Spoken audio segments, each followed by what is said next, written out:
everyone, and welcome to another episode of The Lifting. Today's episode was recorded on the 24th of April, 2022.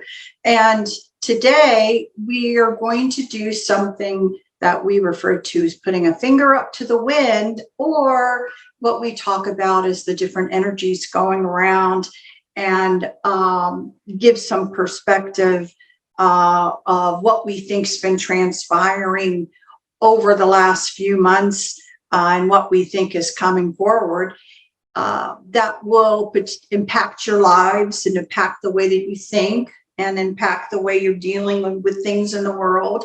And so we're so happy you're going to join us to listen to this. Chris is already telling me this is going to be a long episode, but it's going to be because he's going to add in some excerpts of other shows and other things that have been done. So it may be one of those shows that you hit pause at a certain point, or watch a little bit of it and then pick it up on the next day or something like that. So I'm pre-warning you that apparently Chris is thinking this is going to be long. But this is one of our typical lifting shows. And so the lifting shows we have out there for anyone to see.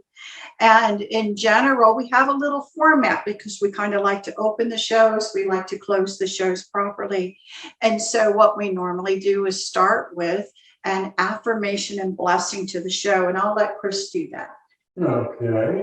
Both the affirmations and blessings for the show, the opening and closing ones, were done by my Oversoul. You heard him on the Galactic Interstellar Council this past Friday.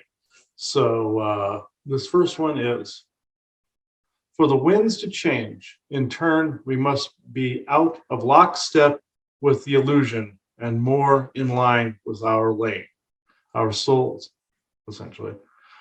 That way, the circus of our times does not ever harm us. And that is Tor Rankal, and I channeled that at 8:07 a.m. this morning. So, Joanna? So in general, it's an interesting affirmation and blessing because, again, the circus of our times. And I think we can all agree that if we didn't realize it before, it's looking like a circus out there. Meaning, there's so many different, which ring do you look at, right? When the show's going on, am I going to look at ring 1, ring 2, ring 3? How am I going to keep a hold of them all? Or am I just going to divide my attention and pay attention to one thing at all? And then, the ups and downs, the roller coaster effect of, oh my gosh, are they going to fall and crash? Oh my gosh, what's happening? To even dulls that are happening as well. So it's kind of an interesting choice to use the circus, because I think that pretty much sums it up, including the fact that there is a circus master who's behind it all. And so one of the things that we try to talk about on the lifting and on some of our other shows is, again, you may actually be living in a reality that some people are truly intentionally making into a chaotic soup or circus or something to get you involved in the drama of what's going around, so that you do not necessarily focus on your own spiritual growth and things like that. These are masterful people. Masterful, and they know exactly what they're doing, and they know how to serve dish after dish after dish of something, you know what I mean, to keep you constantly off balance, when the goal right now is to create a balance. And so when you look upon all of the chaotic soup and everything that's happened and all the different energies, what I think, if I had to basically said what I was observing and feeling, is kind of a personal need, an energetic need to create a normal for yourselves. So the goal of others is for you to create a normal that still will incorporate functioning in a way that benefits them, maybe more than it benefits yourself. But the goal to, being underwater enough, being pushed through the waves enough, being pushed through whatever, that people want a sense of taking a deep breath and creating a new foundation. So a couple of the terms that we've always utilized, again, one of them is the truth is the truth until a new truth comes along. So in that sense, some of the energies and different things that are going on, people are getting to the point where they're trying to redo the foundations of their belief system, and then trying to create around them a sense of some sort of stability. And I mean, not just financial stability, but stability in life in general, stability with the people around you, stability of feeling that, I can trust again, or can I actually speak my mind, or, what's really going on. But there is that energy that is around that desire for creating some sort of understanding and stability. So with that, I think for some people comes a melancholy, because in any type of big event where there's change involved, you basically take a situation, you kind of what we call unfreeze it. And this is when you have to take foundational beliefs and you have to relook at them. Really, is that belief true or not? In the world right now, over the past few years, it's been kind of in your face, things that you thought were so stable. Like, I thought people cared about me, meaning the governmental agencies or different things. But in fact, they never did. Right. I thought I was respected. I thought there was a generalized caring. I thought all of this, that, and the other. And now people are realizing, and have been realizing that really may not be the case. And how do I cope with that? Mourning, of course, what you thought was a truth, letting it go. A lot of chaos happens during that period of time for everybody. And then again, like I'm saying, there is a goal of wanting then to refreeze a new truth, okay, a new understanding, a new belief system, a new way of being, as the many, we're saying here in the United States for a while, until it made other people pretty sick, was the new normal, right? Mhm. The sense of what that actually means. So those are the energies that are partly going around, and people are making changes based on wanting to create that new stability, be it a change in work, a change in friends, a change of location, things like that are going on, because it really is. Now, are we actually to the point of that stability truly taking hold? That is actually to remain to be seen, because again, are you wanting to create a foundation now because you can't handle it anymore, right? And you don't even almost care what that foundation is, you just need to create one. Or is it on quicksand? You know what I mean? And then the next wave will come along, and still the problems are not going to be resolved, because even at a soul level, the truth, you were just more tired than at an actual true concrete belief system. And so it for some people may be able to solidify more of what their new truth is now. Others may find it's still a false foundation coming up, but that's kind of, I don't know how you feel, but that's kind of how I'm feeling about the energies. And so melancholy for some, depression because they're still mourning. Yeah. And even suicidal for others. Yeah. And even those thoughts could be, should I even be here now? Should I not be here now? And, all these different thought processes, but a generalized overall, I want to take a breath and relax. So I'm willing to create a foundation right now. Some people definitely would, even if it was false, a false foundation. Mm-hmm. So that's kind of how I feel about it this part of time. Yeah, and people also are trying to reset to an earlier form of programming, like Christianity or a fundamentalist type religion, where as they are taking like fundamental belief systems and they're reverting back to it. Like if say something bad happened in their life, say with the COVID thing when that took place, people are going, "Oh, this must be a sign that we were on the wrong track. This is a judgment by God." I've heard this. I've read this online, folks, of where now, oh, we have to get back to the basics. That was never the basics. It was a false foundation.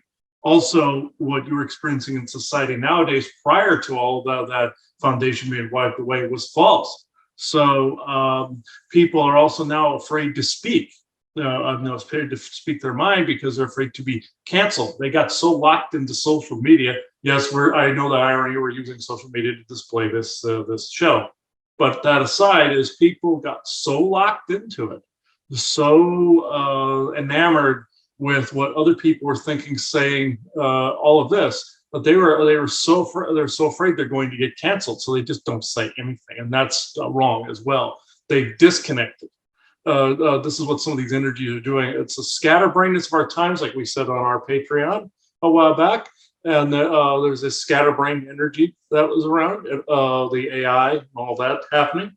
But then there is also this fundamental fear that has surrounded people. They've gotten warped or gotten basically whiplashed by the events of the past couple of years and the energies that have gone with them. There's been this overall amplified fear. You can thank 5G for that. You can thank COVID for that, but you can thank humans also for amplifying that as well. Either that or reverting back to an earlier form of programming.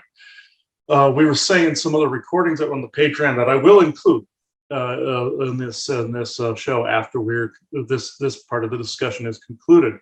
Whereas some of the energies are even reverting back to like an earlier way of doing things, like we said at the psychic fairs, or like in the metaphysical realm. It's going back to how it was in the 90s, and even beliefs that where they were in the 80s, with the belief in the harmonic convergence and all of that type of material. This actually means that, of course, someone is manipulating it, trying to put it back or trying to keep you here. It's like, no, don't pay attention to all what you learned here. No, this is false. Throw the baby out with the bathwater over here.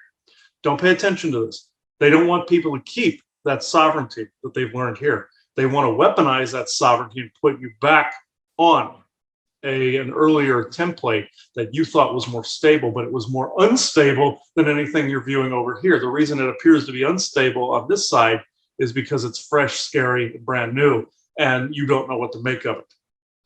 And it seems frightening.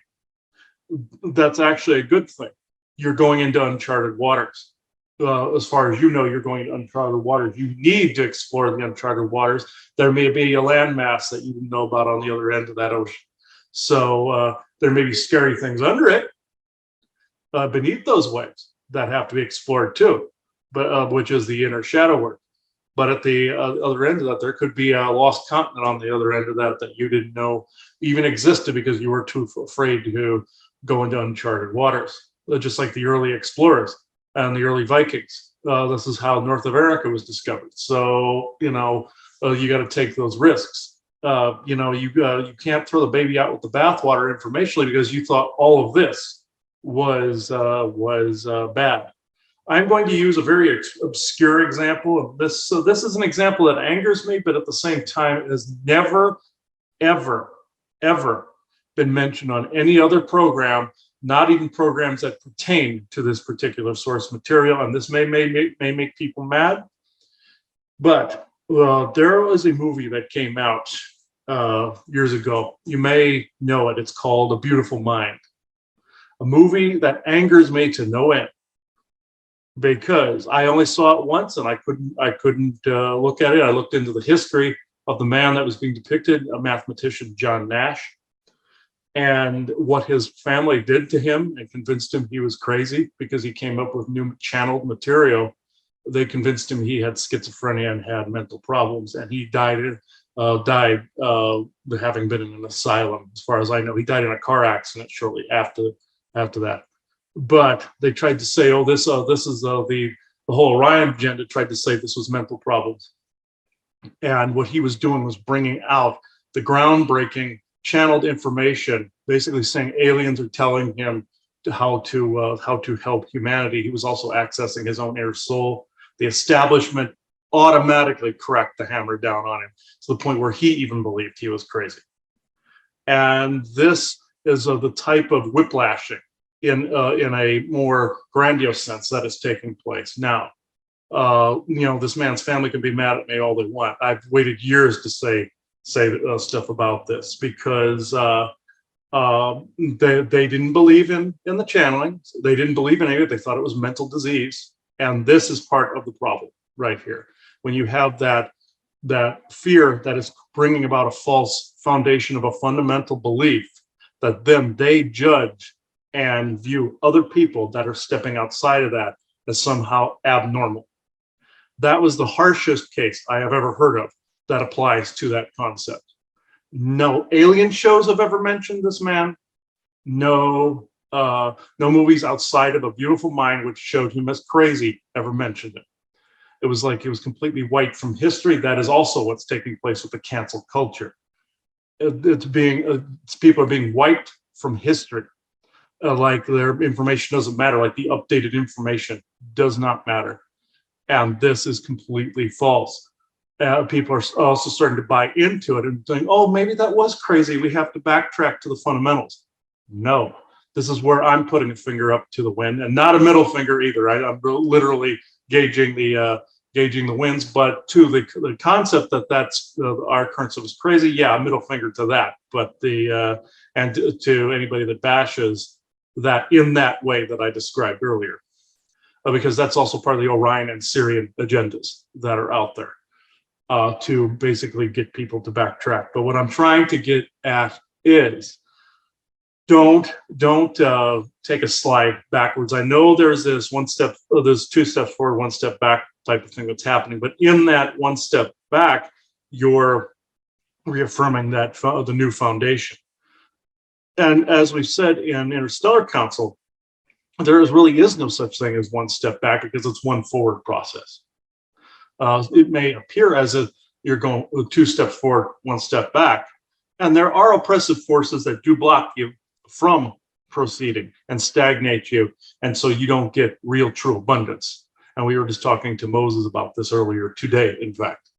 But but it's 1 solid movement forward. You always have to move forward, but you also have to stay in your lane and know when it is none of your business to involve yourself in someone else's affairs. This is something that has gotten really big since 2020. People sticking their nose in other people's business. Can't do it. No matter how compelled you are to do it, these manipulative, mind-controlling energies are trying to get you to fight with your neighbors over these things. Doesn't matter what side of the fence you're on. We refer to that as a self-farming. Self-farming, yeah. And so again, they don't need to farm, we can do it for them. Mhm. One of the areas, again, that's promotion against what we refer to as sovereignty and authenticity is, silencing others or casting them out of society, basically, for having viewpoints that I would love to say were contrary to the mass population, but Lord knows it doesn't have to be a mass population. What's been going on now is that you have a very loud and very aggressive minority of people that are actually now pushing so hard, which again, this goes back to, how do you co-create together and cause a large torsion field of change? This is what is being attempted by literally a minority group of people who are trying to push through an agenda, hoping that in a bullying type of way that they can get the farm to start self-farming. And get that process rolling again when it's actually coming to a screeching halt. Right. So, you have to understand this is some of these energetic movements that have been going on and how regular people who may not normally feel certain ways get involved in it, and their energies get lent to something that in general they truly don't believe. but in order to, in a sense, as they put you into a sense of you need to survive, that people will actually participate in things they would normally not. But when they get you into a sense of, let's say, a survival mode, you're really not spending the time thinking about what you're doing. It's more of a primal reaction that is, that has been happening over the last few years. And again, done by very great intelligence, although you cannot say the word intelligence, and great intelligence is always benevolent. That is a falsehood. And, so there can certainly be plenty of great intelligence behind things that are not for the general public's highest good. But the way they break all the molds as far as bullying and as far as using people's altruistic senses against them, they're able nobility and all that against them, yeah. They're able to push through some of these dynamics, but they get you into a survival mode, which kind of, again, as Chris was saying, going back to an earlier time, part of the back to an earlier time is to, even have, again, certain champions that you give your energies to the champion to let the champion handle it, because you don't have the energy to do certain things yourselves. And so you're basically giving your energies away. The system's been set up, and it still exists, that there are definitely good guys and bad guys. And the manipulation of the public is not knowing they're both halves of the exact same coin, playing, I'm now the bad guy, I'm now the good guy. And so you are altruistically getting involved in things that really you're not even seeing. They're not even telling you the true agenda, that maybe you would come out with a completely different way of thinking if there was understanding of a bigger picture of what was going on instead of what's being played, let's say, on the airways. The energies right now are those of being exhausted, right? As we were saying. And so again, being in this state right now, being within these energies is exactly where certain ones wanted you to be, because they know in a wearing process, and when they started to push in, let's go backwards, people would grab onto backwards easily with champions who were going to think and do for you, and you will still give up, even though those champions may be good. Again, part of the same coin, that you will give up some of your sovereignty, and you've already given up your authenticity by that point. And so you have to be careful and understand there is a bigger picture going on, and that there are things that you can do about it. And as many of you guys know, of course, let's say Vimeo took us off their platform and made it pretty darn clear that they didn't like anything that we were talking about. Well, the truth of the matter is we talk about things like other people talk about things, except for one area. And that is, we always talk about this in a larger picture sense of the energies, and that there are not so good forces out there that want you to co-create on their behalf. And we want you to understand that there's a bigger picture at play, and that there is something you can do about it, which is definitely why people would be canceled. You can know about it all you want. You can struggle all about it all you want. You can talk about all those galactics all you want. You can do whatever. But we're not going to talk about the fact that we're farming energy and we're using your co-creative forces against you. And you certainly are not going to learn how to deal with that. Mm-hmm. That is what people will be being canceled over. And so, we'll continue to do what we can do in our own way to try and get the information out.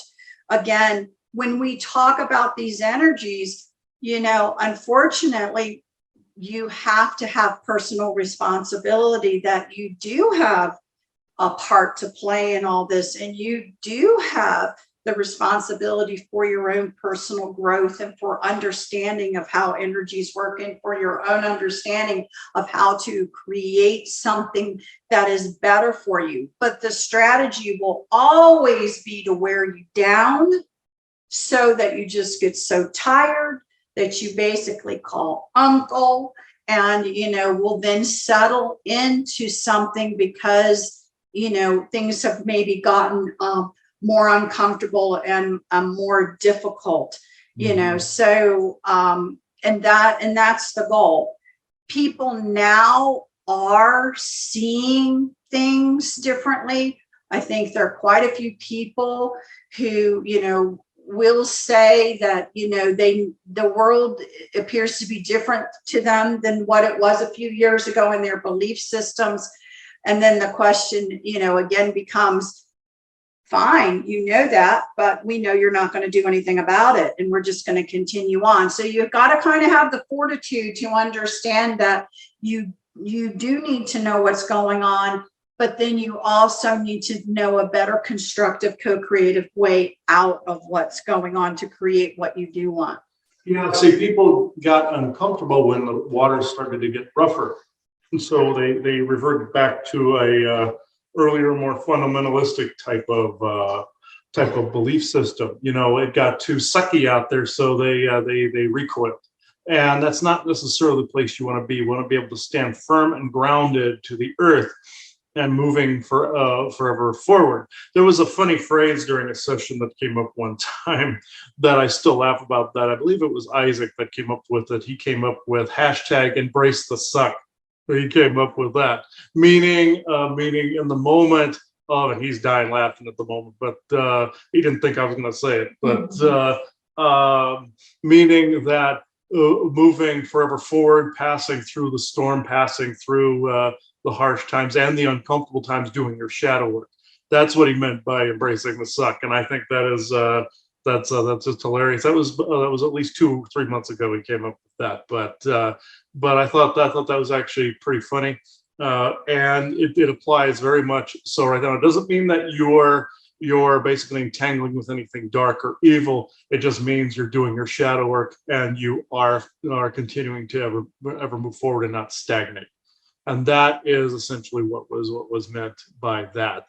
I'm not sure where we are on time here, because I know this is going to be a longie today. So I do want to say one thing before you add some of those clippings in. And one thing is, okay, so we've said a lot of esoteric stuff, but what does that really mean? Again, like I was saying, a lot of people right now, let me just talk to you about something that is heavily on people's minds right now, and they're not saying it. And that is the word called suicide. There is a lot of suicide ideology going on right now in the airwaves, in the airs. And so anyone who is dissatisfied with kind of the way things are going and feel a little bit hopeless, should I even be here? Do I even want to be here? Then there's kind of let's call it a suicide program running through the ethers that will find its way into your psyche. The truth of the matter is, there are some big questions anyway related to what the topics that you want to bring up, but the death rate in general for the human population is definitely increased. And, big question mark, it looks like across the board in 2021, at least in the United States, it's up to 40% higher. As we usually have an average yearly death rate, it normally stays pretty much the same. There's certain diseases, heart disease, diabetes, or whatever that you normally see a pretty standard amount of people passing from. But in the year 2021, across the board, adding it all together, there was a 40% increase. So we are dealing with a population reduction. And again, I think some of the harshness of what's been going on and has been leading to an accelerated pace of either disease process coming on board. I do think that Also contributing to that is kind of this despair, despondent, depression, all the D's, going on for people right now. Why am I here? And suicidal ideology, which then in and of itself could accelerate a disease process within a person energetically. So if you are out there and you are having a lot more, let's say, suicidal, why am I here kind of thoughts, I'd want to say join us in the fact that probably at least 50% of the population are picking up on that programming, which again would benefit potentially someone else, because they will love the energies of your despondency and despair and sadness and or anger. But understand that this is why you must do the inner work to know who you are, to know when something else is actually trying to infiltrate. And so those kinds of thoughts have increased. What the separation of people has done has kept people from openly talking about these issues that are potentially bothering them, done by design to keep people separated and have it bottled up and explode out in different ways. And so that's been a part of the strategy as well, to keep people in an unsteady, unhealthy, unbalanced way. What I'm trying to say about this is that it isn't all you. So there is an energetic force and technologies that are actually pushing this forth intentionally. Mm-hmm. So, I think the one thing that I would want to tell people right now, those that in any way or shape or form feel that there may be some truth coming out here of what we're saying, is that the one thing that you probably need to do for yourselves and others is find some way to interact with another human being. Now, I'm not saying, and if you throw it all in one baby basket, well, I am going to only talk to somebody that believes in exactly what I believe in, or I'm not going to talk to them at all. Well, believe it or not, that's part of the programming too. They want the divide and the division and the whatever. So what I'm saying is that if you're feeling down and depressed, make an attempt to say hello to someone walking out of the store while you're walking in. Okay, so you've got to find a way to just start to have even what you would consider minuscule, nothing, meaningless conversation. But what I'm telling you is energetically, it's actually not meaningless. You do need to interact with people, even in the most what you consider minute, simplest form, but it's not minute. And because people aren't doing it, it certainly ain't simple anymore to just reach out in a collegial way to acknowledge someone else's existence. So you need to go out of your way to smile, to just say something nice, to just be pleasant and encouraging right now. Even though you may feel like you want to completely withdraw and crawl under a rock, and get out of your own way with mindsets of, they're against me or they don't like me or what, forget that, because that's part of the programming to suck you in and to continually pushing you off into your own deserted little island. So there needs to be a concerted effort from just about everybody to interact with another human being. Only if it's just a simple moment of kindness. So, and then that will help break down some of these other, thoughts that are going through your mind that actually have no basis of truth whatsoever, but it is what's being fed in there, and you've got to find a way to test it to see whether or not it's true or not. Whether it's you or not. And whether it's you, and what you're going to find most likely is that, you would want somebody to talk to and hold your hands during these crazy times, and everyone else is actually feeling the same way. They're not nearly as horrific and judgmental. I'm going to say that as a whole. There certainly is a group out there and some minions and, people following them. But what you'll find overall is that that's really not the majority of the population, although they're bloating themselves to make you feel like they're the majority of the population. So you're going to have to fight a little bit with some internal things that are holding you back. And then hopefully you'll realize, wait a minute, what in the world was I just listening to? Because it's really not true. Mm-hmm. Yeah, exactly. If you test that perception and perspective a little bit afterwards, you'll find that the emotions you were feeling were overbloated and reactatory. They're wanting you to react either to a situation where you actually are right, but everybody else's perspective is a little warped, and you would be completely gaslighted into lashing out, or what you're seeing and picking up on is your perspective is warped a little bit by this outwardly interference that is going on right now, this mind-altering ether that's out there, this AI, voice to skull, telepathic intrusions, whatever route you're going with this. It's actually all of the above. But that's just what I personally wanted to get at there. Was you hear us talk about the mind control on a regular basis, and are thoughts truly yours or not? And this is a big subject right now. I've heard from clients, a couple of clients went, boy, my brain is just coming up with these weird ideas. No, it is not. It is being pumped into your head. It is being mercilessly pumped into your head. I mean, your oversoul could be giving you things as well through a channeling venue. Just like I was saying with the mathematician, he was coming up with these new crazy ideas, but it really was not crazy at all. It was just crazy in appearance to everybody around him, and therefore then they threw that label back on him. This again, that may piss some people off that are a fan of this particular mathematician, but that is a story I wanted to bring up because it was so crucial right now. Could be his oversoul giving me that information too, because he did pass away.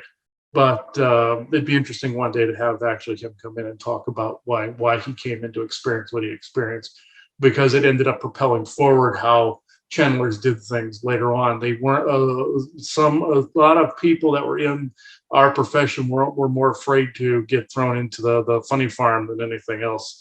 And that time has come and gone for the most part. It still happens in other isolated areas, but for that, because of what people like John Nash went through, others are going, hey, I don't want that to happen.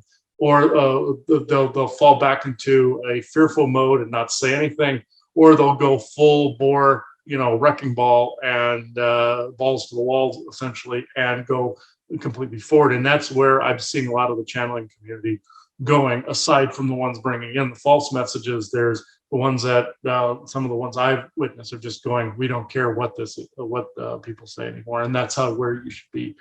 But before I babble anymore, I think this is the point in the show where we do the galactic contribution, and then after that, I know on our notes here I have those flipped, but after that is going to be the affirmation and blessing. Then we'll do the excerpts, because those have their own date and time stamps on them from when we recorded them. And I do apologize for the length of this show, because of the fact I am adding in those other ones. I was told those were time sensitive type ones that still apply into this specific time bracket. Other things were more timeless. So this shows a time stamp on the overall concept that is going on. So these things had to be added in. So I'm going to go ahead and do the galactic contribution. I have asked Isaac numerous times whether he's doing it. He said, no, the bigger me is doing it. So I'm like, here we go again, like what we did on Friday. So this is actually very taxing, folks. You didn't see it visually from when I was doing this on Friday's Galactic Interstellar Council, nor the after show, but it was very taxing because it comes in, and we were talking to Moses about this earlier. It comes in at such an accelerated rate. It's not piecemeal downloads like what I've been getting. It's this one solid torrent of one solid, and you would think that channelings from galactics and such and elementals and such this is the same thing. It is not. It is and it isn't.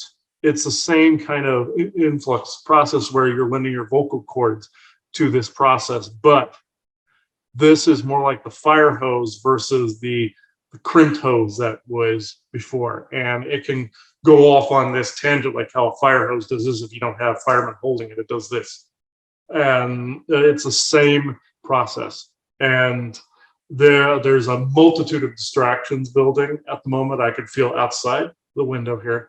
There were guys in suits that were starting to build up out here, and there were some what I thought were galactics coming to talk, but this is not that. This is we'll talk for you. No, this is why Isaac's saying no. This is why Tarancal's vocals had to actually take this one.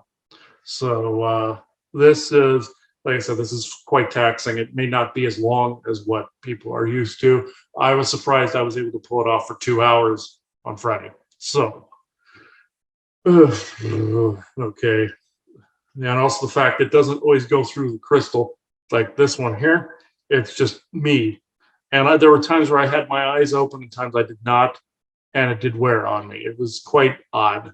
So, let's see here.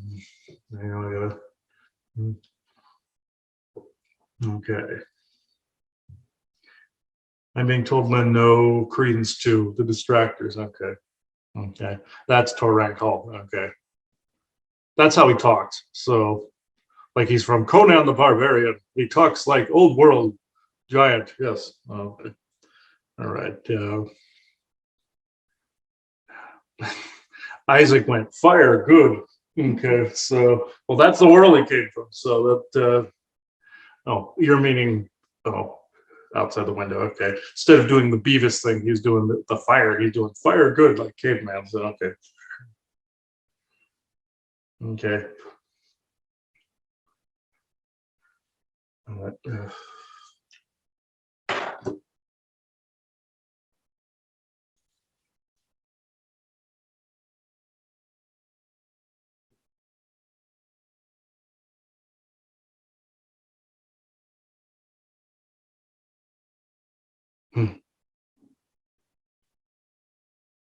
Ah, good. Dear, you're actually sitting next to me this time. This is quite an uncommon occurrence, but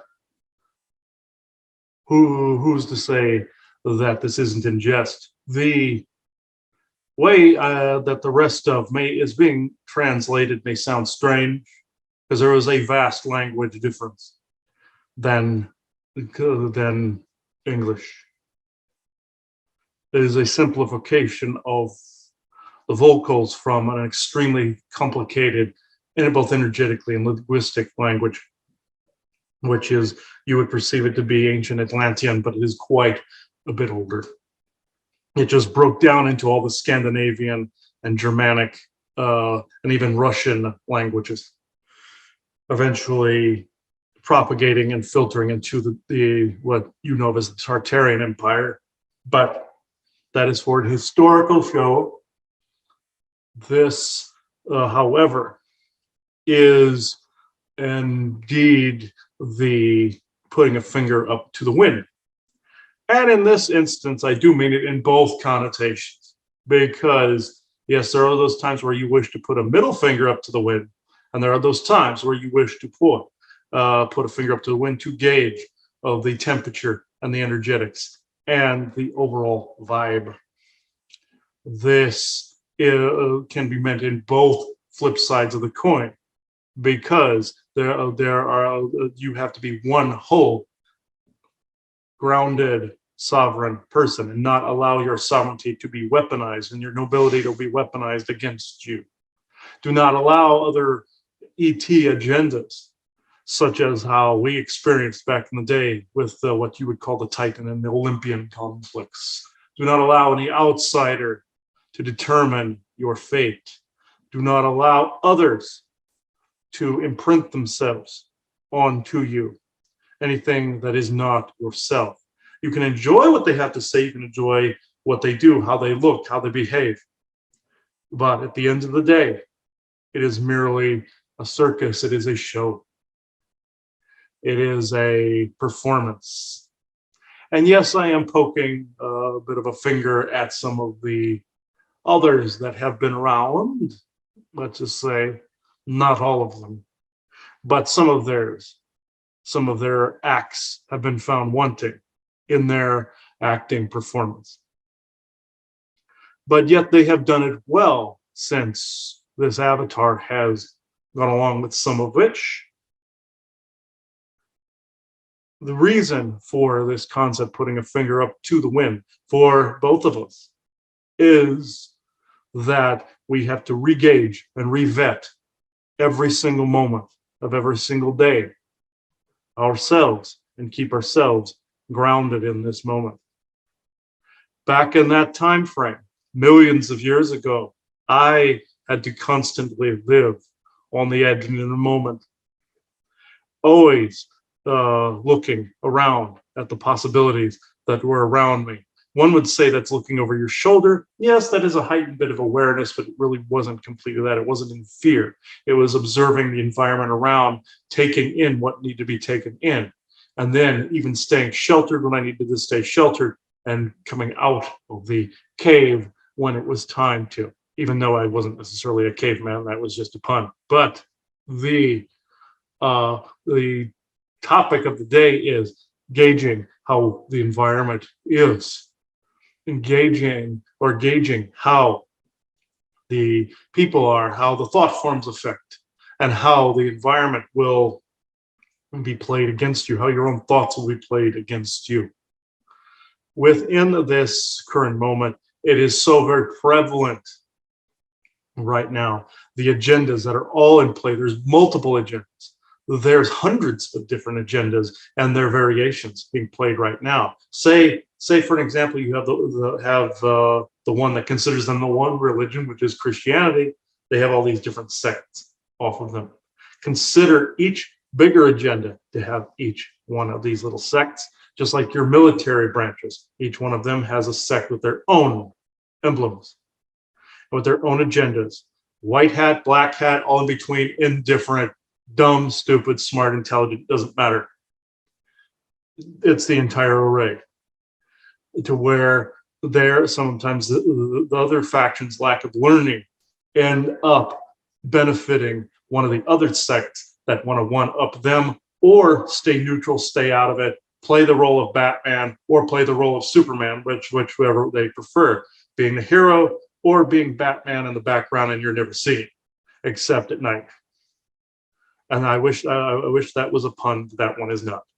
So at least they think they're Batman anyway. Before this babbling goes on any further, I will answer questions. Okay, so I think, again, with the perspective of course, we've been talking about energy since before 2 years ago, what we thought was coming in the waves that were going to be coming in a small breather, and then another wave coming in a small breather again, more of a planned, everyone wanted to believe it was unplanned, so that it was all energies coming out from the outside, these energies lobbing in, these energies coming out. But in all honesty, it seems like those types of energies were hijacked anyway, and exacerbated in a way that wasn't necessarily and isn't necessarily for people's higher good. So people have to tease that out as well. So I am curious about your perspective, because you can certainly see things from a perspective that I can't see. How do you think humanity's doing overall with these waves of energy? And, of course, we've spoken about what we feel is going on with wanting to shore up a new foundation because of exhaustion. My curiosity is, what do you see? What does this look like from your perspective? Well, seeing as that I'm living it through the avatar, I can see it both as the expanded map of a multitude of thought forms, either horrible or good, depending on the perspective of the individual. Seeing the multitudes of people that we have come across, either in human form or the various lifetimes of which we've lived, corporeal or not so much, where we could stand outside and observe. Where people are at right now, I would genuinely love to say that more of them have, a lot more of them have come around, which in some circles, either closeted or public, have. And evidence of this is when we've been out in public and we've seen and heard from people out there. But there are still a lot that are also just as equally either closeted or have not, as you would say, woken up at all. This may seem like a problem, which it is sometimes, but the overall vibe is there were far more people that have been more awakened by these current events than there have been in the last 30 years or more. This is something that is becoming more of a fight in culture right now. Who is awake, who isn't? But if they're actually arguing over it, then neither one are. If you were picking political sides in this and thinking the other is the boogeyman over the other, when even though apparent in your news media, it may seem like one is the boogeyman over the other because they are the chosen cabal boogeyman at the moment. They are the chosen monster that has been closeted and now it is coming out in the open, when in fact it is one puppet and the other is a puppet. Just red and blue puppets, folks. That's really all this is. If you are not seeing this as a puppet show, including some of the false disclosure information as well, you are not in the right ballpark, as some would say. You have to step outside of this, or as Viking would say, stepping outside and trifurcating out of the bifurcation, stepping outside of this and observing, only becoming active within that when you are called to do so. And it doesn't mean that emotionally expecting from others. No.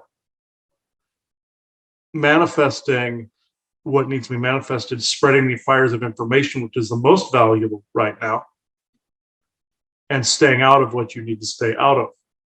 But take every single thing that you're seeing on your television and in these political circles and the circuses that are taking place with a grain of salt, because there is a much more dynamic thing that is taking place in the background. Wars and battles won and lost, you have no idea that are even going on. Agendas being played, hedge bets being rolled, the dice being rolled. You have no clue what is going on in the background. You are paying attention to the puppet show, the marionette show, the effect, the act. Look for the puppeteers. Look for the trail that traces back to them. This is where the true war is won, or the true battle is won over here by even the mere noticing of the puppeteers. So it is an interesting thing because I know, again, we've said it before. You can state whether you are in agreement from your perspective of the fact that pretty much anything related to soulfully waking up, be it what some people refer to as new age or information that's been trying to gain momentum over the last 40 years, that everything's been infiltrated to still try and take information that isn't necessarily bad and still try to manipulate it in a way that keeps you from co-creating what really is something that is a little bit more beneficial to you, and versus following something with chosen leaders, appointed leaders of people like that, where you end up still funneling your energies that will either at the minimum cul-de-sac you, even though their belief systems may be right, but it doesn't allow you to move on further from it, or outright manifesting for someone else. I always like to leave things, on a positive note, because I tend to believe, and this is another area where you can correct me, please, if I'm wrong from your perspective, that I do believe that what's going on right now and what's been brought forth, the bullying class, let's say, that's going on right now, really isn't the vast majority of people on the earth. It is a small group of people that are organized in a way to try and create a larger torsion field while the rest of us are scattered. And so their torsion field of a jointness is bigger than all of our little ones that are kind of like all over the place. And that humanity, once unified in certain thought processes, can change and overtake the torsion field of the little ones now that are the loudest, okay, and more bullying, even though I'm not saying we have to bully, but the torsion field of energy needs to grow. So I was curious about your perspective on just the numbers games and the energetic games, because I think right now in people's sense of despair and hopelessness, they don't realize the numbers are actually not there for them if people can learn to unify and co-create together. See, people would interpret even what you are saying now as new and spooky because of the perspectives that they have been placed within, or the false foundations that they've been placed within. But the numbers that we are currently talking about are much greater, even though it does fluctuate very much, almost like a sound wave or a sine wave moving up and down. There is a larger number of people since even the inception of COVID that has come into their own version of what you would call awaken. It is not necessarily a blanket grand awakening, as the New Age community would put it. In fact, that entire concept is bullshit, because of the fact that there is no grand awakening. What it really is people snapping out of a controlled spell, for one, and also, more importantly, doing the inner work possible to make sure they snap out of this. The reason that the number fluctuates is because, say you have some people that have stepped into their own. Now you have some greater oppression hitting them. You would call them the A and B team, you see. This is something they can't handle, so they try to backtrack, when in fact they cannot, so they get stuck right here. There's a chunk of people doing this. They're right here, dancing on not necessarily a razor's edge, it's more of a cliff edge, or how they perceive it. They think they're going to fall off the cliff just because they keep getting attacked, or if they keep getting pushed at or canceled or what have you. So they become afraid to speak. There is a large chunk of people that are right there. They need to push forward to show that they are not, in fact, over a cliff. They are over a firm foundation. This is a group of people that has grown in intensity since the inception of COVID. But also equally as much are the ones that race even further on. The ones that are stuck over what they think are the cliff's edge are the ones that sometimes will block the door from those that wish to keep trailblazing. They'll look into the door, they'll peer into the door, but then they back up. They're like, I don't know, that looks like a dark room to me. No, it is not a dark room. It is your perception that makes you think that it is a dark room. The ones that blaze on through and keep going into what looks like a dark room, but it is actually a vast landscape that is in front of them, that it continues the trailblazing ahead. That is where you wish to be. The percentage of both of these groups, they get lumped together all the time to do one awakened group by the New Age community. But the percentage of the overall awaken is not near as much as you would think. But the other ones that are, you would say, log jamming, are actually slightly higher. This is the friction and the energy, some of which you're feeling now.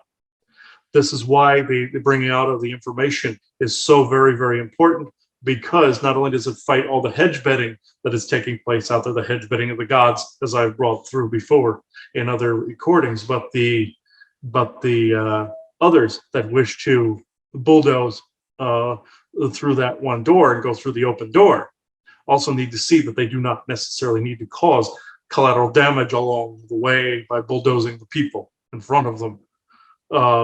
This is not necessarily an answer you would expect from a giant who bulldozed on a regular basis through mountains, through forests, through streams, creating new waterways, all of this back in the day.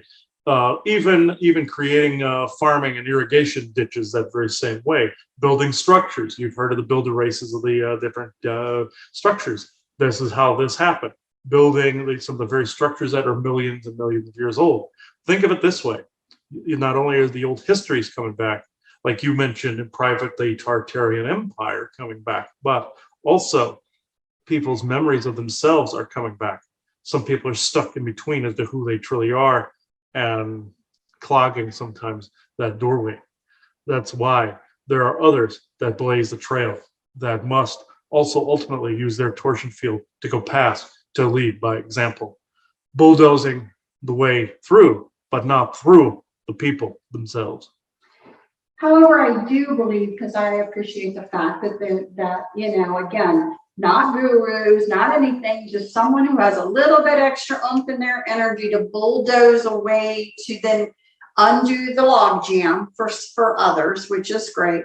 But I do want to know, and I think and I ask this because my feeling is very strong that there are simplistic things that people can do who find themselves in that position.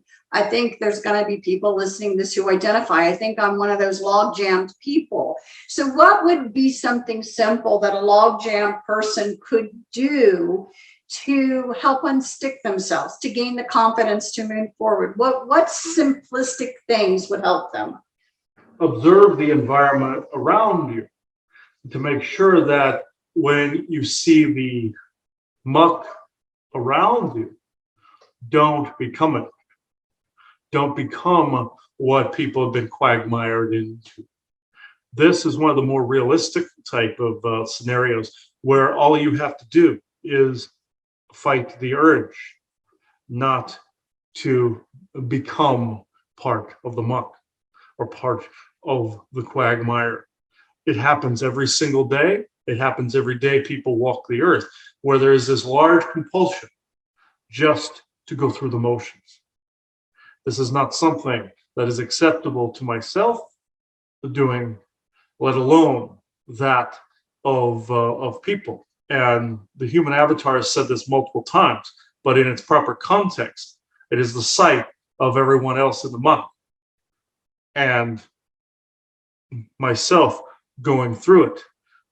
This also means not engaging with the muck itself, lest ye be caught up in it.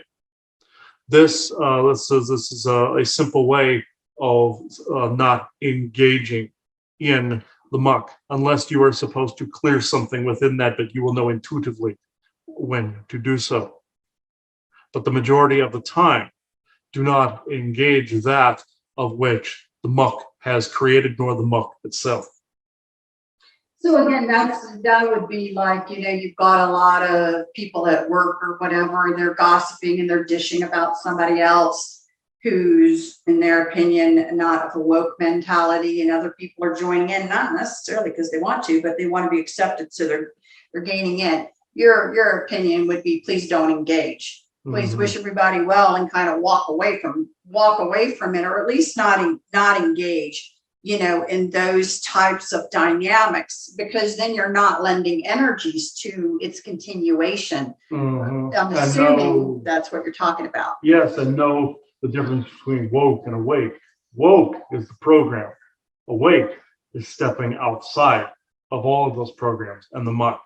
Woke is part of the agenda. So is the for and against between awake and awoke. Because if you're participating in that for or against, you're nowhere near awake. You see, you're part of the muck. So stepping outside of that and not necessarily even labeling yourself as awake, you're just continuing on. That is the premise, yes. And again, stop being so fearful to actually literally engage with somebody. Even if it's just something simple. It's a beautiful day today. The sunshine, the wind isn't that bad. The humidity isn't that bad. I saw some flowers today. They were just beautiful. Anything to re-engage in something. And a lot of people are like, well, I don't want to have those kinds of, I don't know what, I can't remember the word that they call it, surfacey conversations. And I'm like, yeah, you do. You want to learn to have a lot of surfacey conversations right now, just to put your energies out there and just to have kindness and consideration towards another human being, because again, isn't that what you want? So I kind of am like, things like that used to be so simple, to treat people with civility. But I don't know what's happened, but no one can even just be kind and have a kind statement anymore. And if people could just step forward and do something as simple as that, I think they would be surprised at how then the watershed, again, starts to kind of allow for more of a free flowing, when you realize no one's going to bark back at you or put you down or stare at you funny. All of these innate things that fear mindset has put you into, which was planned to kind of make you afraid to even look up from the pavement. You know what I mean? Unless there's moments where you want to be invisible, which then, then be invisible. But you know what I'm trying to say, as far as, again, those simplistic things that people are afraid to do. Mm-hmm. The simplistic things people are afraid to do, such as going out in public thinking they are going to get sick, or that they're going to make someone else sick, or that they just want to remain a hermit, which is fine if that is your soul's path to do so. However, if your soul is crying out for going out amongst, let's just say, the wastes, or going out amongst the crowd, or going out amongst the woods, the ocean, the beach, all of these, and that if that is ignored, that, my friends, is good old-fashioned human stupidity right there. If that calling, inner calling, is completely ignored, if that flame is snuffed out, that would be the definition of stupid. The mind control aspects are out there. Yes. Does it cause a lot of this stupid? Yes, very much so. I have seen multitudes of it. However, engaging with a stupid person shows that you're even stupider. So thinking that somehow is going to make them evolve. Yes, I've had to be a wrecking ball. Yes, I've had to draw the sword on multiple occasions, but it was for a worthy purpose in that way. Not necessarily, as the church says, worthy and unworthy, but for a worthy cause, meaning that it was out of defense and it was out of getting rid of trickery. Yes, in my long life have I been tricked by all sorts of evils in the world. Yes, or I would not be able to speak about them now, whether it was in an avatar form or my original one. The whole premise is exactly the same. But just know that to argue with stupid is to become it. This is also one of the main premises, also to argue with yourself on whether you should be out in nature or you should remain a hermit. To argue with that and not go with your intuitive side is also stupid. This is something that people have a very hard time with because they're overthinking things. How will people view me? How will I look to others? How will I pay for this? How will I do this, do that? Find a way, but become that way. This is the secret to get out of that this or that dance. Okay, well, thank you. There's so many different things we could talk about, but I certainly don't want to go too far off on a tangent. So probably some of what I'm thinking probably should wait for a different show. I do want to, again, encourage people, to look from within and to really understand who you are. So again, we've always say this, know who you are so you know when it's not you. And that's really, really critical right now, especially with the exhaustion and just want to put together a new foundation, which in the end, if it's really not a good foundation for you, it's going to crumble anyway, but it'll be, some more hard knocks along the way. Chris and I do not believe that, I guess some of the terms that were used before, I don't like to use any of them, but I guess I will because it's still being utilized. A term called the white hats or the good guys or whatever, that, a lot of people, have the desire, have the want, have the need because they're so tired to be able to say that we're to a point where the white hats are in position and are, are going to come back and are going to, you know what I mean, turn this all around again, in a sense, as a savior type of, get you back into that. I believe that's intentional to try and get you into that mindset. But Chris and I do not currently believe that those people are there, and that this is again a continuation of the intended for and against, but they're all a part of the same game. There are isolated pockets of what you would refer to as white hats, but there is no coalition. To say there's no one is asinine, but to say that there is a united coalition is equally asinine. As Isaac would say, there is no alliance or coalition. You are that coalition. You must become that. It's showing you what you must become, but they're trying so hard to give you a savior, trying to prevent you from becoming your own hero. And so that's important, you know what I mean, to keep in mind, but again, not in a, you know what I mean, this will never end kind of mindset, but again, to understand that it is a strategy that's employed, especially when they can make you tired and you're exhausted and you're ready for a break. Well, we'll give you a break right here. Just go along with this and we'll give you that break that you're looking for, although very, very false, but I think, I'm, with all this, I'm still very optimistic that, that however the pace is, it's all going to actually work out, because I do believe collectively with the mass majority of the people, there is a bit of a coalition of thoughts of how they want the world to be and having better experiences in this. I do believe the vast majority of people, once they learn to coalesce a little bit more and coalesce and have those foundational beliefs reinstituted in themselves, that we will find our way to where we want to go and how we want to go, versus, let's say, being taken over by the dark side. Yes, there are response teams out there to some of this god awful shit that's taking place, but none that you are completely seeing. It is almost seen like specters and ghosts in the day and night. But there are response teams out there, and there are those that are helping, like the Mozen, for instance, and the giant groups of which I belong. They do these works as well, and some galactic and elemental groups. But humanity, again, must come to a certain level of understanding before these things can completely appear. Now, will you see aliens before that? Yes, I can honestly say this, and other giants and such can honestly say this. But it is not going to be the Star Trek-y type of response that people are wanting. In fact, it will have more of the appearance of an overbearing parent figure, which is not what you need right now. You need your own sovereignty and your own well-being that needs to come first.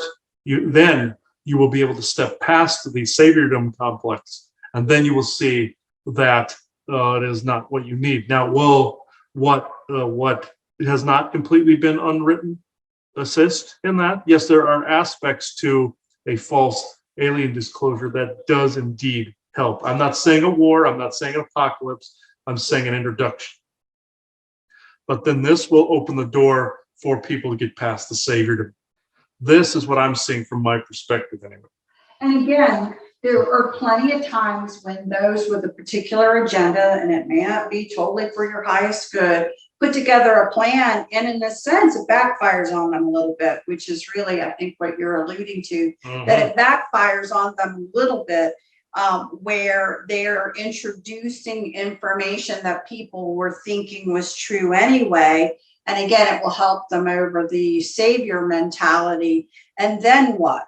So understanding, it's so important to understand really more of what's going around, the energies that are involved, some of the dynamics of what involved, because in truth, All that's going on right now is the implementation of, a storyline that was written a while ago, folks. This isn't new. This is the implementation of a plan, a new revitalization. Like we said, you go through these things where then there has to be a metamorphosis of the same people and the same energies involved with the domination and control and farming of souls. It's now trying to metamorph itself now into even a good guy who's prettier looking, nicer looking, more trusting looking. However, it's still the same folks. And they have a story that's been written as far as, since everyone's sensing that there are galactics, everyone's sensing that there's more to this. Well, they're going to introduce a storyline that's going to benefit them and keep them in control. Mhm. So it's not that it's not helpful, because some of the information is going to be true. There is way more than what people currently know. That's going to be the truth part of it. There are other species out there. That's going to be a truth part of it.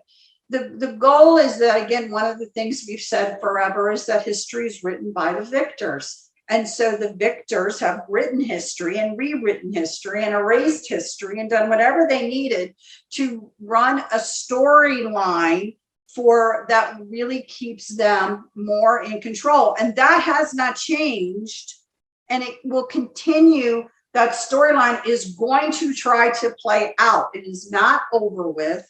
It's full bore, move ahead with minor alterations when maybe something is said that they realize they have to alter. Mhm. But in the end, it's still moving forward the way that they actually wrote the stories, because they do believe that persons like us are going to be dismissed as fringed or fractured or fragile or whatever, F word they wish to, send our way to convince many people not to give it 1 ounce of thought and look at these beautiful champions that we now have around you with benevolence and all this stuff. And some know that they are those champions too, and some that do not. You'll find a mixed bag in between as well. Right. So the goal is that understand these are the times that we are in to shake you up, to make you tired, to make you just want to give in and create a foundation that may or may not come back to bite you in the butt later on down the road. For a lot of us, it's going to come back and bite us later on down the road, because our internal drive to want to understand and grow more are going to continually shake away and crack unfirm foundations. But it's understandable right now that people are at a point where they're just tired and they want to rest. I get that. So anyway, with that said, I'm just going to turn it over to you to have any final words. Yes, so to say that my words are final, not necessarily so, but in this way, yes, you are correct. Watch for these narratives, folks. Go against the grain when it comes to these narratives. Don't always look for a savior. Anything that is making you look for a savior is a red alert. That includes ideas that disclosure will save humanity. No, you must save yourselves from the narrative. Remember this. You will see it everywhere. Now, will this false disclosure lead to a real one? Absolutely so. But do you understand the length of time that some of these things take? I wonder. This is where I will end this. You see things as taking this, when in fact they are this. I'll leave you with this. So I will disengage now, but I thank you. I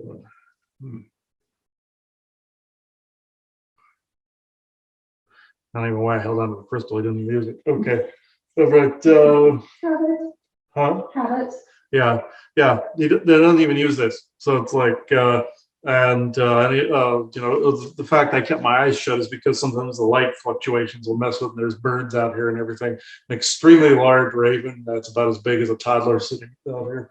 over the wall over here. He was like this. So I'm thinking that's more Odin inspired right there because that's what he usually brings through. But an enormous one, I wish I could show it right now, but I haven't seen one that large in a while. But okay, that's usually a sign when something like that happens. This guy right here on the roof. He's like a small child sitting up there on the roof. So yeah, he looked a little bigger from the back angle, which that tells me that's an elemental or somebody coming in to help out, or like either Force person or Odin helping out. So from all the distractions. So I think this is a good place to leave this. Just know after the affirmation and blessing, you're going to see a scattering of stuff we did for the Patreon. I'm not trying to be rude to the people that paid for the Patreon. This is why I'm only going to put a couple of them on here. But this was time sensitive, but because of the Vimeo cancellation, this is something that needs to be publicized. So I will go ahead. Or do you want to read the last affirmation blessing? Sure. Okay. We must reshape ourselves, lest someone else do it for us. Know thyself. Know thy being, know thy soul. For if you do not ground that might from within to the earth, you cannot reshape the world. And that was from Torangel. We got to go with how Moses said his name. He gets, and it's something that's saying ankle, but the way it's spelled out, the way he said it was like Obi-Wan Kenobi. Well, so it's like every syllable is separate. Yeah, it's Kor Ran Kal. That's how it is. And the oversoul gets slightly irritated with me if I mispronounce it because the human vocals butcher it. Think of a giant going Toranko, like that. Think of that. That's a giant saying that. So got to think of it in like each term Toranko, like caveman. Isaac going fire good. So yeah, think in those terms, folks. Like the barbarian type of speak. So that was done. That also 8/11 this morning on 4/24/22. So thank you everybody for watching this episode of The Lifting. This is a long time coming. You're going to see a lot more of these type of lifting episodes intermixed in with new shows that are coming and with a lot of the game and book and movie and TV disclosures that are out there. So thank you, everybody. Bye-bye now.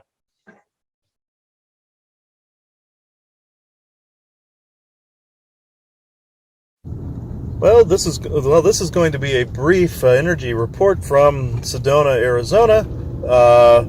We're taking a drive out here today, and we've noticed that the stones are back to their usual red and coloring, and the energy is actually quite potent out here. This is actually an interesting turn of events. And calm. And calm, yeah. It's much calmer out here, and it seems to be recovering a lot of its energetic potency. We're thinking something may have happened to maybe even stop the military from mining the energies, because some of these vortexes that I can feel out here are actually quite potent. The energy is quite potent, and it's back to its vibrant red coloring. So it was actually quite a surprise. So I know it's a very short recording, but so be it. It is 4:06 p.m. Saturday, February 5th, 2022. Thank you. Hello. At the time of this recording, there's actually a full moon coming up. And the energies have been absolutely horrendous. And the reasoning for this is because of the fact, as I've said in previous videos, the AI reflects, that it's a reflector for the AI or an eyeball. And it is bathing this planet more heavily during the times of the full moon. Hence, some of the werewolf transformations and hence the craziness that has gone on. I mean, yeah, the original moon had mysterious abilities and everything too, nature abilities. One could say that of this one at times, since there's some nature kind of surrounding it, I suppose. But and that's what's mysterious about it is the fact that it was an AI Death Star, but it does have some beneficial energies to it slightly. It's when the AI isn't as strong, and also the fact that the sun bathes it, it ends up canceling out some of the AI. But at times of the extreme full moon, the energies are very compressing. They almost want to drive you insane. That's not necessarily good. But I can see why people use it to like charge their liquid and everything. But at the same time, like charge sprays and all sorts of stuff, but at the same time, they're going off of more of the mystical, not the technological. I can understand why there's an interesting allure to moonlight. And it's very pleasant. Sometimes like a full moon, you're sitting out looking at the stars and everything. That's different.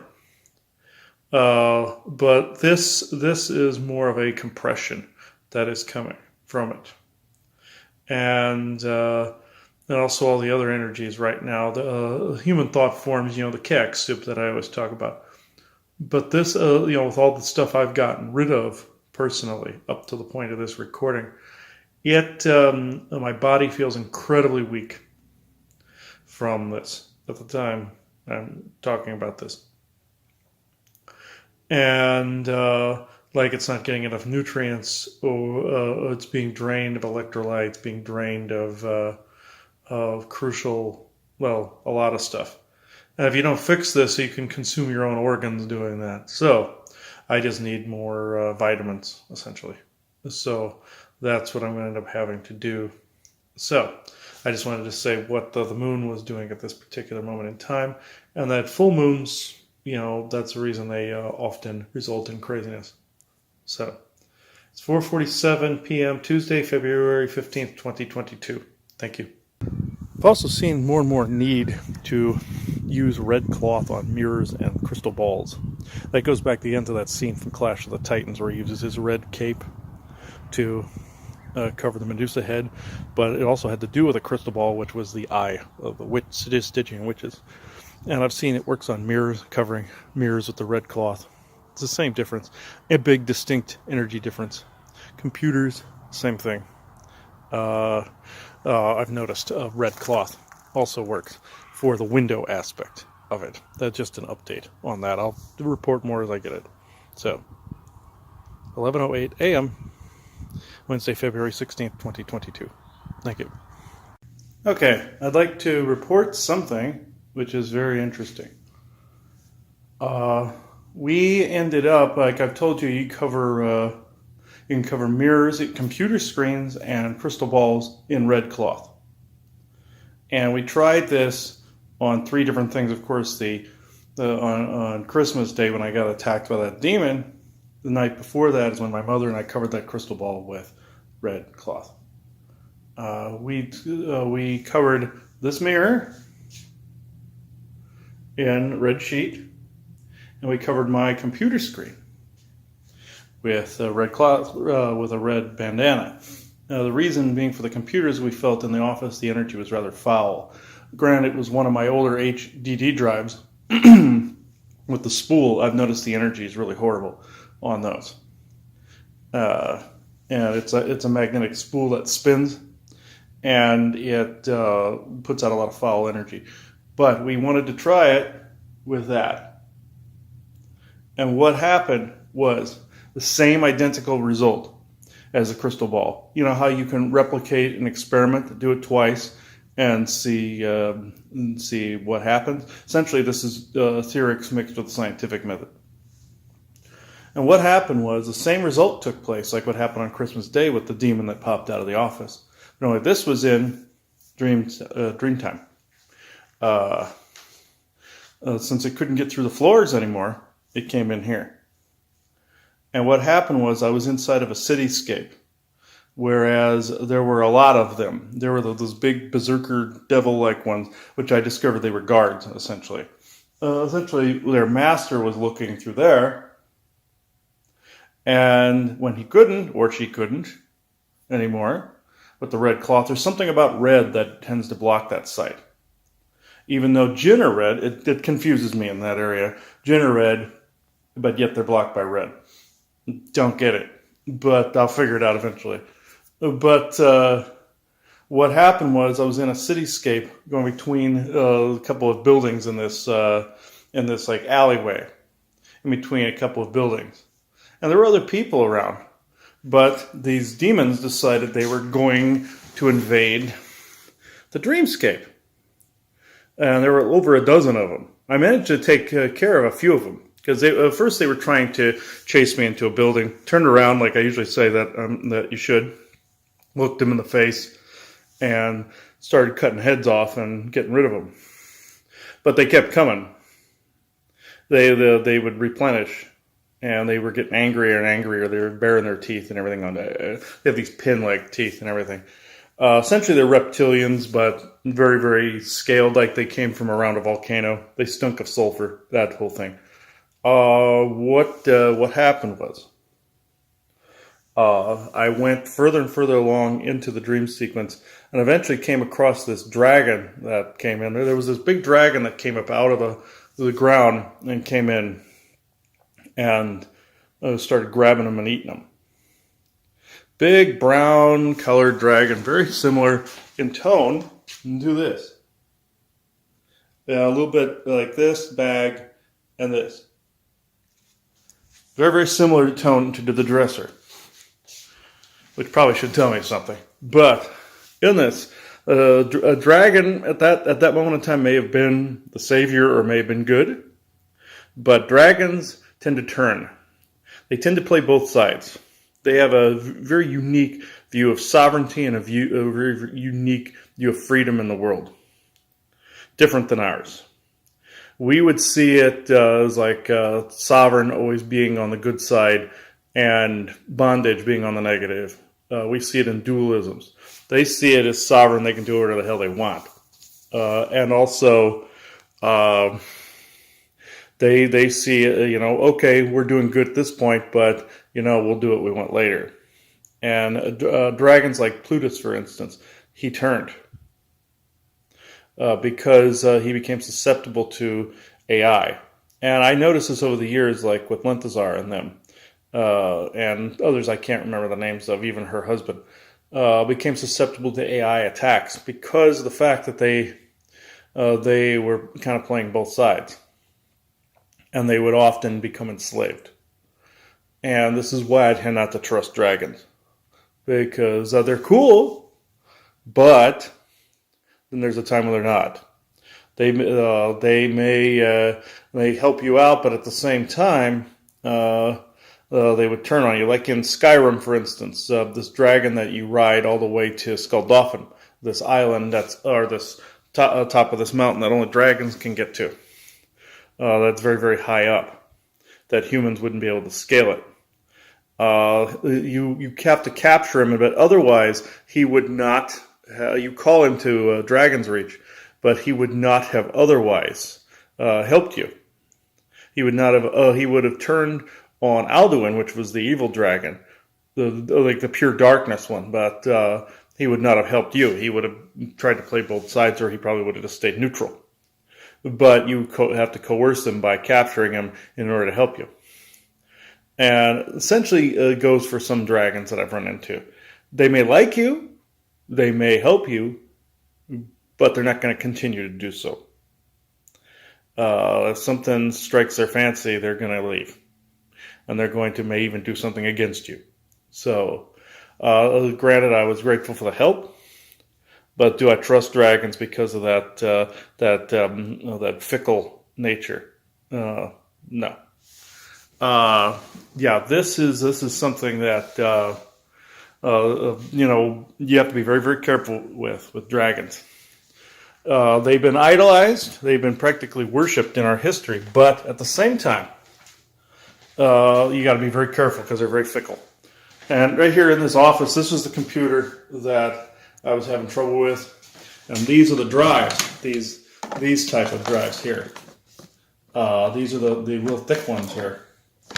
Are called HDD drives, and then there's SSD drives. SSD has less foul energy to it. I'm trying to replace all drives with those, just like what's in the computer. But the screen, I had to cover with this. I tried this last night, the same as the mirror, and it worked. So when a mirror is not in use, and when a computer is not in use, close the lid, or cover with the cloth. Or if you want to close the lid and cover it, go ahead. I would suggest the latter. The TV is very big. I would hate to have to cover and uncover that damn thing all the time. That's going to be a pain in the butt. But I've also put salt and everything in front of these like this. So I mean, if it boils down to keeping a doorway closed, yeah, okay. I'll put something in front that we could easily move, like our red Law of One flag or something. But yeah, I have the salt pucks in front. But you may ask, why wasn't the salt enough? It was to keep them from using it as a doorway. It was not enough to keep them from looking. It's like looking at a window that's locked, or looking through a peephole that the door's locked. You may not be able to get in, but you can sure as hell spy. So the red prevents spying. So yeah, that's what we ran into with that, and it was an interesting experiment. So I would highly, highly, highly suggest you try it. It very, very interesting. Red also seems to work. Red and purple. Purple's another one, but red more so, it seems. It also seems to work for dream catchers as well. We do purple and red ones a lot that seem to be the most effective color-wise. See, there's that reddish one that's above our bed. And I didn't think of that until recently, that the red was actually helping too. And the purples seem to be the ones that people buy the most, and the red ones seem to be the ones that people buy the most. Same with the black. White, not so much. Blue, not so much. Purple, red, black seem to be the ones that people buy the most. So there's also something to that with the color. And I also noticed with that red painting over there, ironically with a reptilian on it, also seemed to help block the wall. So none of the bad guys seem to want to pass through that part of the wall. So yeah, this is going to be something that's going to be very, very interesting. I may end up trying to put a red flag either across the window or flying outside right there. To see what happens. I know varieties of different colored plants and different colors, like bright reds, blues, yellows, purples, green, all that tend to keep away different types of bad guys. The red just may be keeping away a certain variety. Just like with the Tibetan flags that are all multicolors with the prayers on them. They work very well too. And I may get one of those for the office. So I find this a very interesting experiment. This is the television over here, and we may end up having to do the same with this if it's not in use. And if you're listening to this, I would recommend trying it to see what the varying experiments varying variables are with different people. So I will end this here. It is 7:29 a.m. Friday, February 18th, 2022. Thank you. One thing I did forget to mention about this is the fact that influence, not just sight, when I say influence and words, can pass through the mirror, even though the salt was blocking. This cannot happen with the red, I've noticed. It can to a certain extent, like the dreams. That's why they were able to do the dreams. But I mean influence in the house. Like demonic influence through a portal. Like telepathy, manipulating emotions, manipulating equipment, all that other stuff. Stones, all of that. This I find very, very interesting. Though they were able to get into the dreams through that, absolutely nothing else was vulnerable, along with the salt. So that I forgot to mention. The dream state is because they were going from a different angle. They weren't using that anymore. So this I find very, very fascinating. Joanna's not amused. She thinks this is ugly. But what works, works. What is, what is. It is what it is. So, and you notice we have a dream catcher on the reverse side because we felt that that influence was coming through there. It was, but it wasn't as strong as it could have been. So just remember that, folks. So I will end this here. 7:50 a.m. Friday, February 18th, 2022. Thank you. Oh, you've heard me mention also about masks a number of times as well. I believe the red cloth technique may work on them, but who wants to hang something up that you have to cover in a red veil? Put it around the eyes and all that other stuff. Yep. And also you combine in black or white the eyes, with the cloth around the eyes like a blindfold. Looks kind of creepy that way. But yeah, and also, of course, shungite dabs inside of things with faces, like on skulls, on ceramic skulls, on artwork. I have a piece of artwork in here that I will show to you. It's right here. This guy, he's perfectly fine. And I put my liquid, my land clearing liquid, in an eyedropper on the inside of that. And it seemed to work. But also, masks, I would highly recommend not having a multitude of masks or multitude of skulls anymore. I know I used to think differently on this because, see, they can become gateways, portals for beings to come in and spy. Very much like that was. Very much like the mirror. So, with that said, you can cover them in red cloth, just like a crystal ball, or you can choose to get rid of them. I sent them to a haunted museum. I met it in the middle, but that seems that would also work. This also includes photographs, old photographs, where they look like they're staring at you. Red cloth. Salt also works there as well. Energy's been caught in photographs. You can also burn photographs too. That gets rid of the problem altogether. But if you have to absolutely keep something, that. As well as I'm wrapping my hard drives in there, in the red cloth. We'll see what takes place after this.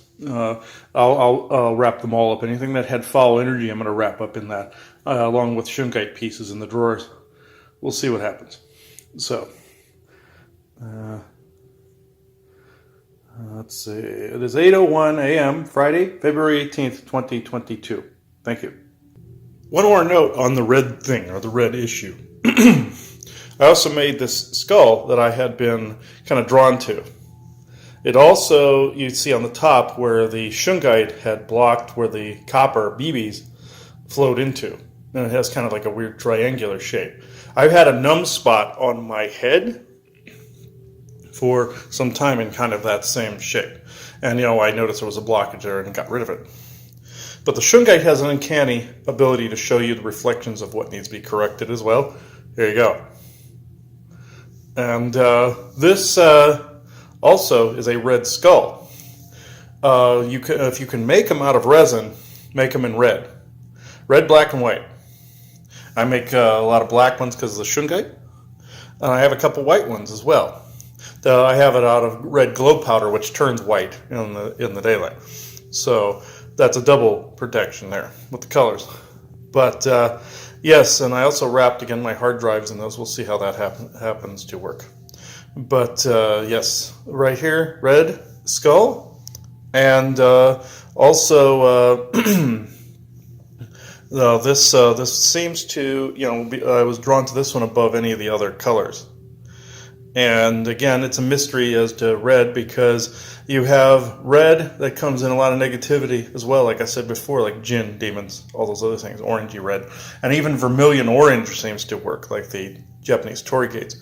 But also back when I did paranormal work, also when I did model photography, I talked to you guys about the red orbs that were in all the photographs. And I had an EVP saying don't remove the red orbs from the photographs because I was photoshopping them out. And I got an EVP that said Uan, which meant red thing or red tree. So there was a darker influence in there somewhere. I was also being warned, but so that's a mystery as to why red blocks them when some of them are red. So that's a mystery. But this was something that I discovered with the blocking of the crown. But this is more of an enhancement of the crown because the shungite piece is actually the thing causing that void in the BBs there, because the nugget went in first and they went around it and it was slightly triangular shaped. But it also comes out to like a star shape in an odd way. Like this, see, almost like the Star Trek symbol this way.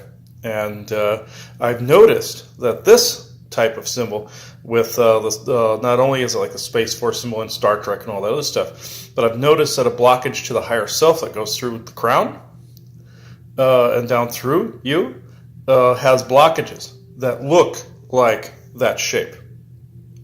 That triangular one with the divot in the center, like the Star Trek symbol. I have noticed this on a multitude of occasions above people's heads. And again, the shungite was basically showing me a reflection as to what was wrong. I was wondering why I was drawn to this one after I made it. And this would be the reason, right here. So yes, I'm hanging on to this guy since this guy became the reflection of showing what was actually wrong. This is also what, like I said, shungite does, but the skulls made correctly will do this, and if benevolent beings are using them, they do this. So showing what is actually wrong when things are being made like this as well. So I'm not saying the skull is wrong. I'm just saying now it can help fix those blockages because that. And this is one, again, folks, I'm hanging on to. So this isn't a glow one, but yeah, I'll hang on to this guy.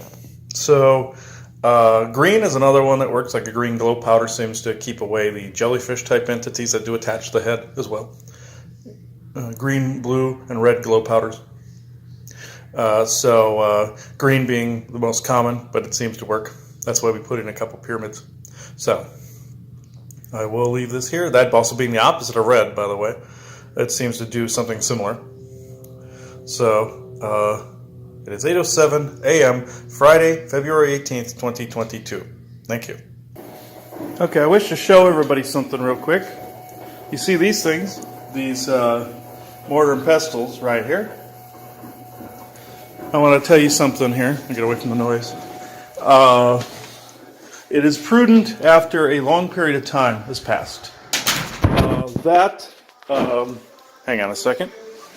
Alexa, pause music. It is prudent that over a period of time with mortars and pestles that you get rid of them after multiple uses of making alchemical anything with them.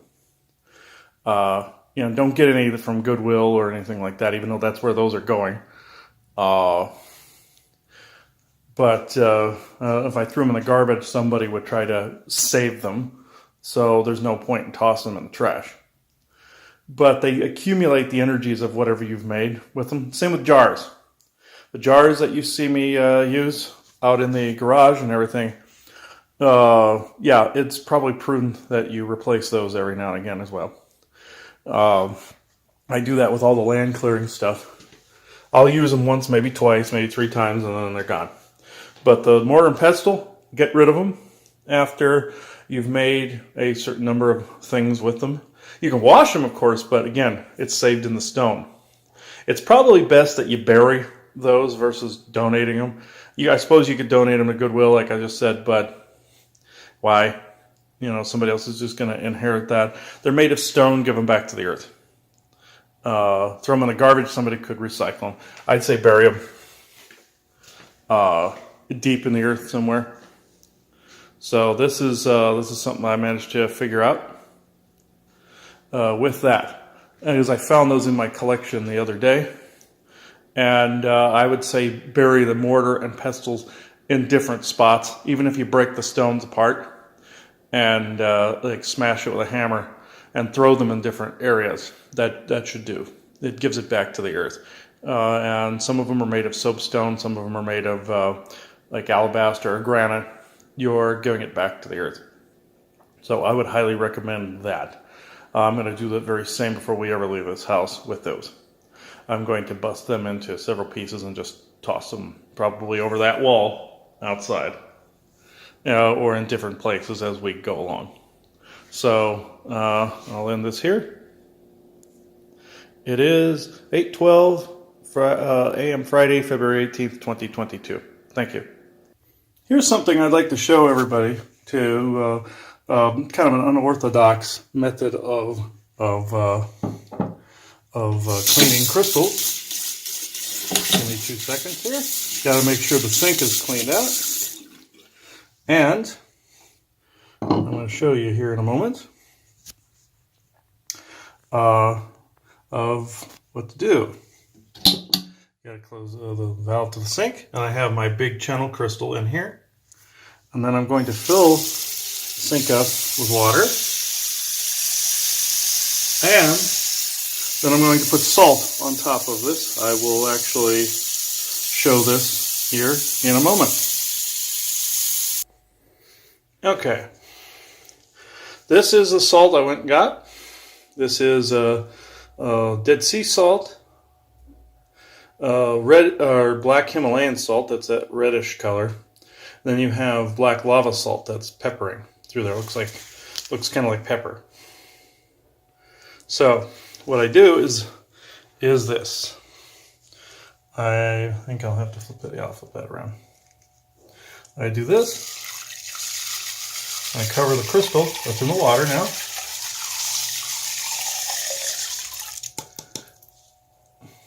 See how it covers? So make sure I get that one more time. Show the light is out of there. And notice how it's misting up through it when I poured that in.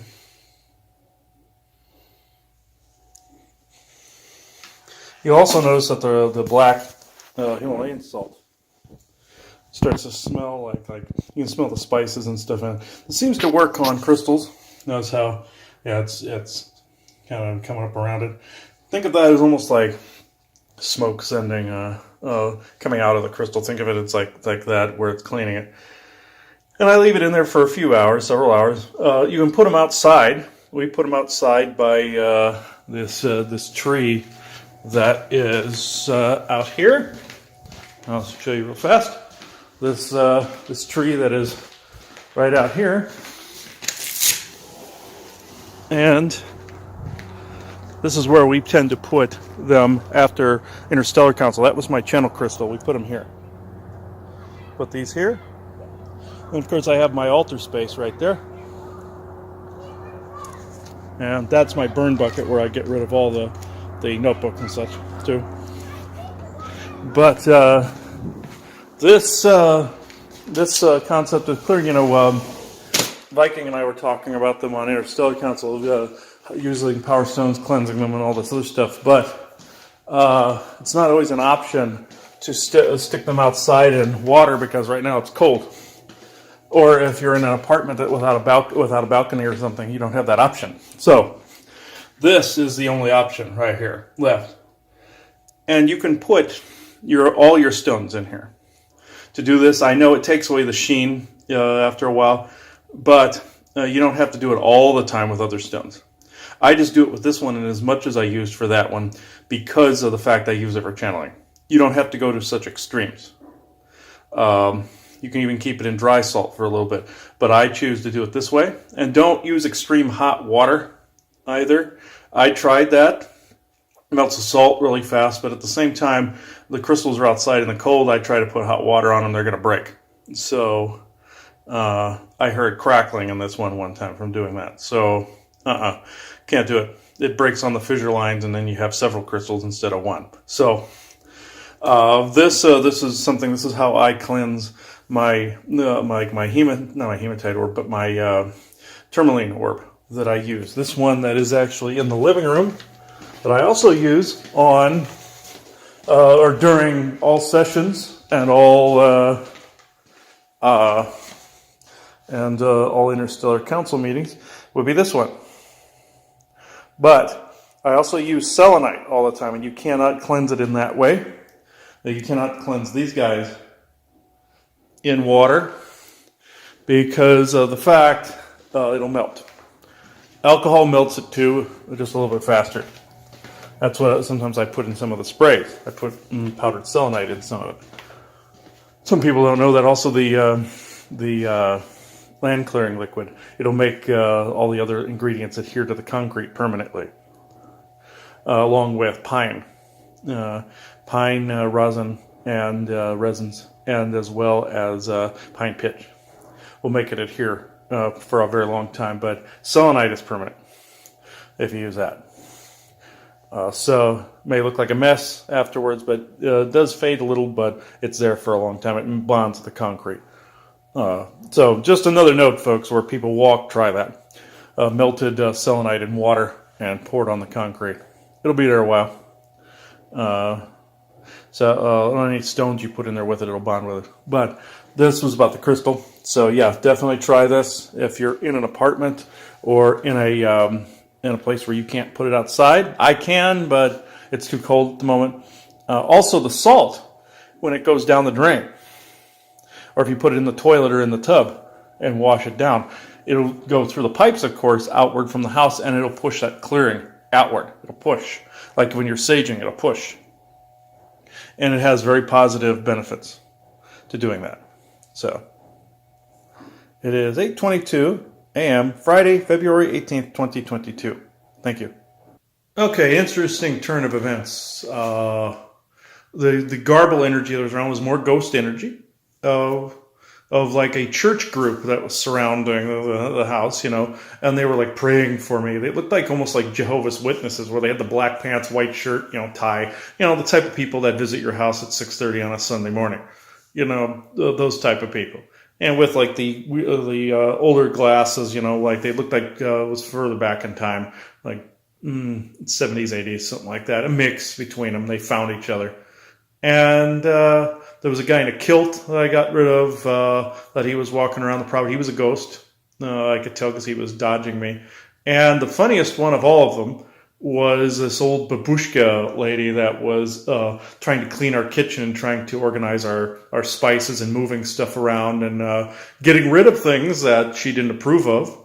She had been wandering probably from neighborhood to neighborhood probably for decades, rearranging and taking things and moving them. And this was like my mother was on the phone. She's like, "Yeah, we're not having this."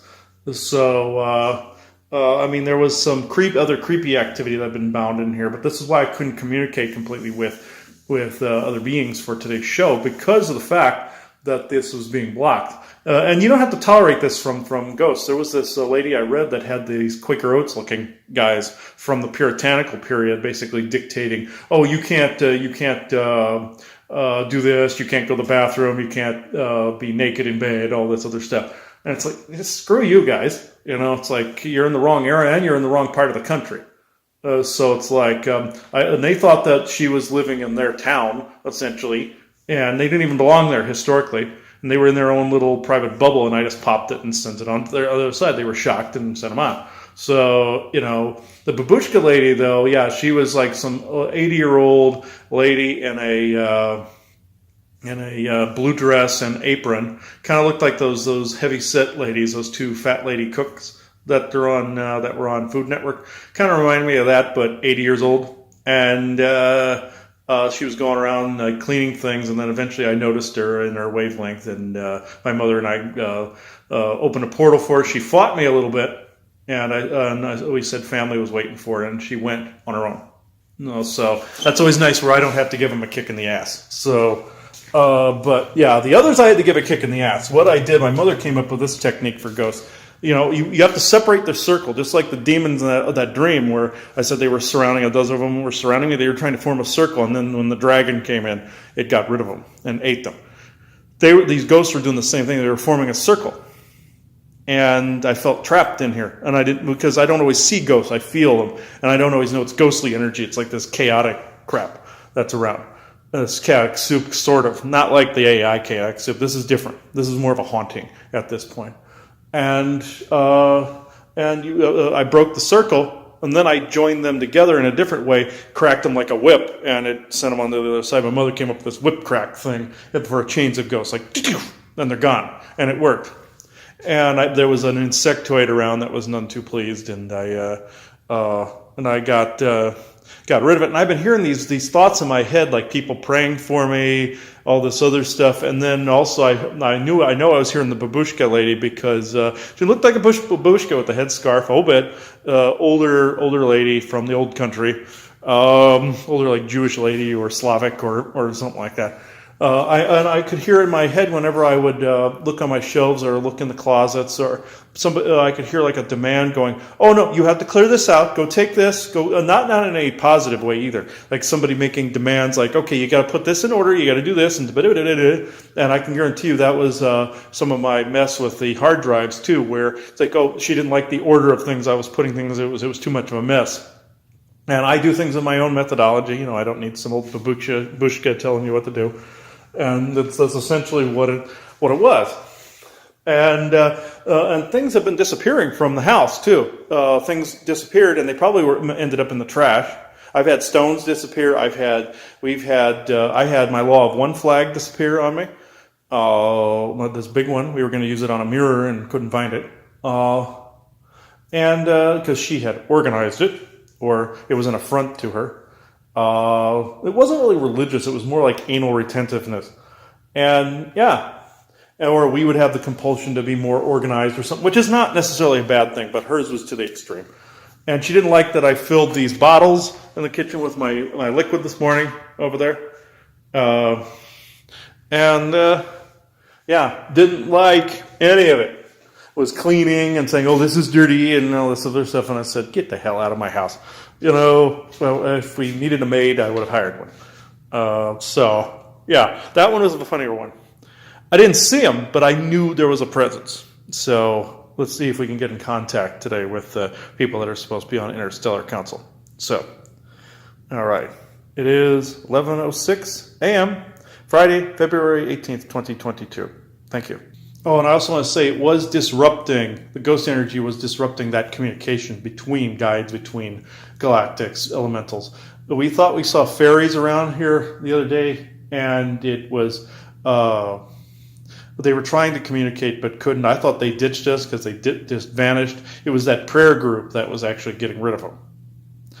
So apologies to any ill words that were spoken about beings that just vanished, but there was just too much ghost activity on the property. So I wanted to add that addendum. It is 11:07 a.m., Friday, February 18th, 2022. Thank you. One thing I forgot to add to this most important part is, in order to keep ghosts out, especially if you do medium work or psychic work or trench work like myself, you got to have a ritual that you do day and night to keep the place clear. Burning incense or doing something, sprays, and just say,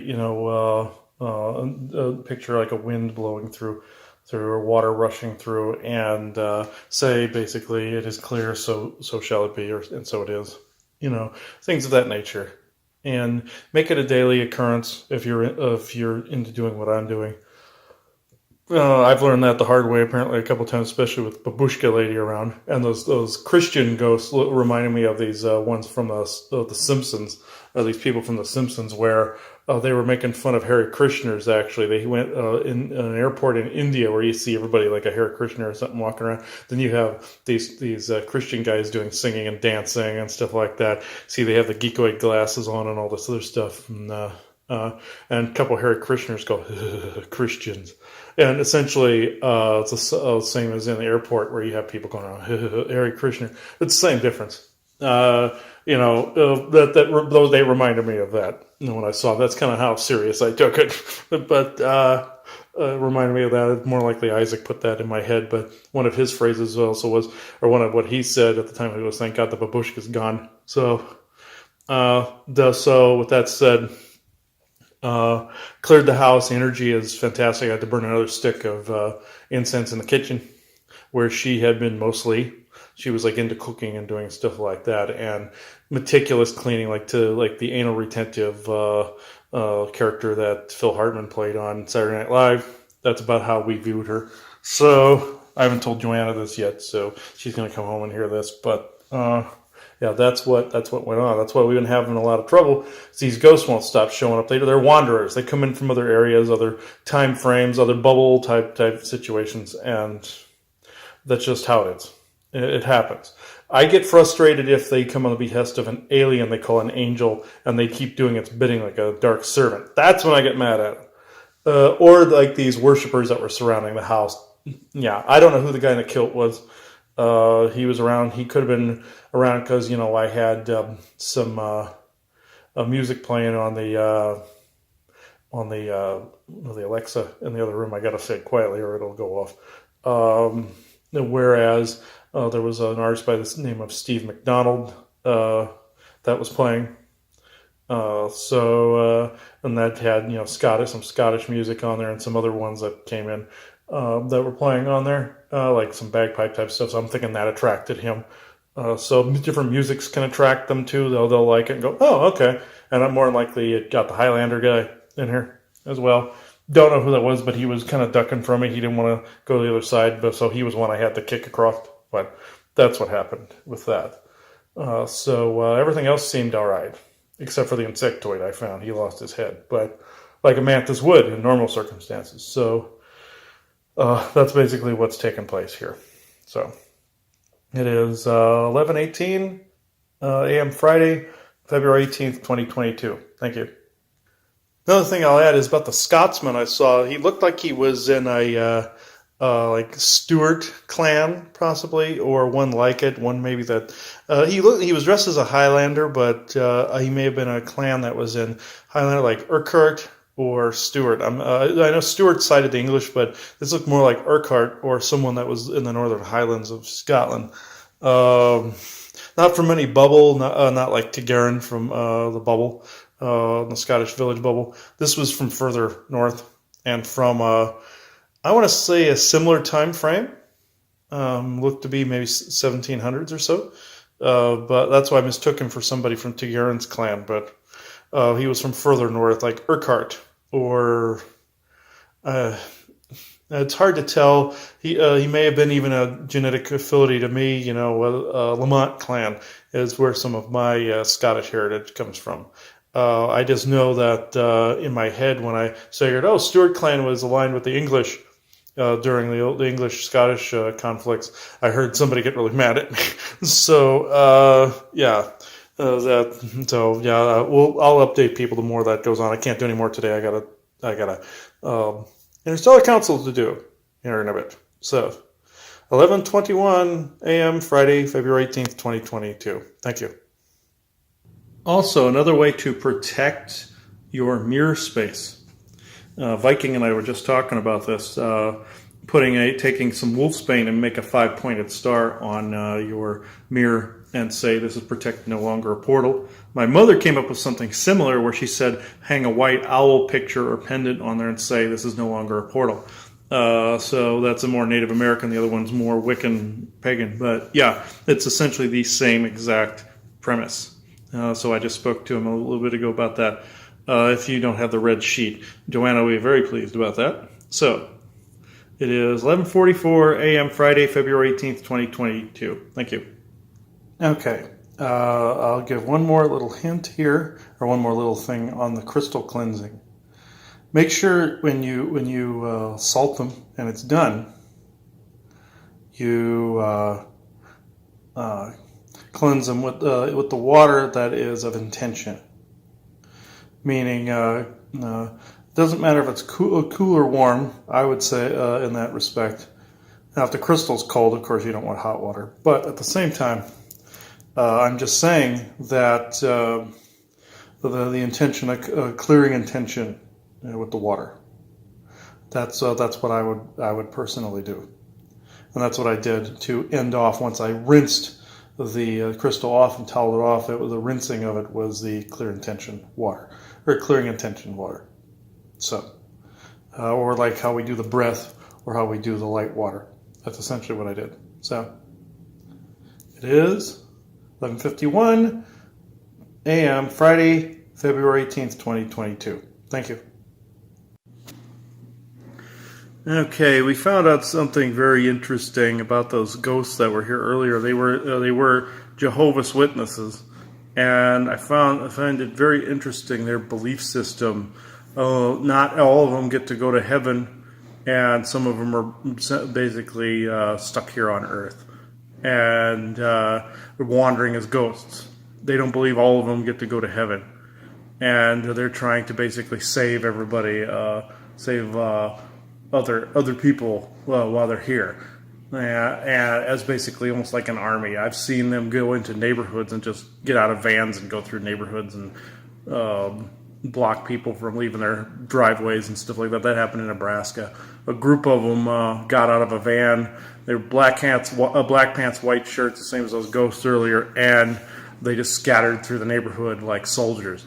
So they believe that not all of them are going to heaven, and that they're just going to be here, stuck here on Earth, apparently, forever. They just believe in the 144,000. They believe in the 144,000, but not the way Viking and I were talking about it. It was more or less like they're here just basically evangelizing everybody that's here for God knows what purpose. But it's like, no pun intended. But this is why I've seen those ghosts, because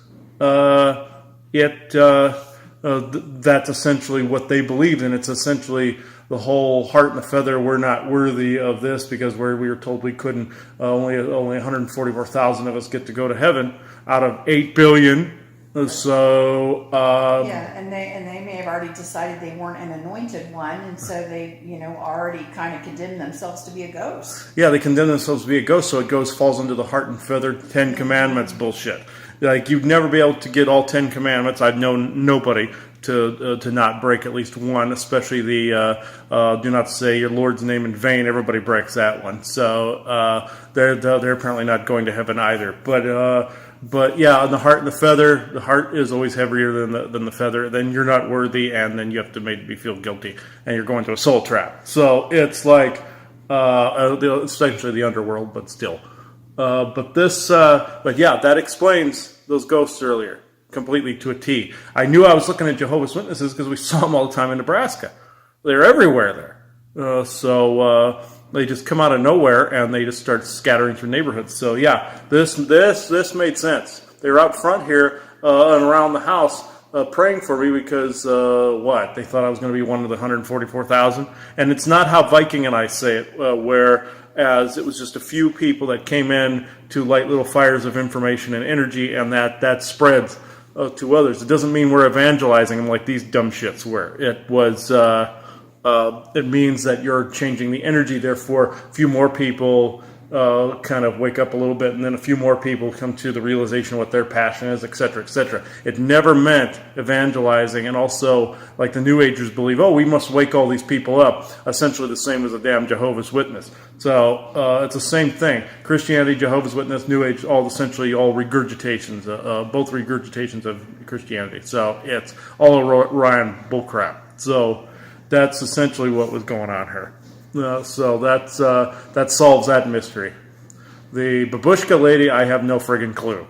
Scottish guy, I have no friggin' clue, other than the fact I was playing Steve McDonald music, and and some of it had bagpipes, and he was attracted to it. Only thing I can think of for that. Insectoid, we already know that part. So it's the babushka lady is the only mystery.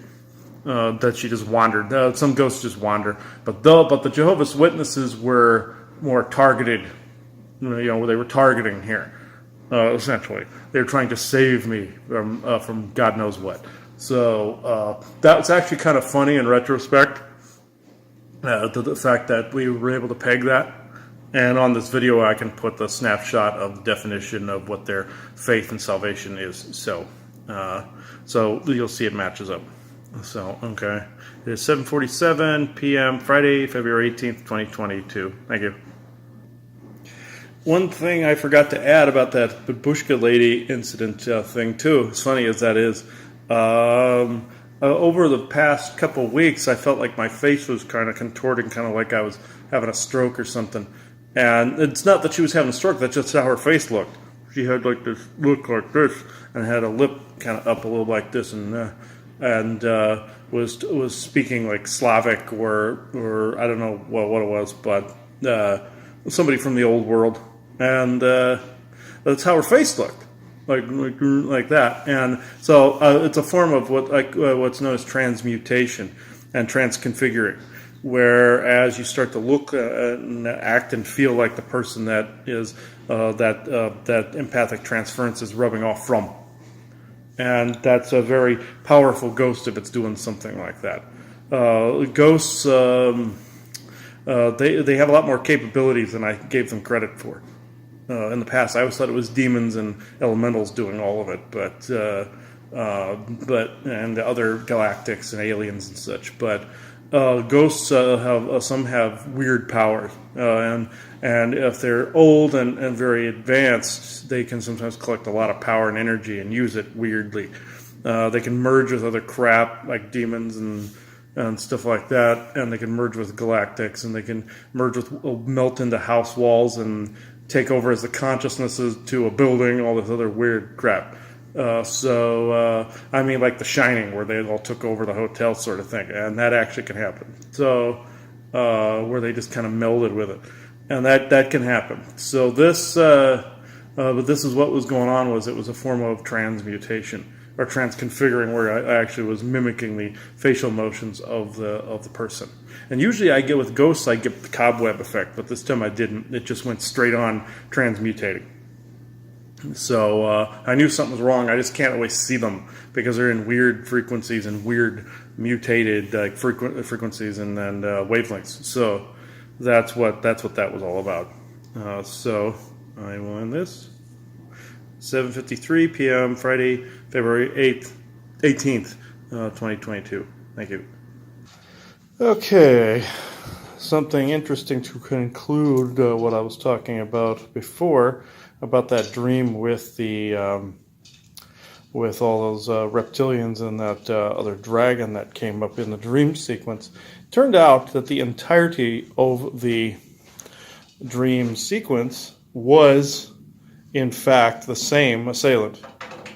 It was actually the dragon was the actual end game to the entire sequence. It was a bad guy playing the role of the savior in a time of need, and then thinking because it played the role of the savior that it somehow I was supposed to be indebted to it as far as a contract goes.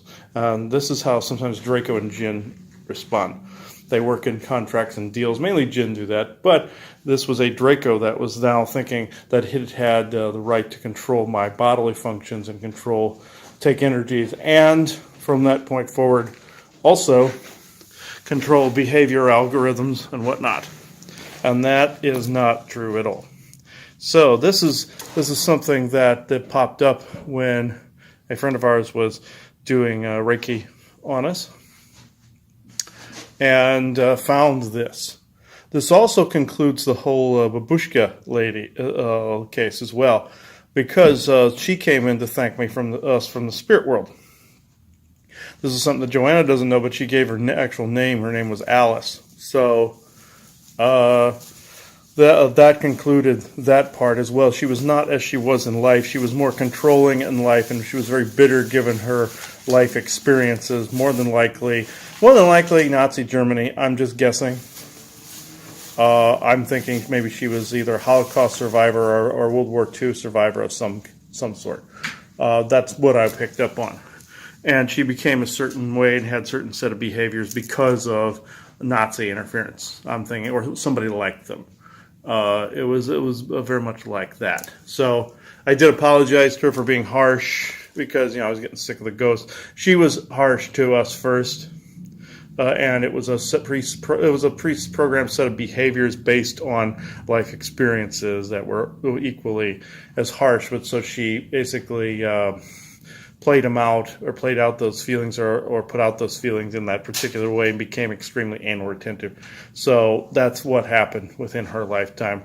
My grandmother was kind of the same way. She had a past life, found out as someone who was ready to starve to death and hoarded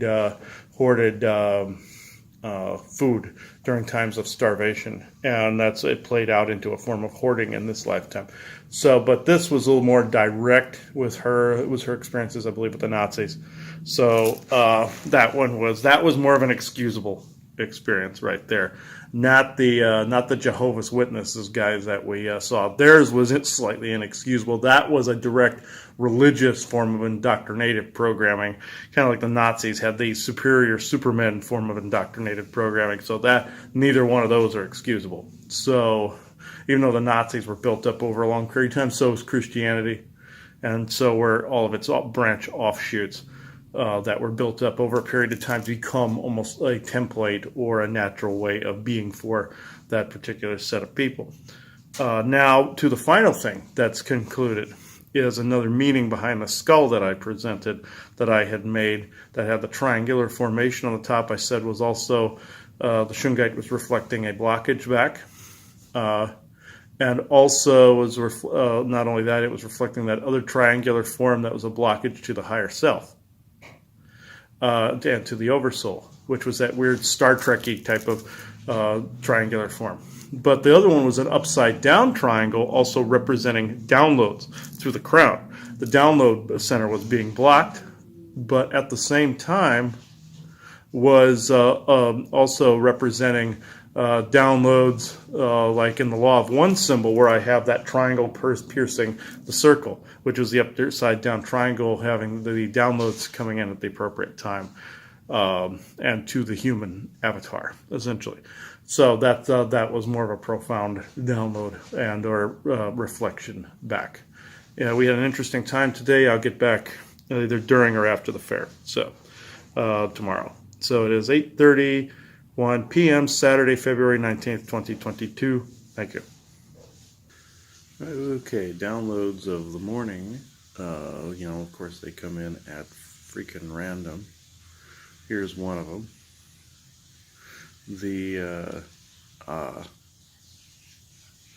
That's starting to, noticed in the hotel that certain financial things have critical mass, and not necessarily financial, but patterns, where now they're going back to more of an 80s way of doing business or dealing, except with modern amenities, meaning that nobody really noticed a whole lot. It was more like meh type of mentality, where you could come and go and you just do as you did, and that's a good thing, as long as bad things don't happen.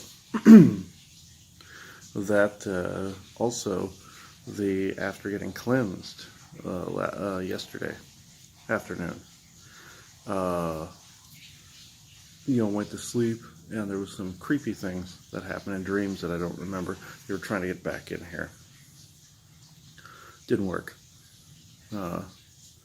Didn't work at all, actually. And of course, I have to bring orgone pieces for our room, and it worked pretty well.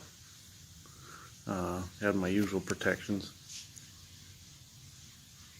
and there's one up there too, but you can't see it. But and it worked. Sometimes it gets their attention, but it's worth having. Just creepy Dreamtime invasions where I didn't agree to anything like they think I did, but I don't remember the details. I just remember it was slightly creepy and annoying. So sometimes that happens when you're getting a download, and obviously this is the day for downloads. So even though I ask that don't happen when we're at a fair, but it is what it is. So this was the report for that moment. 6:47 a.m. Sunday, February 20th, 2022. Thank you. All right, this is actually more of an update, like what I was saying earlier about the return more to the 80s type of mentality. This is going with the energies as well, and at the same time, there is more of a return to a traditional type of doing things. This then foreshadows something not necessarily good, because of the fact that how can I say it? It's like stuff that's more newer innovations is actually being more ignored in favor of more traditional ones. Instead of using traditional methodology to include all, it's only going for traditional downloads, traditional product, traditional ways of doing things in the new age. So more update on this when I'm able to do so. But there have been Syrian type of activity here, just exactly like at our friend's place. There was a Syrian there as well that was trying to disrupt things and trying to make me think that it was a family member. But I got rid of it fairly quickly. That's who's doing this. It's a move by them from the ones from the north in Shasta area. I'm not sure what they're wanting in Arizona, but we'll see what happens. I believe it's them that's trying to return it to traditional ways because they were losing control and they were trying to bring it back again in more of a forceful way, putting a lull on everything, but not just us specifically, but the area itself. So more update on this when the time comes. So, or when we get it. 11:06 a.m. Sunday, February 20th, 2022. Thank you. All right, I'm going to do a quick update here with the Syrian activity here. There was a man in really outlandish purple outfit that crawled past us. It was very tall. Syrians are known for wearing stuff like this, very colorful and very outlandish, sometimes harlequin looks, sometimes very, very old, ancient, colorful looks like Mediterranean sometimes look. But in that respect, Joanna noticed him. He walked past the table. I never saw him. I was looking right in that direction. I never saw him. I was thinking a little bit of other things, but I still would have noticed that. It still would have kicked me out of my daydreaming and I would have seen it. But there was a reason I was daydreaming. She said, walk in the other room. And I looked. This guy walked right past me, had a very dense energy, definitely alien. Didn't say a word. White hair, beard. Very tall. I expected to see pointed ears on his head like an elf. And looked like he was a mix, but this was definitely an alien occurrence. He was cloaking himself from me. Some people can do the perception filters like that, but this was more direct. This was one of the Syrians that were looking in, was trying to get boots on the ground, eyes on the ground, ears on the ground here in this area. So I figured I would let everyone know that. Wearing very colorful, like planet-looking outfit and everything, purples, blues, loud colors, long white hair, beard. So they don't generally have facial hair, but sometimes they do. It's rare, but long hair. But he was definitely alien, without a doubt. So not common that I see that, but it was definitely one. So it is 12:42. Oh, actually, before I say anything, yeah, they concerted effort to block some of the sales from people that have more updated stuff. Some of the more out-of-dated stuff is being sold. Kind of like some of the orgone pieces that don't have shungite in it, selling like crazy. So non-shungite stuff is selling like crazy. For other vendors, ones that had a heavier energy to it that they could more easily be unmanipulated. Like what I tell you, minus shungite or minus silver, minus amber. Going like crazy. Ours is not moving that great today, but I'll update as time goes on. It is 12:43 p.m. Sunday, February 20th at the Phoenix Psychic Fair 2022. Thank you. One more thing I forgot to add. When this being was spotted, actually began to walk off and leave like they usually do. Walked off in the other part of the hotel when aliens technically are spotted. They didn't run off. Some of them are calm about it, but this had alien energy about it, under somewhat of a disguise too. So I'll leave it there. It is 12:45 p.m. Sunday, February 20th, 2022. Thank you. Okay, further report here. Some of the attacking that's been going on has been, of course, to the other people, getting them to repel away from the table, either from something from within or on outside, like beams coming at them, as much as I'm trying to deflect. It's not the product or anything like that, but it could be something on the inside of them that is getting them to repel or ignore our stuff. I've tried my best to the best of my capability to shoo that programming away from the table. The AI influence, a lot of AI influence too, along with the Syrian influence, telepathy, and the like. But and the ilk, but we had a woman come up to the table looking at the dream catchers going, "Is this going to help me sleep?" And like bug-eyed look. It's like, yeah. And I didn't get a chance to say anything, and I turned my head and a little bit to say hello to somebody. And the energy of the orgone pieces and the dream catchers, all of a sudden she just was repelled and then ran away. Either in her mind heard a voice saying, "No, don't buy this," or what have you, but she took off at a dead sprint towards the other door on the other side over that way, on the other side of the building. But what happens is some people think it's their intuition telling no, when it's really a telepathic voice. They can't tell the difference. They don't discern it. And that's something you have to discern, whether it's you or not, because sometimes it's a voice, it's in your own voice. And somebody's not adept at telepathy, they're going to think, oh, it's my intuition telling me I can't buy this. No, it's something that doesn't want you to have it because they're abusing you in dream time, which is what was happening to that woman because she was looking at the dream catchers. The very thing that would have filtered that energy. And also the orgone pieces push on something that was making her heavy, fairly heavy. And she thought it was her intuition saying, oh, it's something dark. No, it's ill telepathy, ill aliens, and or attachments that don't want to leave, and or possession, what have you, Dreamtime invaders, which is really huge right now. And that's what was actually going on. And there's been a lot of concerted effort to get the public to ignore our stuff today for that result. It happens from time to time. I don't like it, but it does happen from time to time with our stuff specifically, but other people that were of an elevated energetic status, let's just say, not to bash anybody else that's here that may be caught up in other negative and or heavier cycles, but and what have you. But like I said earlier, some products were being drawn to that had a slightly denser energy, and things that really would not do things. It was just more for show, being bought more than the functional.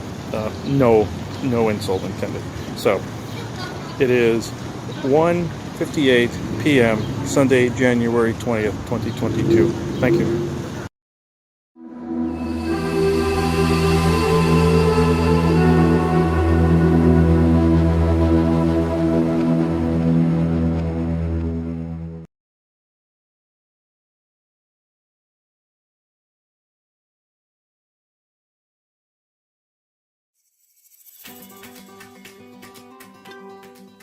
Good morning, it's Torah Moses.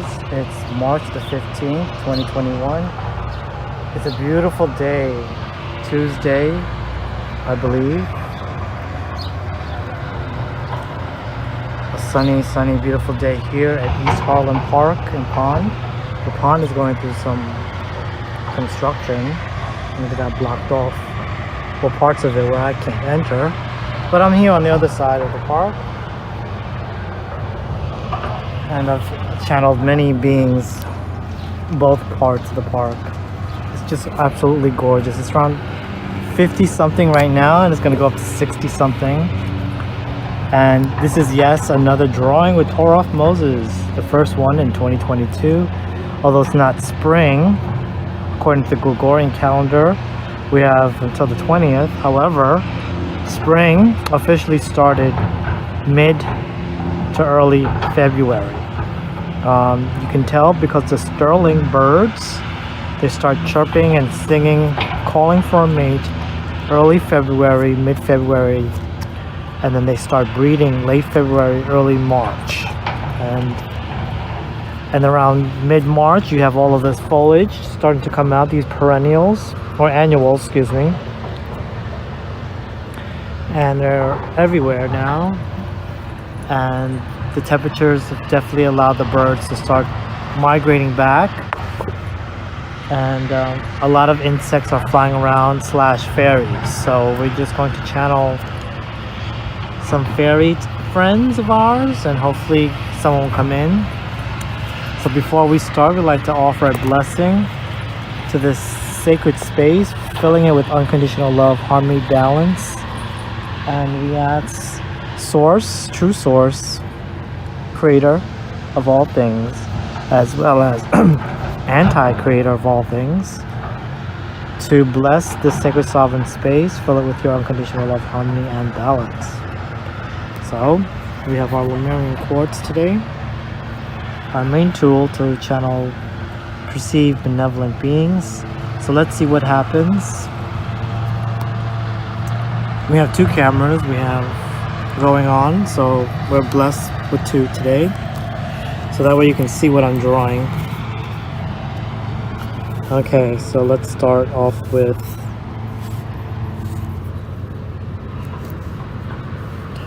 a shape. And that's the shape we got.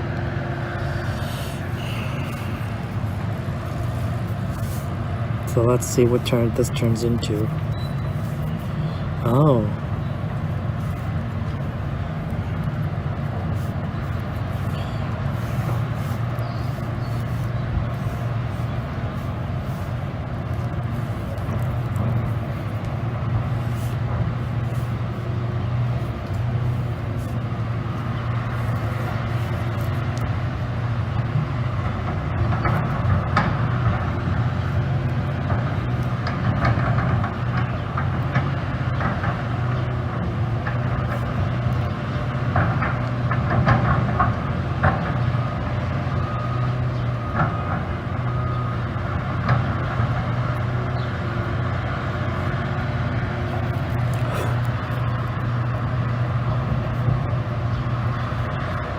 I do not miss these blood-sucking flies.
Seems to be a leafy type of being.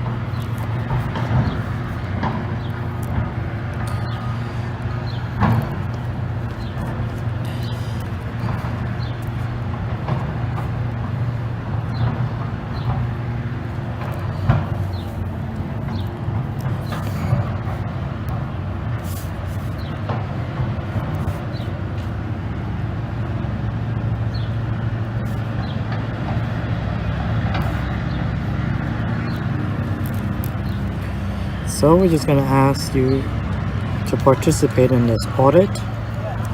If you're a true benevolent being, please share your heart space with me now to ensure you are a good being. Share your heart space with me now. Okay, show it one more time. Share your heart space if you're a positive being. Okay, good.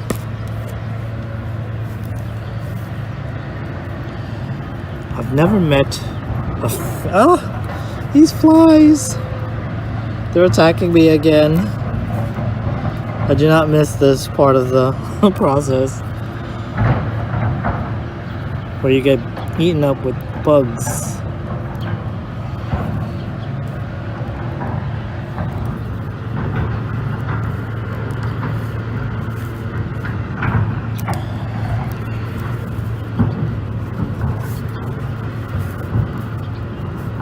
So this is a very unique being because I'm getting plant and bug. Not that I have not encountered these types before. I've encountered many bug plant like hybrids that happen to be fairies.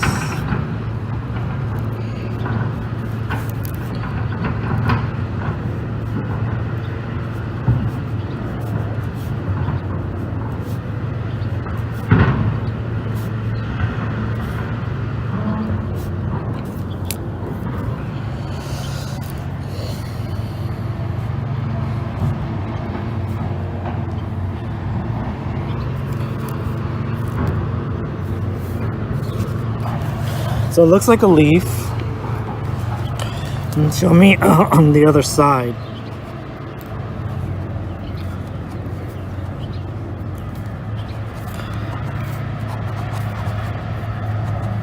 Oh.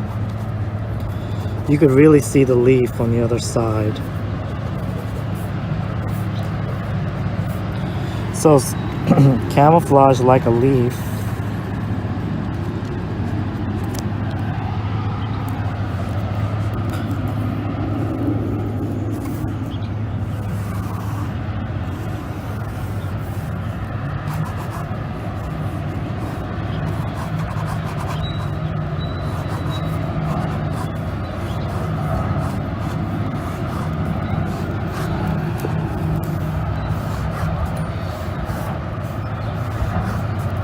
Like normally you would see like new leaves, but it's similar to these leaves here on the floor.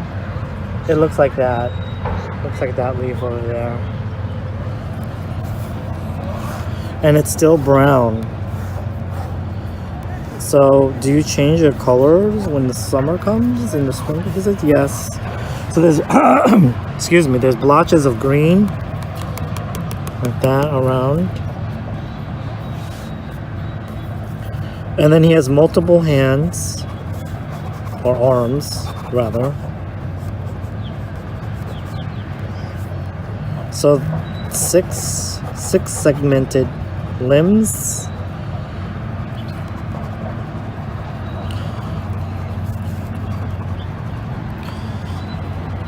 So it kind of looks like a pill bug or isopod insect. And he does have an antenna.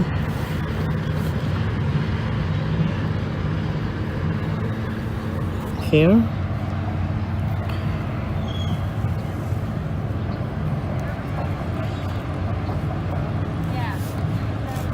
Oh, it's one of those spring flowers type of flowers. That's his antenna. And he has a small face, kind of pudgy looking face. And it's bald. Are you a boy or a girl? A male or female? It doesn't have a sex, it says. I'm getting the word asexual. So what is your function here? Well, before you start and tell me that, what is your name?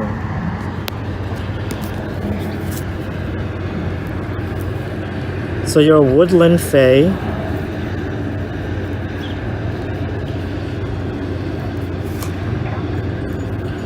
I'm getting the word stork, hook, beam,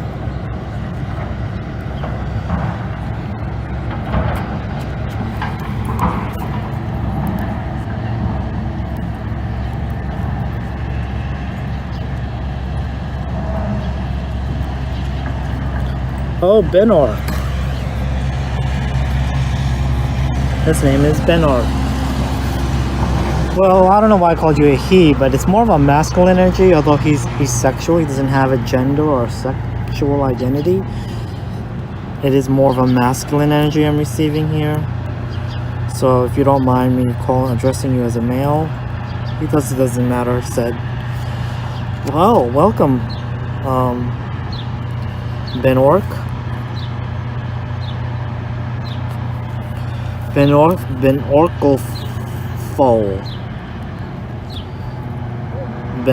Benorkfol.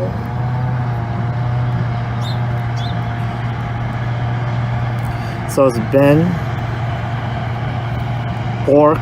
oil. Benork oil. So his name is Benork oil. Benork oil. Benork oil. I'm butchering these names. Okay, well, hello, Benorkle. You're so cute. How big are you? So your height and... He says he's the size of that leaf. That's the leaf I was looking at. So that's like around 4 to 5 inches. Ah!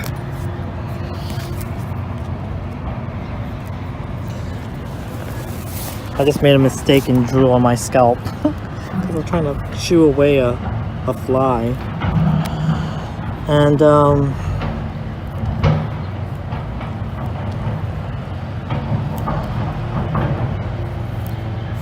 so it has these ribbings going on here. Very much like an insectoid ribbing, like,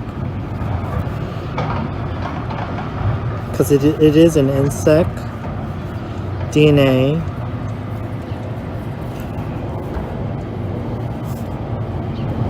And plant.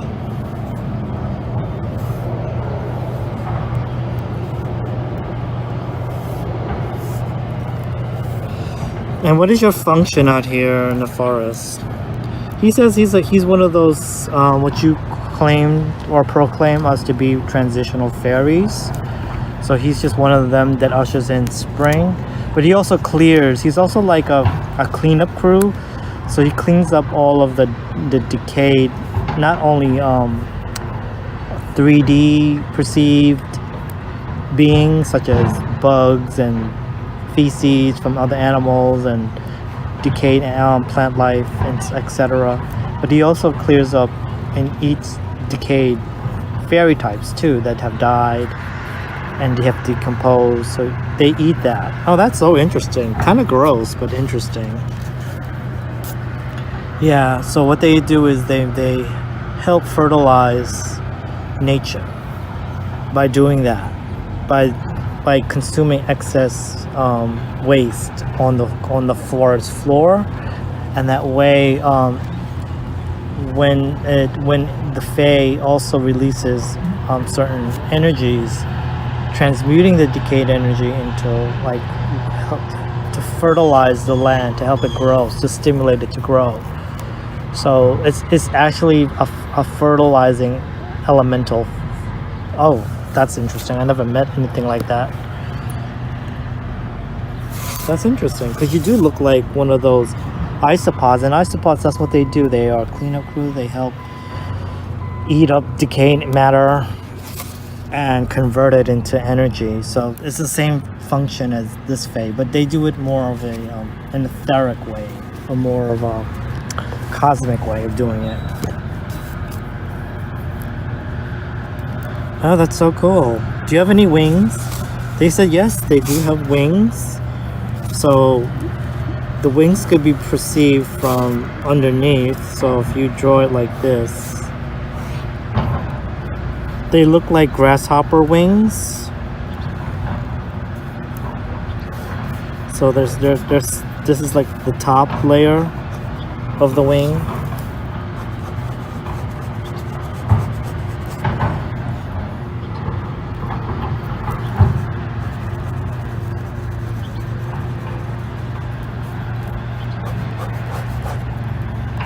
Ow! These bugs! These flies won't leave me alone. He's laughing. He's like, welcome back. Welcome back to the world of the Fae. So it's kind of like that. So they can fly. So they they appear very flat. I'm gonna get that leaf, because that's him. This leaf. Well, procedurally speaking, this is him. This leaf. I'm tempted to take it with me, but I'm not gonna take it with me. So that's the cluster of them on the floor, and this is him.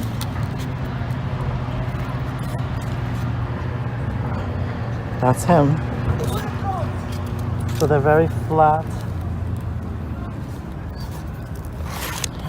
They're very flat.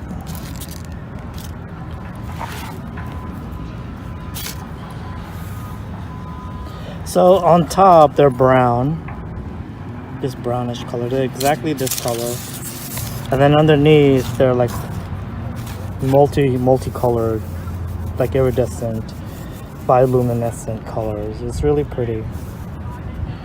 So these are, it has 1, 2, 3, 4, it's 8 limbs, grasshopper wings, isopod body, and then it just has this humanoid face, kind of chubby looking. And then he has, as antenna, they have these flowers. No, he said the antenna is actually here.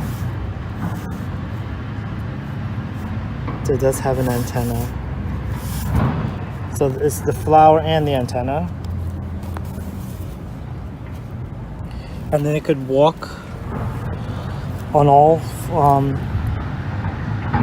what they could do is they could walk on all of their, all 8. They probably their quadruple. Well, this one is octotuple. Because they have 8 limbs. They could walk on the floor. And they could also, they can't stand up. So what they use their wings to stand up. And they can hover and they can fly. And they're not as fast as some of the fairies. They prefer to glide like a leaf. And then the wings help them move through the air. So they look like leaves, falling leaves in the air. Like that. Oh, that's so cool. Yeah. That is so cool. You're so far one of the coolest ones I've made.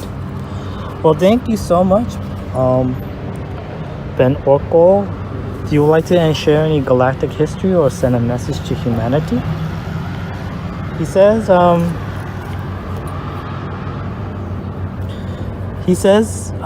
welcome back to the fairy realm. He says, we've been anticipating for your arrival here in the woods, and we look forward to working with you in your journey of discovering yourself. But he does not have any message for humanity. That was his message to me, and that's it. Okay, well, thank you so much for your time, Benorco. High Source. How do you say his name? Benorfall. Oh, Benorfall. That's how he Source says it. Benorfall. I can think the K is silent. It's more like an F. So Benorfall. That's his name. So I'm just gonna replace the K with an F. Yeah, Benorfall. Okay, thank you. Bye.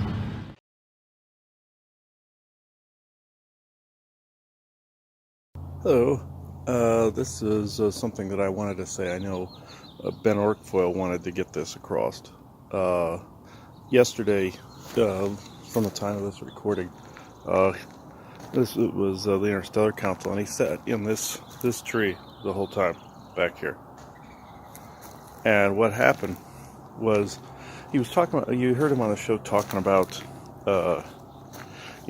sprays and Roundup and environmentally safe stuff. So environmentally safe stuff like this green stuff they coat the ground. If somebody had done it, I would show you what it was. Maybe somebody else could identify what exactly it was. But I know these are all derivatives of Agent Orange, and I was always in a panic when people were doing it, and I knew it was poison, but it was more of this over-the-top type of panic. And I was told that it was because, since I'm part elemental, and it was harming me on the energetic level and physical level, on a very small molecular level. I gotta move here.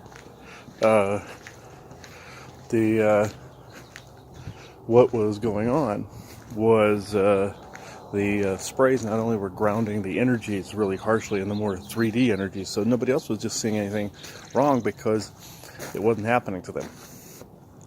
But, or it was, they just weren't noticing it.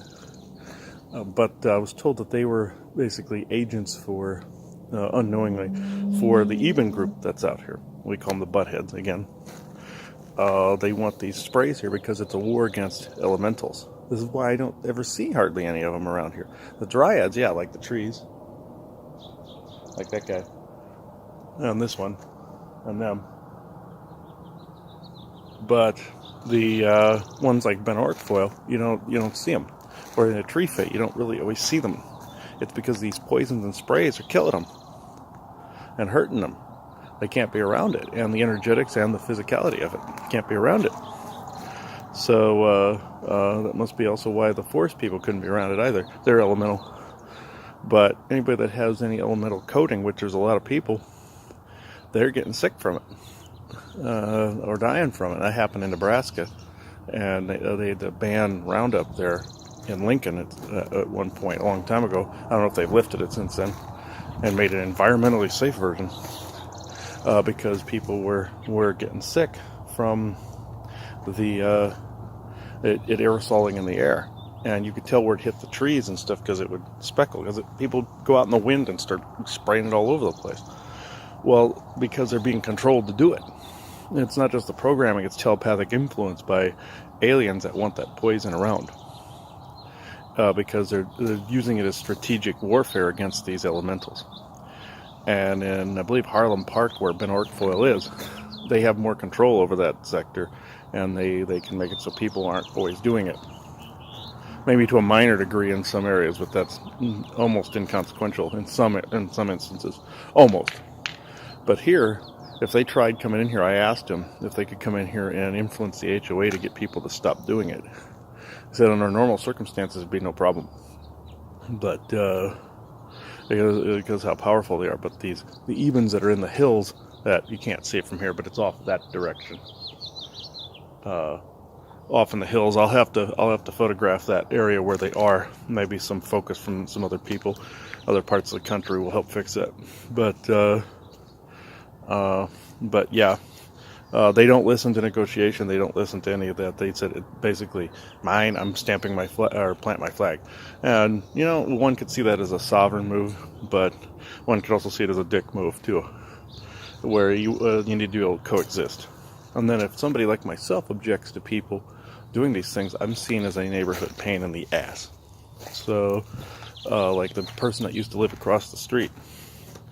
I asked him not to spray stuff, except using salt, soap, and vinegar. Just polite. I wasn't a bully or anything. Said, we're allergic to it, we can't be around it, all that, What does the guy do? He waits until he thinks that we've sufficiently been distracted by the television, comes out and he's like, looking around for me like this. It's like, no, the idea is you're supposed to stop it. But that's what the programming that the HOA has instilled in people, this neurotic behavior. Has instilled in people, and who's controlling them? Evens. So some military interests that work on behalf of thereof. So, or working with thereof. So, where the evens don't want to come into the neighborhood, there's also gang stalkers that have been around too, on a very small level, listening to transmissions and stalking. The routine with them. But anyhow, the problem here is, I try to put stuff out to counteract the energies like shungite, and shungite makes the weeds grow faster. It turns them into this emerald green like you're in the land of Oz, and which I tried it already. That's what it does. Has these it's like all this, like almost like hair, like emerald like hair that comes up real fast. And then it's sprayed immediately. So it's like kind of a catch-22. But I was told the more I do that, though, the more the energetics fundamentally change to the point where these beings can get a greater foothold. So if you're in a neighborhood and people are always doing this, throw shungite powder in other places, even if it makes the stuff grow faster to the point where people are doing that more. They're going to notice they're going to be spending more money on it, and they're going to go, screw it, after a while, if there's more money being spent.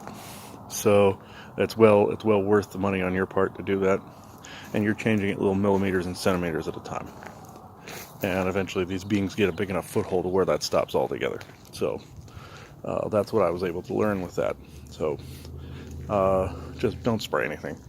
Do it the old-fashioned way. I told them, it's like, they basically said, if people were out there just removing them, picking them, digging them up like we do with the shovels, I know it's like an uphill battle, but people were doing it. They'd get the exercise, they'd get outside to get the sunlight, and they wouldn't be reclusive and sick. So there you go. So yeah, that's why we're having to do that out here more. And what may come after we leave, unfortunately that happens, but at least we left our footprint in that area, left the mark. And I intend to leave shungite powder all over the place, and eventually that's going to make it so these beings can get in here better, instead of just having to hide in the tree like that one over there, and my channel crystal under there. But yeah, that one is where he was. So he was protected by all those blooms. So okay, I'll end that here.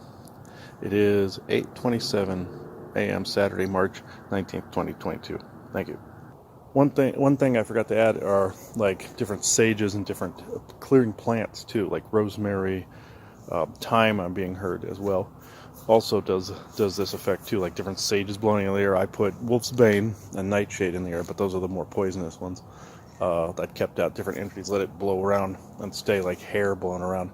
You can do that with different sages, like sage bundles. You can break it up and put it underneath the bases of the trees, around the trees, and around the plants. And you get enough of that even powdered white sage. White sage is probably the best. Throw it around. Palo Santo, powdered Palo Santo, things of that nature. And this also should begin to correct this anomaly. I was just reminded, of course, when the recording's off, I hear that in my head. So, and different clearing things like the salts, but not putting it around the plant, of course. So give me a moment. Yeah, not around the plants, of course. But yeah, it is something that probably should be done. I throw sage and stuff around all the time, or even burn it. Burning that amber frankincense myrrh. You saw me use that on the ghost property once. That was next door to this house where the lady died. So I was putting that out to protect against that. That's another thing that helps. And also burning amber frankincense and myrrh, sage, Palo Santo in the air here. It seems to get rid of those other molecules from the Roundup and other sprays. It seems to make a protective wall while somebody else is doing it. So yeah, I'll leave that here. Something's trying to distract me away from that now. It is 8:29 a.m. Saturday, March 19th, 2022. Thank you. Okay, now I know what I was being distracted against. Any of the plant materials I use in my sprays, like lavenders, sages, hibiscus flower, any like rose petals, any of the things that I use in my jug there are an affront to these ebens, because it clears these away. Anything I make in my land clearing liquids out and sprays out, patchoulis, all of that. So spread all those things far and wide and just let it crunch up and flow into the air. It changes it little bits at a time. I've been doing the same here, and it's been happening. So I even take the remainder of our hibiscus tea and dump it out here. So yeah, I even throw little broken pieces of apatite stones, shungite pieces, plant sages, all that other stuff. Powders like shungite powder, I shake the bag out. If there's stuff in the corners of the bag, I'll rip it open and shake it out. Where any of the stones came from, like the tourmaline and stuff, if there's dust in the corners of the bag, I shake it out. Just keep doing that. Don't just throw it out, just make sure it's shaken out. And it will work. Trust me, it does work little bits at a time. So that's what they were trying to distract me. It's any of those things. Quartz bits, I mean, there's quartz around, but the quartz reacts to the shungite, which reacts to the orgone pieces I leave. That works as well. I bury those all the time, and it works. And I throw shungite nuggets all over. There's some orgone pieces I'm going to permanently leave here. I don't want somebody scavenger hunting for any of these, but like that little black one up here. That magnet one there. I'm going to bury that one somewhere around this neighborhood. Yeah, I'm going to continue to do that. Selenite is another one that disentangles, like you know.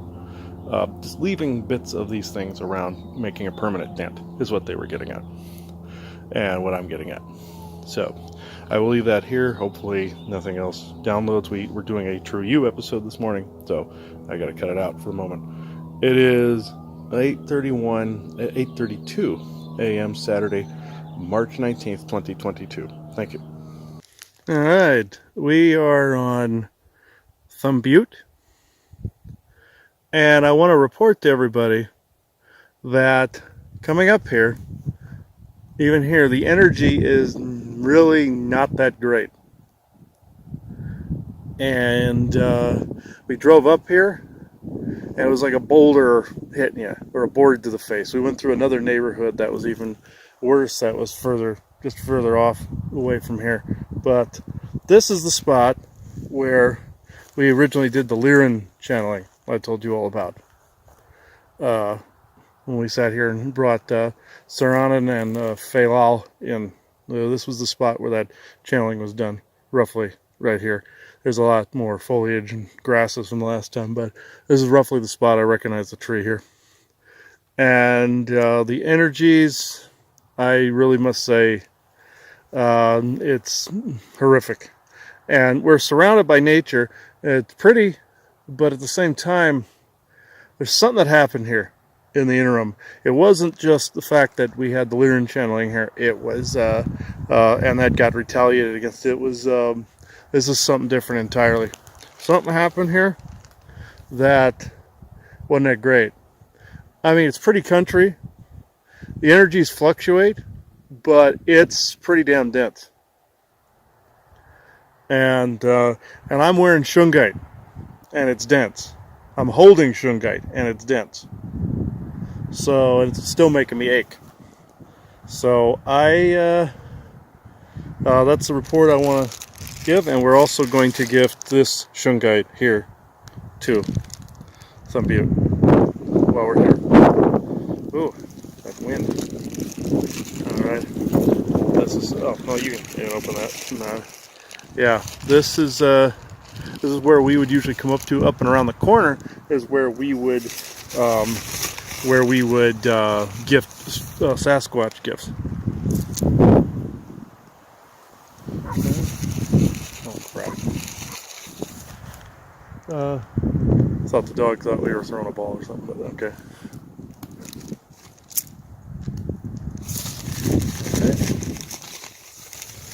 Now, a few more over this way. Okay, a little bit more, we can just dump the bag out here. Alright. There, that should do it. I felt the fluctuation from the shungite a little bit from here, but the amount that you would need to correct this is not a feasible amount. From the neighborhood that we were in and this, you would probably have to empty half the Corellia mine to fix some of that. So, ouch. Fix some of that. But a little millimeters at a time, centimeters at a time. So, I just wanted to give that report. Joanne, I don't know if you have anything to say here. No, not really. Just surprised and really surprised where we first were before we decided to come here, how bad it was. I'm telling you. And it was surrounded by trees and it was still horrid. It was one of the most naturist places, in Prescott. In Prescott, honestly. So my mind's kind of blown a little bit. Yeah. So I'm not sure what to think about that. Yeah, we'll continue to bring shungite up here, but that's just shocking. So I will leave it at that. Let's see, the date on this is 4:08 p.m. Saturday, March 19th, 2022. Thank you. Okay, I will add to this that the energy was so bad that it was making my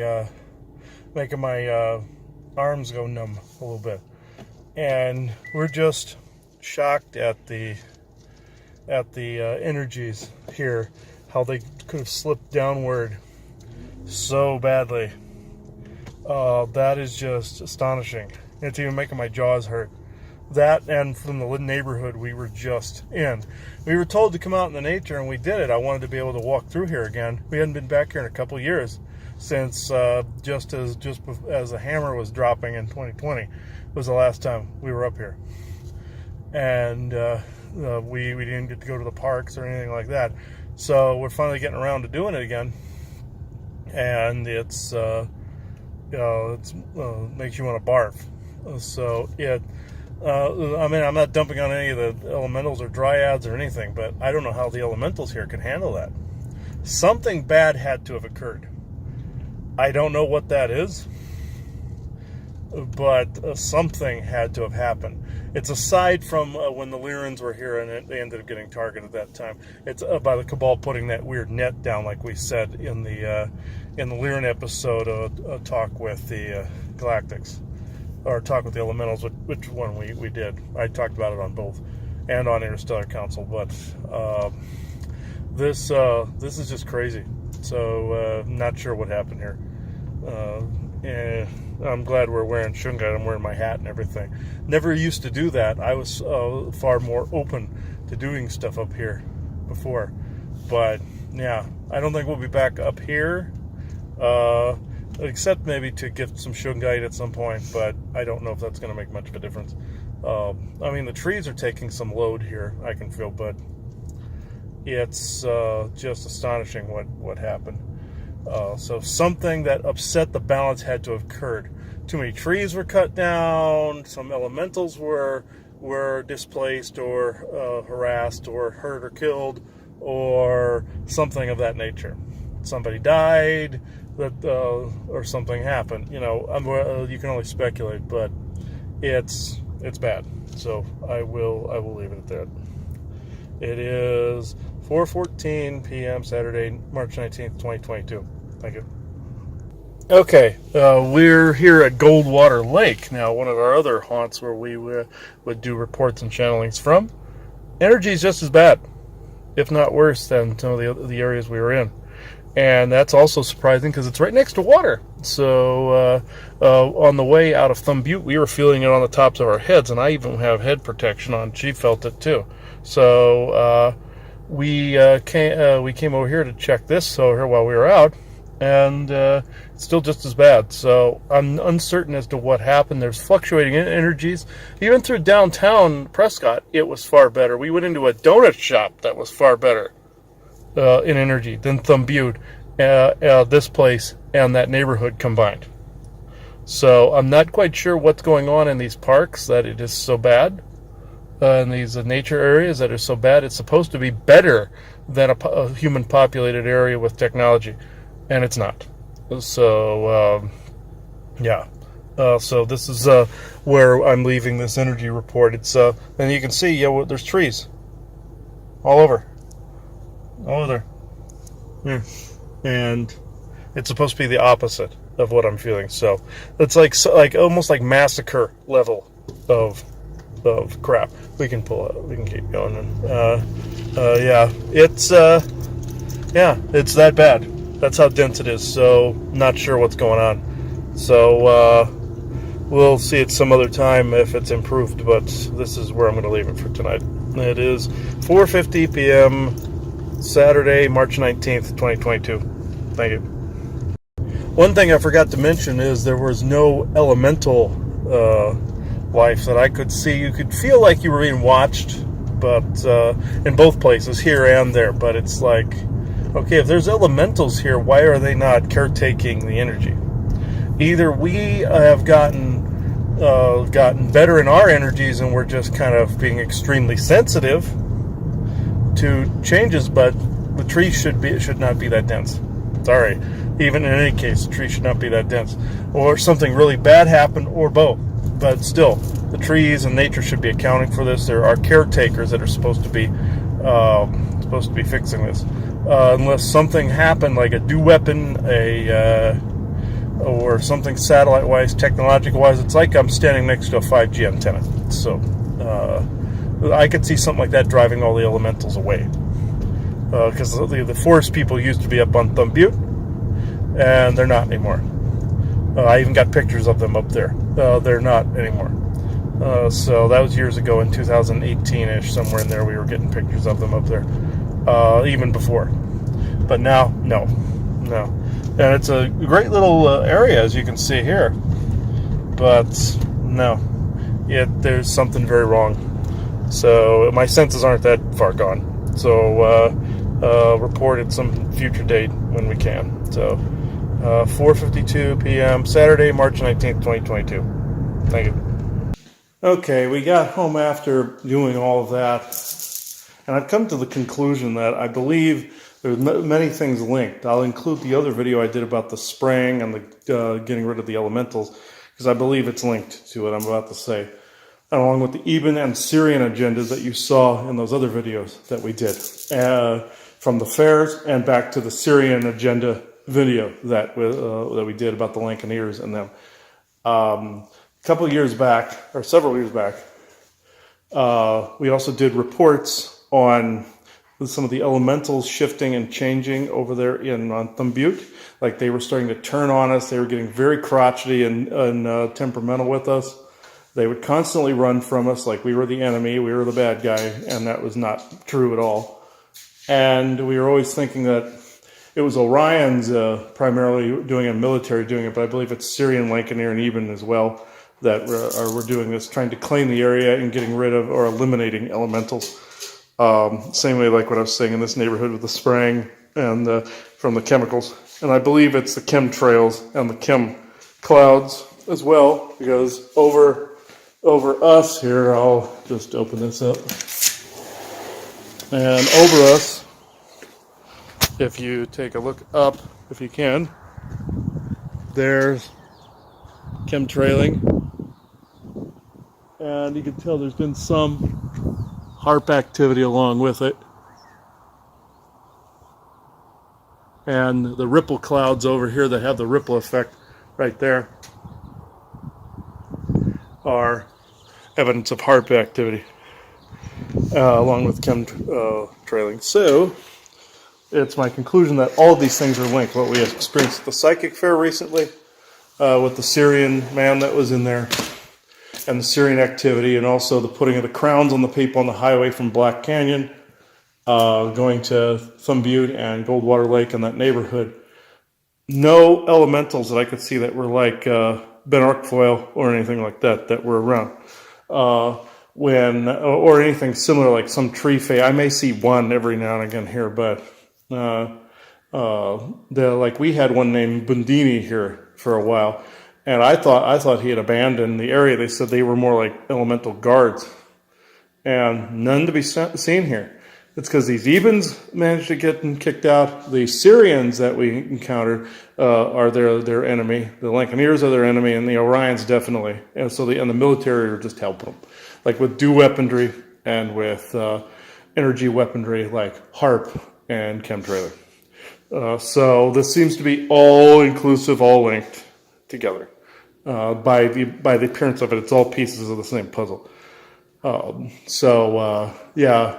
Arcfoil didn't seem to be threatened at all, because I believe he could portal in and out of here. But the Evens and them were not thrilled that we were talking to his people. Same thing with talking to the giants. I believe it's all linked. All these species they don't want us to speak to, because then we find out all of this agenda mixed together. This is all mixed together with the Orion agenda of divide and conquer and the reptilian agenda of looshing. So basically cutting down the amount of places that energy sensitive people can actually be, and elementally based people and elementals that can actually be around, and to make it all static. And of course, not all elementals, the dryads are still around, the trees obviously are still here. But remember, reptilians are more desert-like, Ebens are more desert-dwelling beings, minus the human accoutrements and adaptations and augments that they put into themselves. And Orion's just plain one, a nuclear radiated area. So you combined all this together, and you got the chaotic soup of energies, the Draco-like. You got the desert-dwelling areas, the others like the Ebens and some of the reptilians, and then you have the irradiation of that Orion's like. So And some of them are stealing human DNA and using it, so I don't know how they're adapting it to be in an environment like that, since humans need a wider berth of environments like elementals would.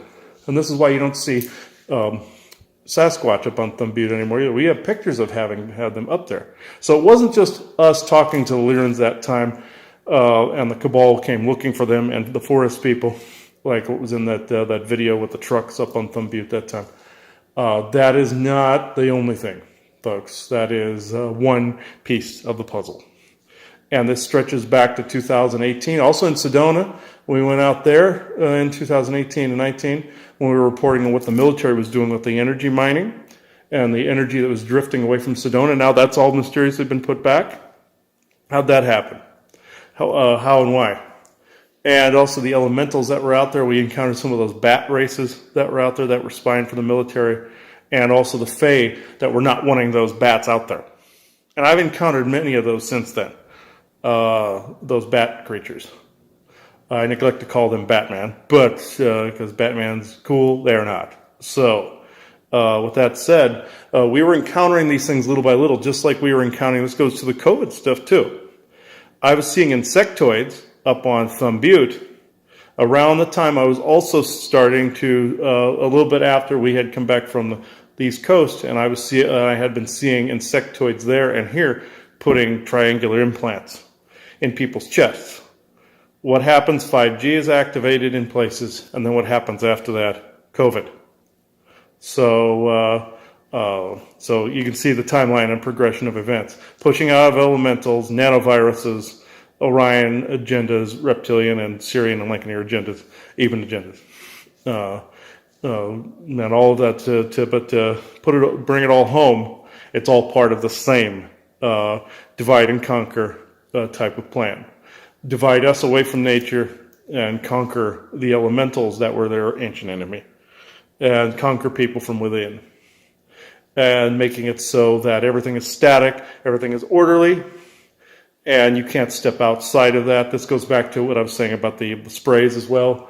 You have to convincing people to self-farm, not only that, and spreading poisons all over the place, but self-farming the belief systems and the energetics. So you put all that to one, it's one solid agenda, folks. So I believe it's one picture from the evidence that I've seen even tonight. It's sad seeing these things, but it has to be turned around. It has to be noticed. So I will leave that with you right now, unless I come up with more. It is 5:26 p.m. Saturday, March 19th, 2022. Thank you. One other thing, there is a strong push to get us personally out of here. This is a little addendum to this. Pushed us to get us out of here. And this happened to us 5 years ago on the East Coast as well, trying to push us that direction again. And we're trying to determine why this same buildup is taking place that took place for us out there in North Carolina. So whereas there is this buildup of energies, buildup of activity, attacking all of this other stuff just to push us away. The same thing happened there. There was a buildup of activity that made it so that it was inhospitable. So it's like this ping-ponging effect. So we have to determine what is the best course of action with that. Either, as I said on Interstellar Council, either hanging around here or going back out there. It's whatever our soul is saying and our true heart is saying, and not whatever this foreign compulsion is. And that is just that's, I believe it's also part of what I previously said agenda, but this is more like a side thing, but at the same time, I believe is also integrated into that whole scheme of things, where people like us are shuffled around as we notice things, so that we don't interrupt an agenda happening on a particular set of land, or we're being drawn to an area where we can be poked and prodded more. This happens to other people, that sometimes they get a huge compulsion to go somewhere, and it's just military or aliens trying to get them closer to a particular facility. I don't believe that's 100% here. I believe that might be maybe 10, 15%, but I'd rather have no percent. But that has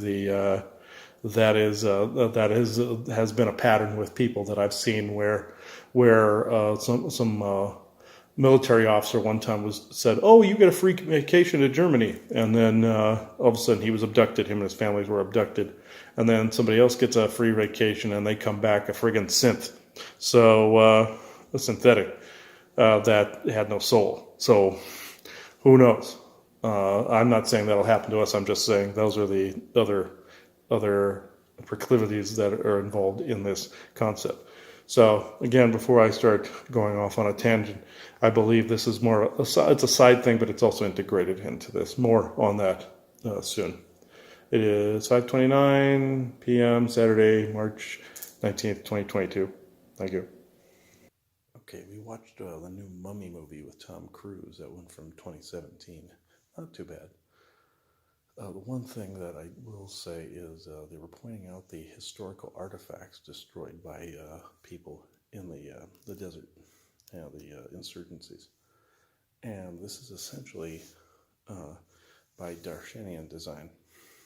They're attempting to wipe not only their presence clean, but their Orion overlords or allies clean from history so that they and them, I hate to use that term, the two more apt than you think, erasing someone's identity by calling them the they and the them, and with the microbial they and them that you heard on our transgender show, wiping somebody's individual identity clean and turning them to a they and a them, or he and a he, she. In this, I know this is sidetracking a bit, but by doing this, it is no different than somebody wanting to go back to source to erase their own identity, which is not the goal of passing on or ascending, you see. That's not the idea to lose your individual identity. It's to gain more of a grounding in it here and bringing in more of yourself here, more of your soul here and grounded in your own identity, in your own creativity and passion, not losing it to a they, them, he, she ascension to source. Source doesn't need you to, the true benevolent source doesn't need you to be there. It needs you to be here to learn and expand itself and yourself, not in a Borg type of way, but in a you sort of way, you looking at you, higher self. Think about that for a moment. But what I was originally getting at was the artifacts being destroyed. Sometimes I heard some of the Venusian colonies have done it a little bit in order to get rid of edifices, magical edifices, or other edifices or visuals to keep the Orions faceless. But at the same time, the Orions are mostly doing it, and the Darshinians are doing it to keep their presence still a secret so that they can manipulate history if they wipe out the past. And they're using their servants to do so. Venusians barely have anything to do with this, except trying to learn more about the Darshinians and Orions, and also trying to keep the Orions faceless. But at the same time, that can be a detriment if you play that game wrong. But they're barely involved. Keeping them faceless is a bad thing. You want the world to see them. You want the world to know the history. This is why primarily it's being wiped out by the bad guys. I think the Venusian involvement is more logistic rather than physical. Just trying to learn more about them. But I found that interesting. That's where that movie starts off, and that's where they find the mummy. I'm thinking there's magical artifacts and stuff that the bad guys are trying to locate, just like Hitler attempted to locate magical artifacts from the Tartarian period in Poland. That's why he was there.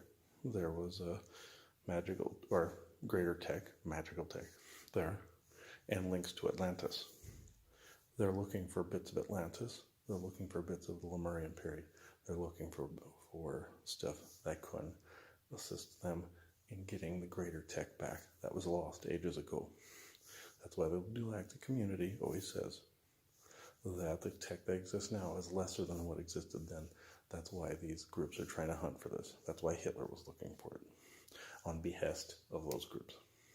So just think about that a minute. I'll get back to that subject at a later time. It is 10:14 p.m. Saturday, March 19th, 2022. Thank you. Finite point in this is that the forces destroying the artifacts also don't want people to put the history side by side with things that make sense. Because of the fact that what? Okay, we were interrupted by something that followed us back from that neighborhood today. So that had tried to inhabit one of our creations and it got stuck. So we had to get rid of it. Plant demon with some creepy fairy succubus type things attached to it like puppets. So, but what I was saying before was another reason for the distraction was the juxtaposing information and history, and also they don't want you to see the things side by side. In the ancient history, that is, there's a bit of a mind wipe here.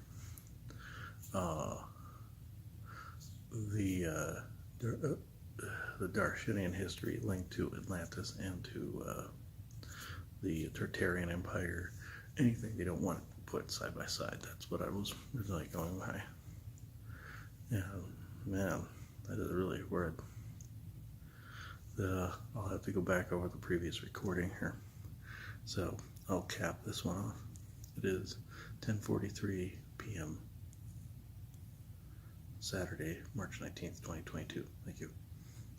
Yeah, yes, like I was saying, the things that make sense, concepts that make sense, things in their own lives that make sense, and putting it all together in one package, including what was going on today.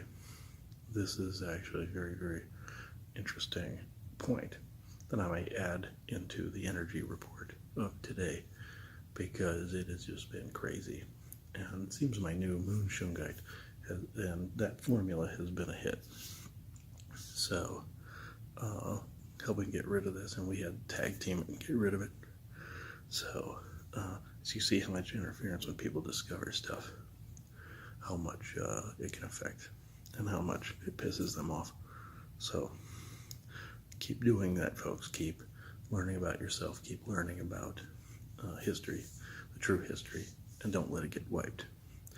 Keep it alive. As long as a few people know it, it still stands. It still is firm and grounded in the moment. Not all history goes away, has to go away. Sometimes there are some things that are important, some things not. But it technically is all inclusive in the moment, all important, except things that, like certain energies that you don't want mirrored. But the history needs to stay alive. The important parts, anyway. So, with that said, it's 10:45 p.m. Saturday, March 19th, 2022. Thank you. I'll make this quick. They're also mad at the fact that we're working together again. That we're making true use and stuff like that together again, like today. More than likely you'll see this video first. So the True You is coming up, a new one, but for the Patreon / subscription base. So stay tuned for that. So it is 11:36 p.m. Saturday, March 19th, 2022. Thank you.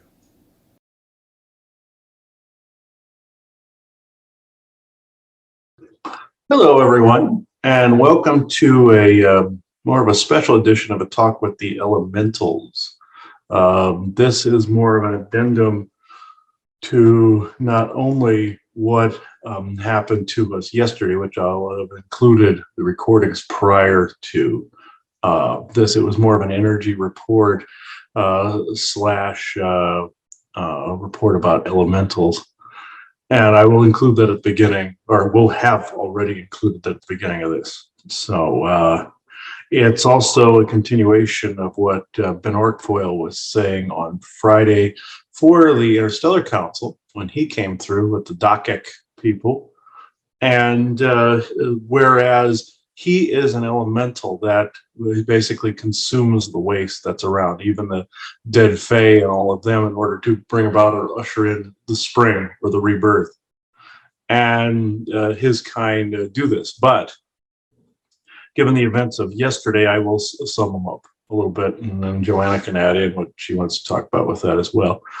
I'll sum it up a little bit with the sprays that have been going on here. I said previously, whereas they cannot be consumed by this elemental type, it kills them, and it makes it so that it is more of a sterilized area, according to what some of the Ebens and Syrians and all of them wish. I said this on little recordings as well in more detail.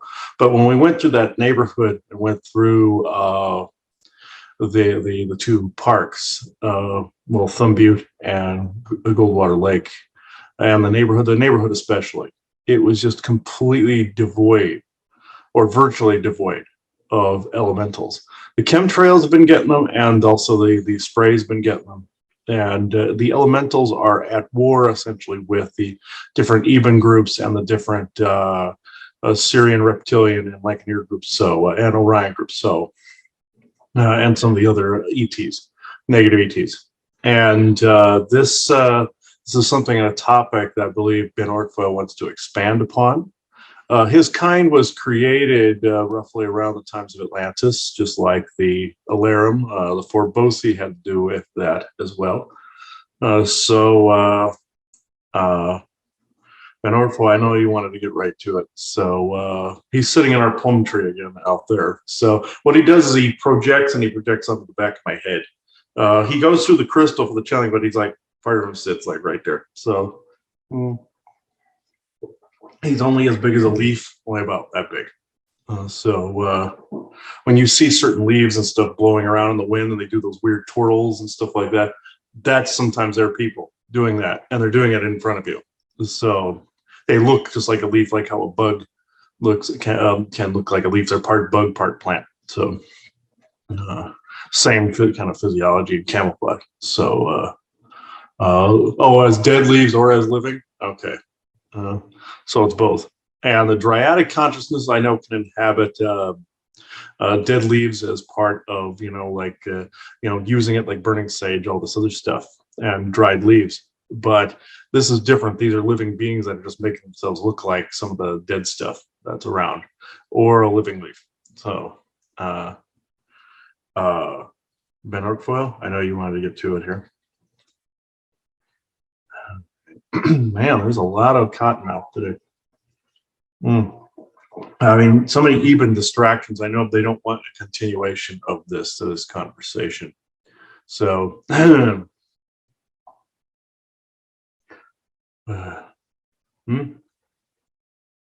oh, clear without the hat, you say? Like on Friday? Because I didn't have that on then. All right, but the Ebens will do their thing.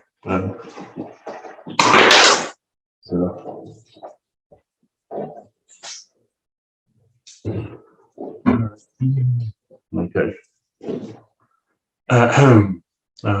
Like I was Friday. No, I can't do naked on camera. No, I can't do that. No. On camera. There it is not. There it is not on camera. Okay. Yes. Okay.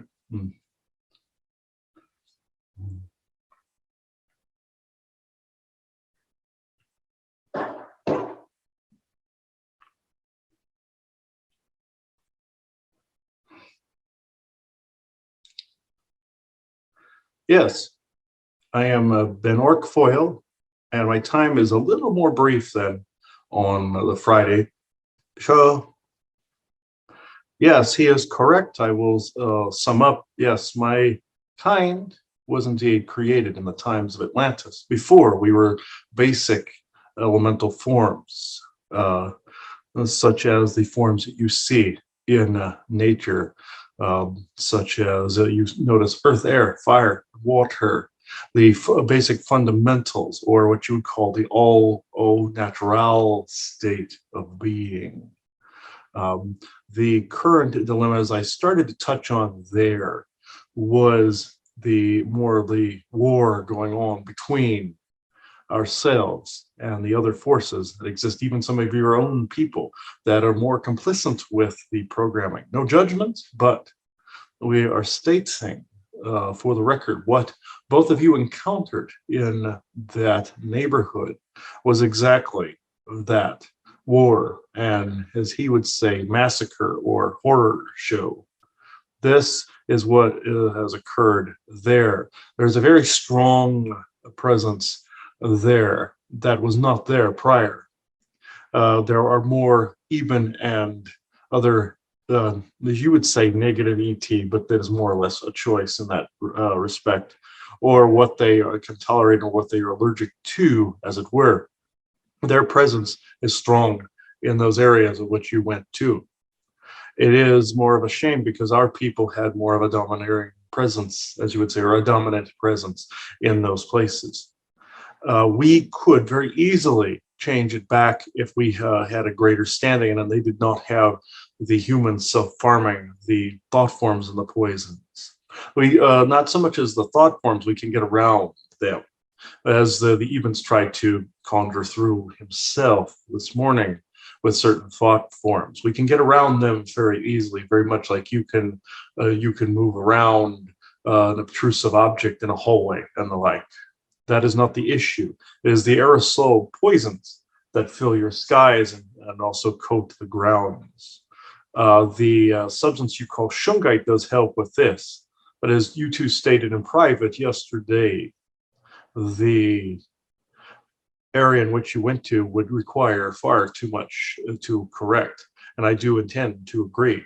But little bits at a time do help, as you did on Thumb Butte, as you did in other areas as you travel, as he says, in millimeters and centimeters.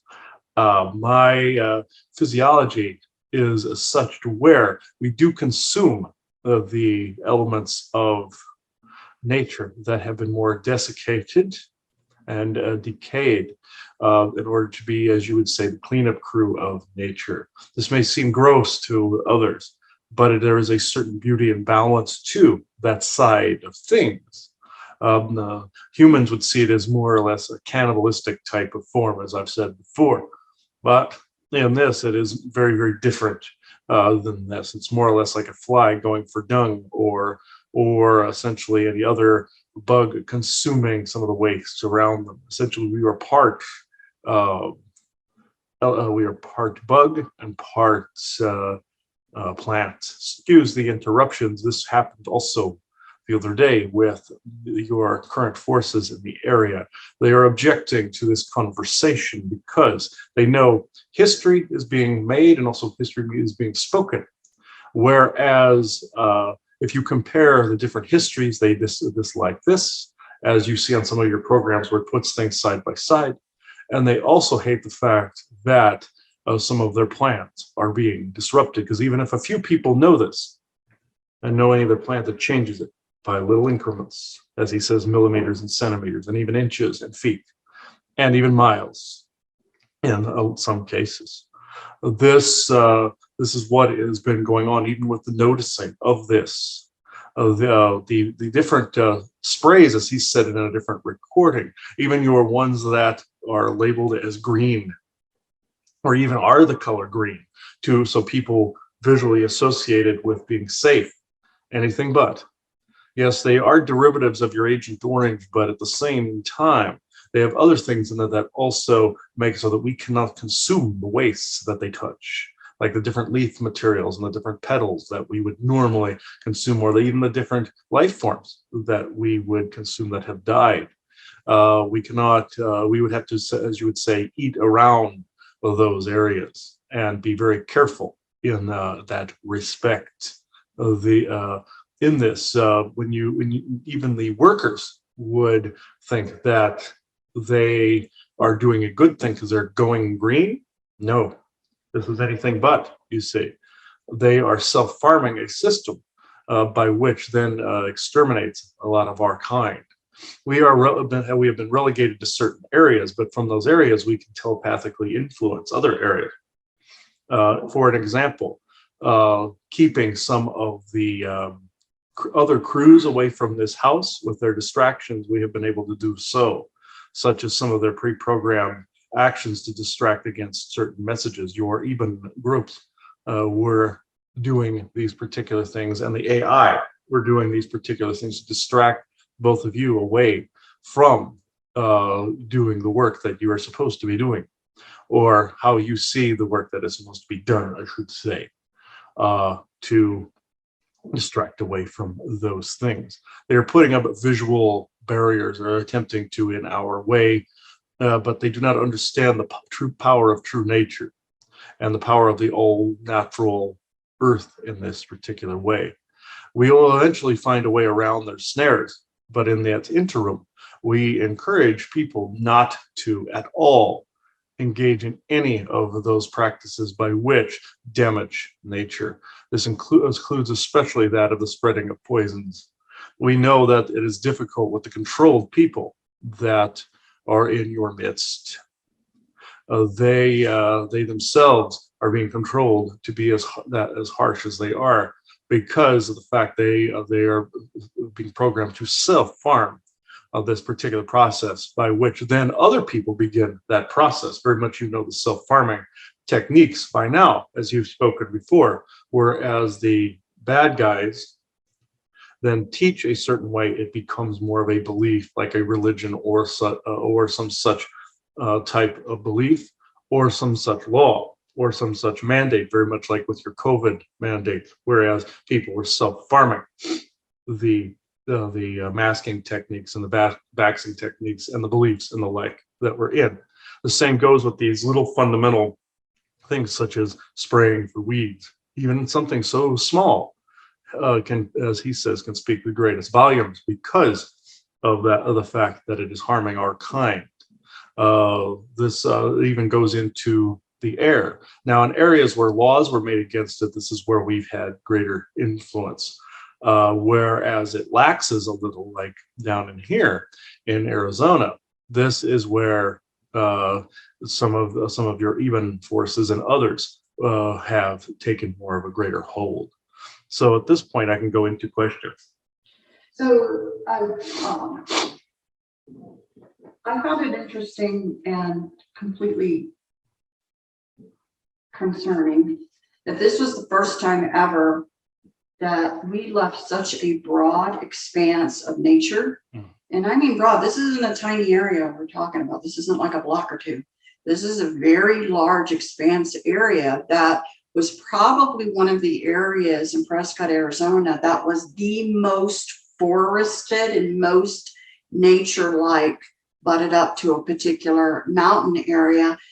And so what was so disturbing not only was being within it, but what was disturbing is that for the first time ever, it dissipated as we went into the flat desert land, which would totally be the opposite of what you would expect to happen. Mm-hmm. So I can't quite yet wrap my head around how did a forested area.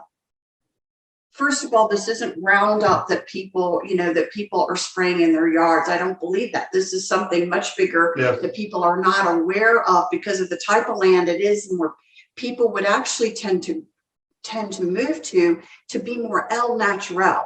So we're not talking, you know what I mean, that they're there manicuring the lawns like an HOA in this rock forest that we currently live. But this is pleasant, believe me, compared to what we just came out of, which blew my mind. So how is it being dispersed really? Because I don't think people know.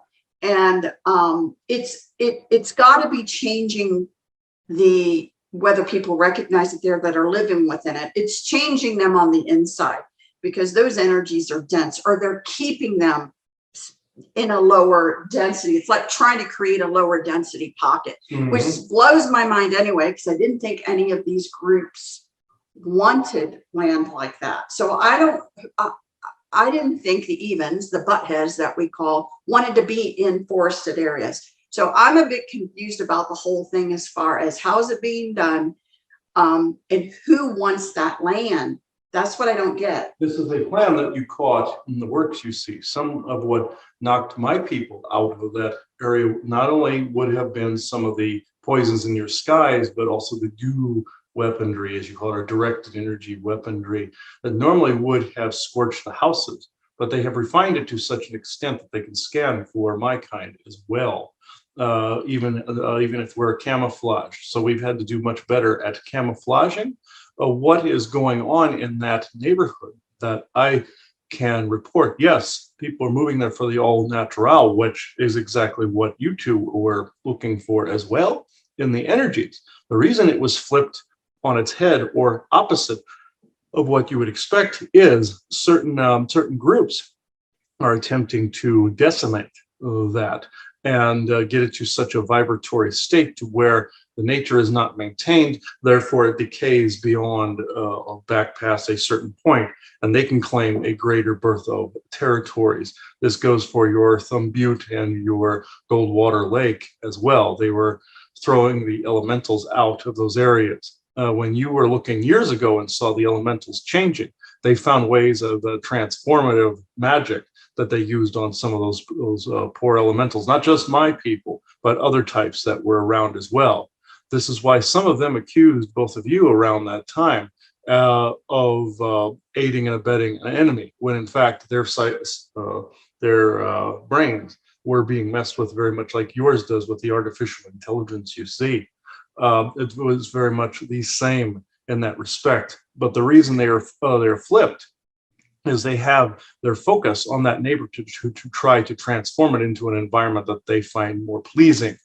They are also transforming the people, especially the people with artificial intelligence, mind wiping and artificial intelligence manipulative telepathy as well, in order to get people away from environments like that. Even though they did move to it, they are attempting to find those that are interested in that sort of thing, you see, and wipe it from their minds so that they do not want to go towards that. The ultimate end game is to detach people from Earth and eventually keep them in relegated areas like they attempted with ourselves, so they are away from nature, and that nature is totally put in abeyance, you see, to also obeyance as well to their will, which is never going to happen, mind you, but it is not like they do not try. This is what you are objecting. They're trying to keep some people that see this out of nature areas, and they are trying to, the ones that actually do not feel that particular density, then they're only feeling the nature. They're attempting to rewrite their brain mapping through different scripting and different subtle telepathic manipulations. This is what you were feeling in that vast area. So again, from your perspective, it's the same group that's trying to have a much broader area than we were even originally thinking. Their area, their territory, which is weird anyway for this group because of so many people moving to this area. So I find this whole dynamic weird. It's like that's got to be not what they want. They do not wish this, just like they wish you out of this neighborhood because you recognize their dynamics. So they're having also to stretch into a different area that makes them slightly more uncomfortable. But if they were to accomplish their end game, it would be well adapted to their needs. They're adapting people to eventually not want it all natural, want it either more technologically based or more desert or dirt-like based. Not that those environments such as dirt and desert are objected to, because there are elementals that live within this as well, like stone people and the like. We are stating, though, and also ones made of dirt particles and sand and silica and crystal. We are not objecting to this particular group. We are objecting, though, to the conquerors wanting to move into an area that is not necessarily within their wheelhouse, you see. So this is another now pattern that is not necessarily known to you, because this would be outside or atypical of their activities. They're attempting to broaden their areas so that they can conform not only the area, but the people within them. So would you say then, if they were successful, if this actually was successful, would the feeling that we felt going into the other area take over this whole area? Would it really be a lower density type of frequency that this whole place would be in? Or is this just a cleansing method? It is a little of both. Actually, the environmental energy that you felt is something that, like ghouls and other energies, would actually enjoy, and the beings that attempted to invade your space last night would more enjoy. This is why you attracted them, because you were far less dense than the area. So this is it's a little of both. It is more or less to try to keep it in that malaise, like basically like if you were making food and pushing it down really hard with a spatula, or if you were throwing away trash and you were compacting it down. This is essentially what was taking place, layer upon layer upon layer, and within each of those layers was more of what you would consider to be a haunting type, or a demonic type, or a death energy, or just layer upon layer of junk. Each one of those layers would literally have to be burned off over a period of time through different land clearing techniques and the like. An area that vast, there would be hardly any supply you two would be able to utilize in that area, but energetic techniques and little bits at a time would aid in this in helping to permanently keep the vibration much higher to where it was out of that places or these people's control. This is essentially what is happening. It was meant to stay there permanently, and there is technology in the area reinforcing it that you do not see. It is disguised. There's other things your military has set up, what you would call a dampening field in the area. If you look more towards some of your power boxes and some of your antennae, those would be the more obvious choices to put it in, but this is not obvious. This is attached to the homes. This is attached to the roadways, the signs, all of those things that you do not necessarily look into. Do weaponry, AI, mixed with chemtrailing, mixed with some chemicals, mixed with even intrusion, mixed with energy dampening field. That's essentially the more compacted chaotic soup that you are experiencing. So we are probably within an hour's drive to Sedona. I think, we let people know, and there's Cottonwood and Sedona and places like that. So, we've gone and we've done energy reports in Sedona as well, where we thought it was awful weird and, energy points were shifting. So I find it an interesting conversation, because I think some, thoughts were that Mother Earth herself was moving certain energy points. But I have the question now, was that really something that was just said? And what's really happening is an attempt to expand a territory for a being who doesn't want the energies like that. Indeed, you are most correct. The beings that were speaking to you there at the time did not wish that energy center moved. The Earth was moving it also to attempt to, as you would say, circumvent some of the control mechanisms, you see, that are being put in place. The Earth has now shifted that back into place, and you will notice that the energy, as you've said, are back into place. But yes, there is some energetic manipulation going on there. You see, the what you call the bad guys, again, were attempting to take on a territory that was not necessarily their own.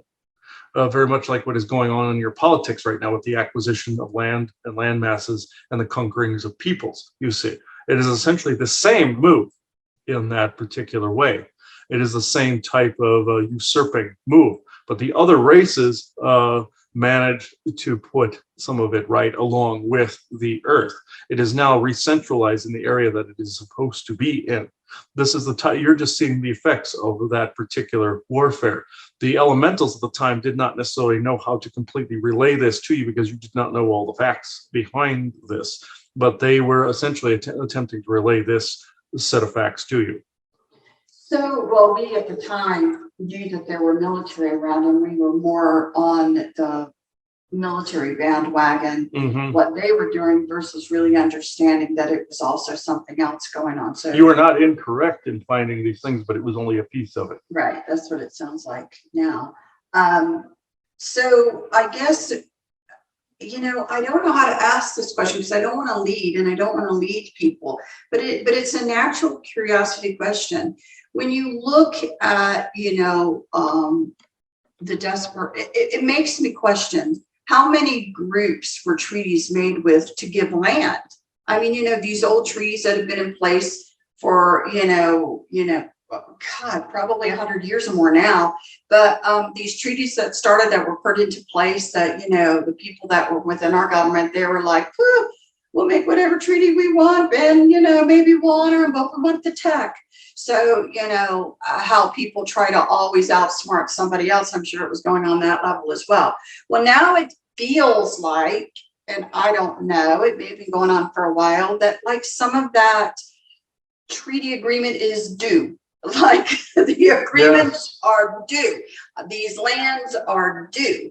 That things like that. It just feels like something like that, maybe, because it's not just here. I don't believe it's just here. I just feel that there's a bigger picture going on, and I'm curious what your perspective is. Yes, you are 100% correct on this. Treaties are coming due, very much like there was what you would call the Star Trek Next Generation episode, whereas those Native Americans were living on a different world than was delegated to the Cardassian Empire by the Federation, ignoring essentially the rights of the people that owned the planet, passing it over to someone else that they had a treaty with during the old war times. That was 100% accurate to what is going on, very much like your white settlers were moving the native tribes off the lands. They were essentially pushing back the descendants of the original Lemurian owners, you see, and the ancient Mayan owners of the entire area, given the programming that was taking place from reptilian and Orion forces at the time. This is also what drove some of the Vikings insane too, when they followed the false Odin to this very same continent, thinning out some of the numbers of the native tribes in that time frame. You see, they were also just as easily controlled as your U.S. government. See, this also was some of the forces and the magics that drove Nazi Party to its insane maneuvers. Let's just say by eliminating anything that was not white skinned.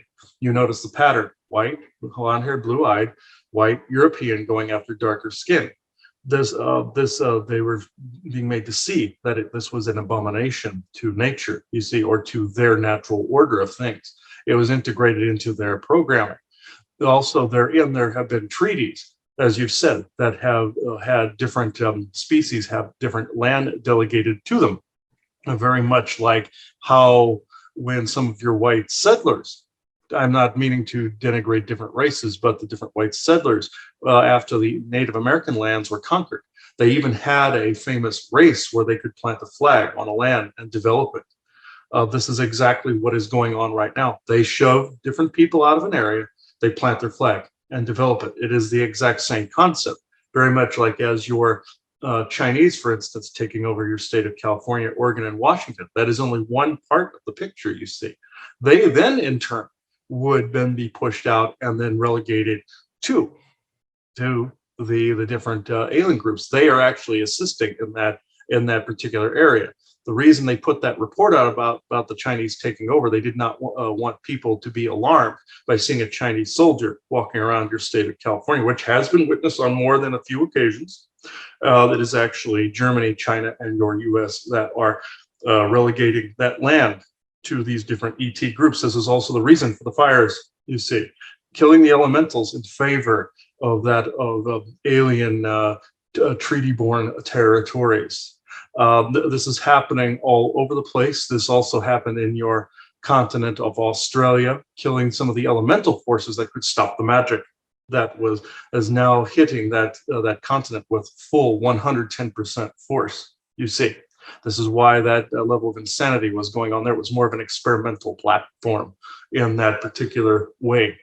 You mean the experiment was the way that they were killing off the elementals? Yes. Not the humans were now caught in the middle. Yeah, and the humans. Involved, and how can you program them? But the big experiment going on, although from our perspective it's the experiment of controlling humans, but really behind that, or actually in front of that, is a huge experiment of exterminating the elementals of nature. elementals of nature, but also controlling the humans to generate not only the loosh fuel, but also killing each other off, therefore making room for other beings that would inhabit the different lands you see. The elementals would have fought back, therefore it had to have a larger focus delegated on it, you see.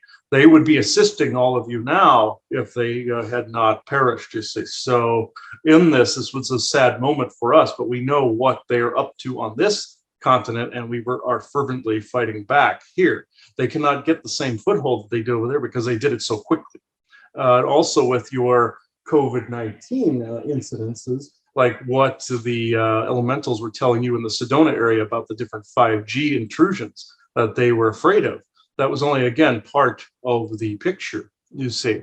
You did not understand the entirety of this. They were using those weaponry to irradiate areas of those elementals. So again, these other races could carve out more of their territory, not that they don't have enough of it already. They could coexist with the rest of us, but they choose to be assholes. So in this, your military is very complicit in this. Some would say that they were programmed, but there are some of your own kind that are very, very complicit with this, and there are some that are just pre-programmed on the lower levels, very much like some of the workers that go through your neighborhood, some of which are also indeed military. This is what he was picking up on, not with just the poisons, because he's part elemental, because of the affront to that and the allergic reaction to that in that way, both energetic and physical. But there have been military in landscaper type outfits and worker type outfits that have roamed this area trying to set up devices, like I've said, that was set up in that other neighborhood. They're attempting to do so, but you are essentially delaying them. Another reason why the Ebens of the military have attempted to push you out of this area, but there's only so far they can take it by their own treaty restrictions, you see. So the more you carry yourselves on with the time you have here in this area, all the better against them. So it is a weird thing to me to say that, I can get that, treaties are coming due and things are going on. What I'm having a hard time with, though, is the limitlessness. It seems like you're saying military is complicit, people are complicit with this, but you would think they only want to give up so much land. I mean, this is what I'm a little bit also confused about. Well, why this limitness? It's like, why isn't somebody saying, no, we only agree to this, you're not going to push beyond these borders? Or are they our own people unwise to their pushing beyond the borders? That's what I don't get. I'm not okay with any of it, but I'm just saying that it doesn't make sense to me that this is now becoming this limitless land grab. It is not essentially limitless, even though it would appear this way. It is more or less a what you would call a free-for-all in some areas. Some races are basically arm wrestling each other. Some are doing mining operations like you saw in Globe and going the business route in that particular way to gain different lands over the natives and over the different elementals. This is why those elementals know you recognized at least a part of those facts down there and rewarded you with the money down there in Globe. So with that said, you yourselves are just as equally part of this overall dynamic, even though you don't know the entire picture. There are good people that do know and some that do not, that are actively either participating on one side or the other. Very much like in a manipulated way, very much like in the conflicts with the Orions or Fomorians and Tuathans, whereas humans took both sides, you see, and the humans were caught in the middle. This is exactly what is taking place here. You are seeing a war dynamic, essentially, a big tapestry of factions, both militaristic with different factions and the different insignia. And you are seeing what you would call white hat, but it is not necessarily a black or white type of scenario. It's those that could actually, what would you say, one up the other. There really is no coalition fighting them, as some would say on the internet. It is more or less those that are trying to do good for others that are in their own delegated lanes and areas. This is essentially what you are witnessing. You are seeing the free-for-all land grab, but you are also seeing the elemental forces objecting, but you are also seeing some of your very own people objecting as well. Some are, both sides essentially are trying to keep you guys out of this, but at the same time allowing you to do things in your lane. Your Isaac is one of part of these factions that is doing good, or more or less, sometimes you would say is on the fence in his neutrality and complicitly in some areas. This is why you have seen him protecting and also interfering in some areas where the negativity is, but also sometimes holding you guys back in some areas to protect you. We hold no judgment, but we are stating what is going on in what you would say is facts and figures. This is also why you've seen different military units come around you on both sides of the country. Not only are they attempting to learn what you know, but different alien factions are. You are just seeing the different factions involved in these conflicts. So my question then is, have the governments that here represent Earth, and I should say governments slash cabal slash people that are so far above the government anyway, are there lands that are hands off, that are completely protected by Earth humans and Earth groups as you're not allowed to have this? I mean, does that actually exist, or is it really a complete free-for-all? That is a thing that does exist. There are protected lands that are part of this war as well. This is why you see some political government factions trying to mine, like for uranium, or trying to mine for different ores and different stones and different gemstones and different minerals in different areas that may be considered sacred to another area or another people. You see, this is what you are seeing, but there are those areas that are permanently protected, or they are labeled as permanently protected, and there's an alien race living on the other side. Very much like he suggested to the Lancaneer contingent at one point, put a sign up if you don't want humans crossing into your territory, either dream-wise or physically. And then not too long after that, they put a fence up with a sign saying military grounds do not cross. This is what you will also see. You'll see some mysterious fenced off lands. Some are those protected areas, some of those are where some aliens are living. If people were to walk into those areas, they would think it was like a haunted wood or something like that, or a haunted building, where in fact those aliens are supposedly defending their territory or their experimental interests. He has come across this in his paranormal research, where sometimes you see mysterious lights and the like in an area that would spook people, or different ghost activity. Not that that doesn't happen with some of the what you call spook lights and the like. But within their infinite stupidity, they're drawing people to the area because of the activity, because people are becoming no longer afraid of the smoke and mirrors spook technique any longer. But yes, there are protected lands, and there are protected lands that have aliens living on them. So I need us to change this subject, because, I feel, and Chris and I have spoken about this a few times, that I feel very strongly that we need to give this information, but we also need to give more balance into positive co-creation so that we can build people's confidence that they can help co-create this back to what we want. So what I'm curious about is, right now we're seeing a lot of land grabs. Now, obviously you're saying one win, let's call it a win, but really I don't know that it was the people's co-creative skill. It was nature's co-creative skill that pushed, well, that's good to hear, that pushed back at the energy centers leaving Sedona and pushed back and put it back into place. I call that a win, So can you speak a little bit about that, and about, again, what people can do, and any other examples of a few wins? I think we have to work on balancing this information to give people the confidence and help them build their skill sets to help in this way.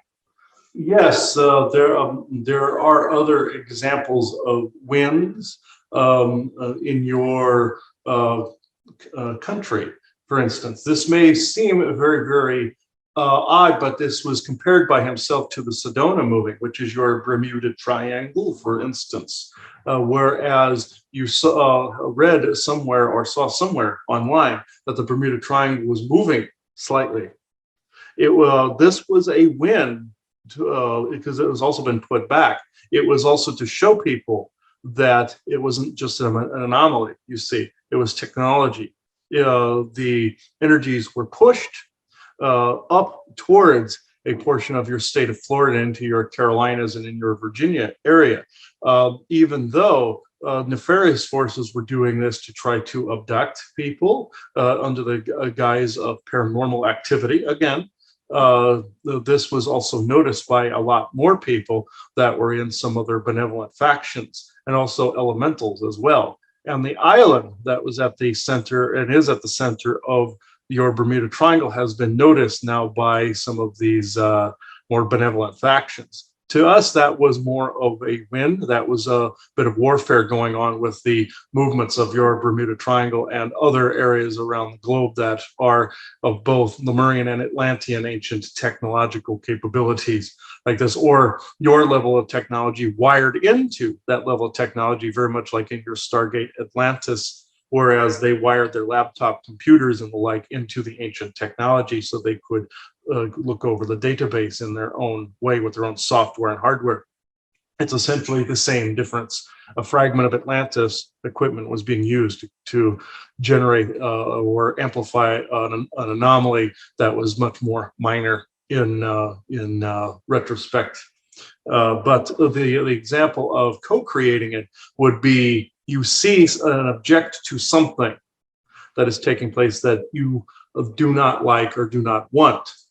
Even though your media is attempting to divide and conquer, it is that specific thing in and of itself that is to be noticed and co-created out of existence, you see. Keeping the peace, yes, but also standing up to bullies, as I am doing right now with the buttheads, standing up to bullies and make sure that these things are noticed, but at the same time, finessing it to where there is really little to no blowback, because once you hit a glass ceiling, they feel that it is their duty to retaliate against you, or if you interrupt an experiment in a session or something of some sort, which makes no sense. You are disrupting something they feel is theirs. Continue to do so, but also take the proper safety precautions in order to make sure that your own standing is not disrupted.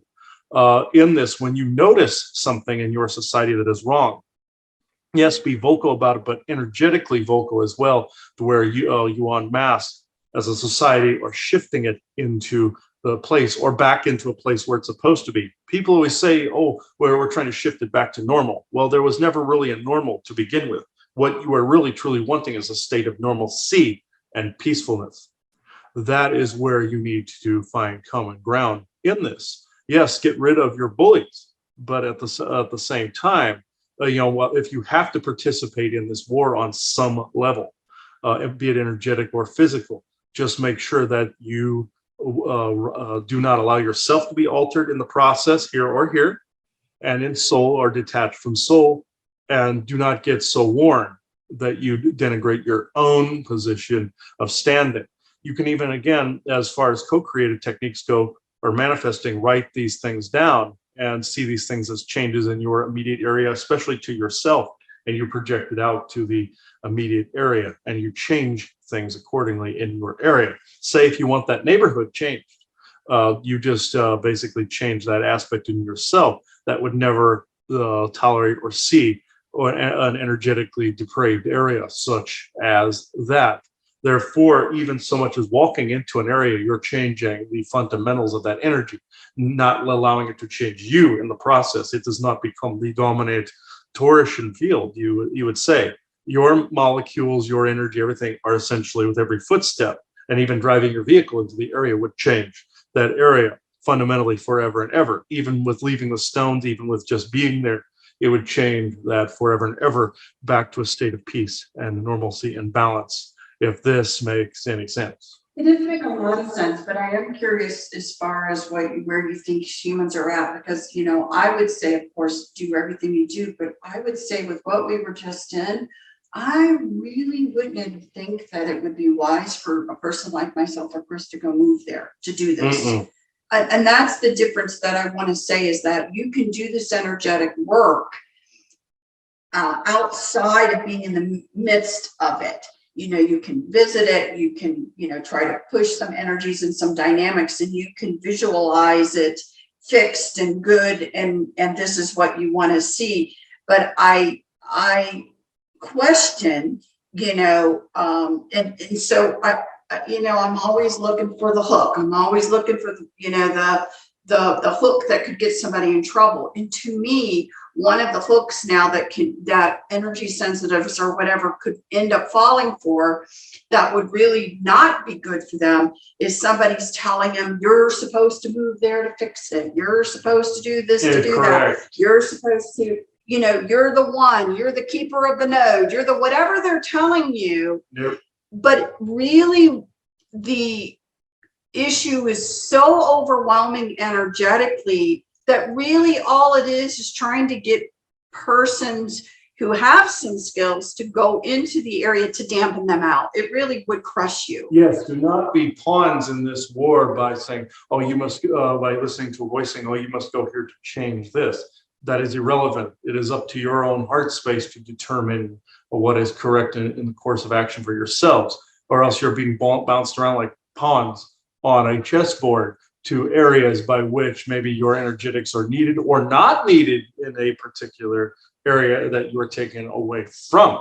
It is up to your own discernment to judge which is which in this particular manner. If the best way to determine this, are you being pulled towards something, or are you being, as you would say, drawn or inspired to be in a particular environment? That is the clue right there. If you are being pulled like a leash, do not go for this. Essentially, either buying a home or buying a vehicle or moving to an area, do not go by the leash. Now, are forces pushing you out of this particular area? Yes, they wish you out because you are making even small changes in the fundamentals on the atomic level. You see, this is something they do not appreciate and do not necessarily tolerate, but in their infinite stupidity of the fact that they all obviously have butts for heads, they are thinking with their rear because of the fact that they, by doing so, you are noticing what they are doing. And by that, you are then able to properly discern whether it's them or it's you. This is essentially universally, if you want to call it this, or by true benevolent source creator, however you want to view this, it is essentially what they have put in motion for themselves, integrating themselves into this form of creation. The same with the Orions or any of them.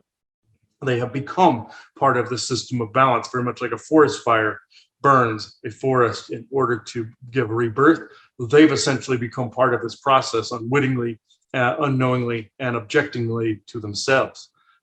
This is essentially what is going on. Now, if you wish to be in a certain area and you have a longing to a certain area, you may even have a past life in that area, which again is just fine as long as you're not mirroring the wrong things and mirroring the wrong essences from other eras. By wrong, I mean some of the things that do not apply to the here and now, not on a dualistic type of scale. What I'm saying is, if you were to say try to move into that other neighborhood that was so denigrated in energy, it would not necessarily be good for both of you or any energy sensitives that move into that area. However, changing things little by little would not only anger the ones trying to mess up the area, but it would begin to fundamentally destabilize what they're trying to do, little bits at a time. Even entering that area yesterday, as you did, began to destabilize their network in the dampening field because of the type of energy you to emit, you see. But back to the fundamentals, do not get caught up in a war that is either not your own, or do not get caught up in becoming, as you would say, pawns in that conflict by moving to here or there without that of your own will and common sense and that of your own grounding capabilities. There are some that, of course, have been tricked out of properties, been tricked out of acquisitions. And yes, this happens, unfortunately, quite often, where then people are sucked into a particular home that always feels like it's sucking the life out of them. Universally, there may be a reason for this because they're there to leave their mark. Or, as you said, there are those that are essentially watchmen, fake couples, watchmen, or gatekeepers that our soul, or on a soul level, is supposed to be in that area to fundamentally change the energy in some way, to keep watch, like Viking does for his property. You see, that is a slight difference. The fake couple one are other people that are out there that are military watch people that don't know that they're watch people for different neighborhoods. There are also some that are cognizant that you would call gang stalkers. This is actually going on. There is a fundamental difference between the energetic type of affinity and that of a watchman.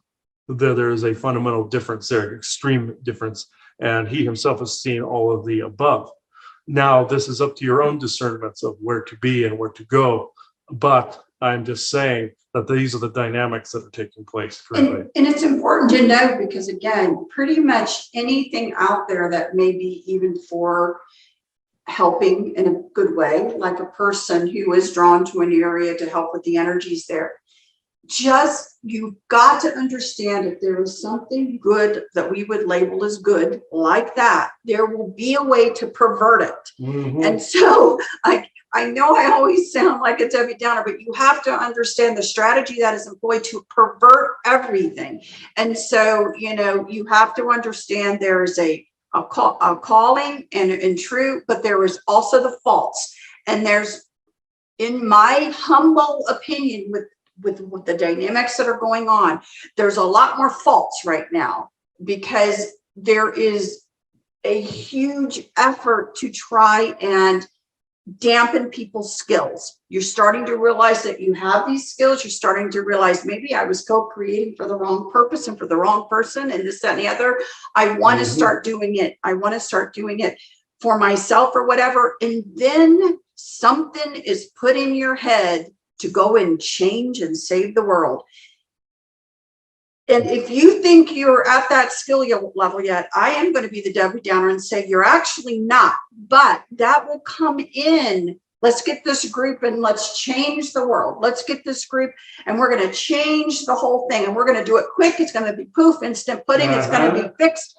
That is a ploy. That is a ploy because the goal is to actually drain you of your skills or to get you to cul-de-sac in a circle doing something that's not going to get you anywhere. Or being a soldier in a war or a battle that is not necessarily yours to claim. That is the third option. Right. And so you need to have awareness of this and don't let any being tell you that you are so superior and your skills are so magnanimous. It's not true.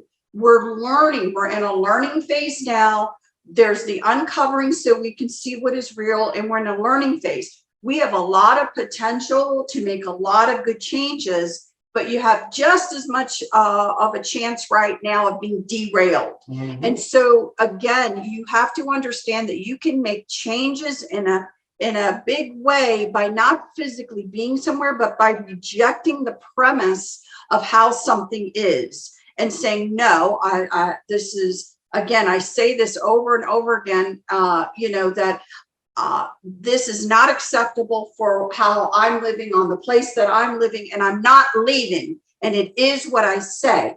And don't allow that type of energetics then bands with other people who feel that way, and changes really do happen. Mm-hmm. They want to convince you that it's not that way, that you must be boots on the grounds doing ceremonies and doing things that really aren't going to necessarily give you the outcome that you want right now. Now, I'm not saying that people are at different skill levels. I'm not saying some people, don't have a little bit stronger skill level, but from Chris and my experience, and I don't know where we are. I figure we're just somewhere in the middle as far as, abilities or understanding that, we're telling you that, from our experiences, whatever, this is what we're learning and this is what we're trying to share with you so you can be more effective with your co-creative skills that you're now learning. And part of it has to be to not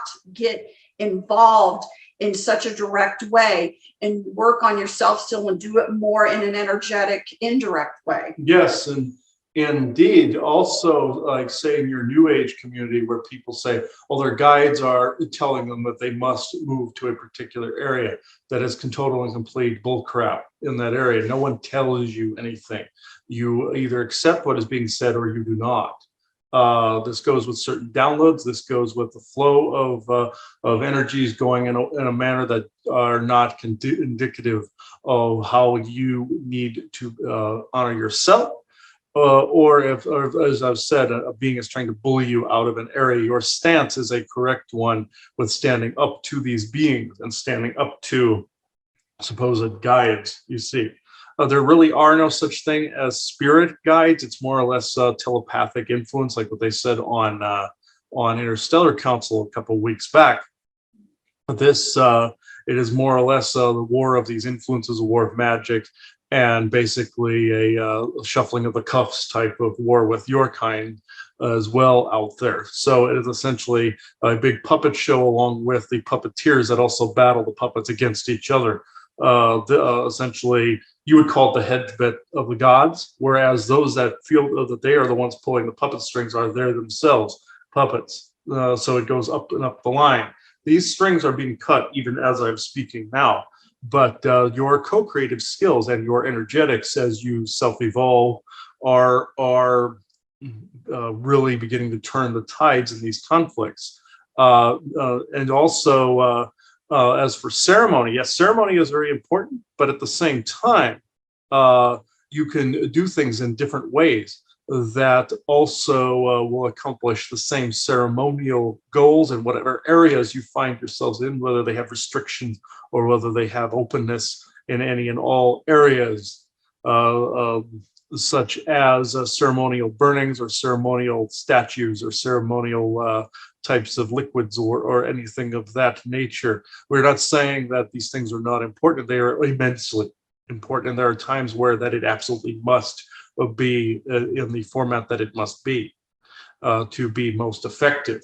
Very much like in his Witcher game with all the spells and the different techniques to reclaim a land area or a house or a property or a farm or a town. Yes, so those are actually accurate in those particular ways, and they aid immensely in this war that is going on currently that is mostly being unseen by some, or if they do see it, they're just seeing the outer corona, as it were, edge of this little joke there in this. But as you have stated, you don't necessarily have to always be in a particular area to accomplish this.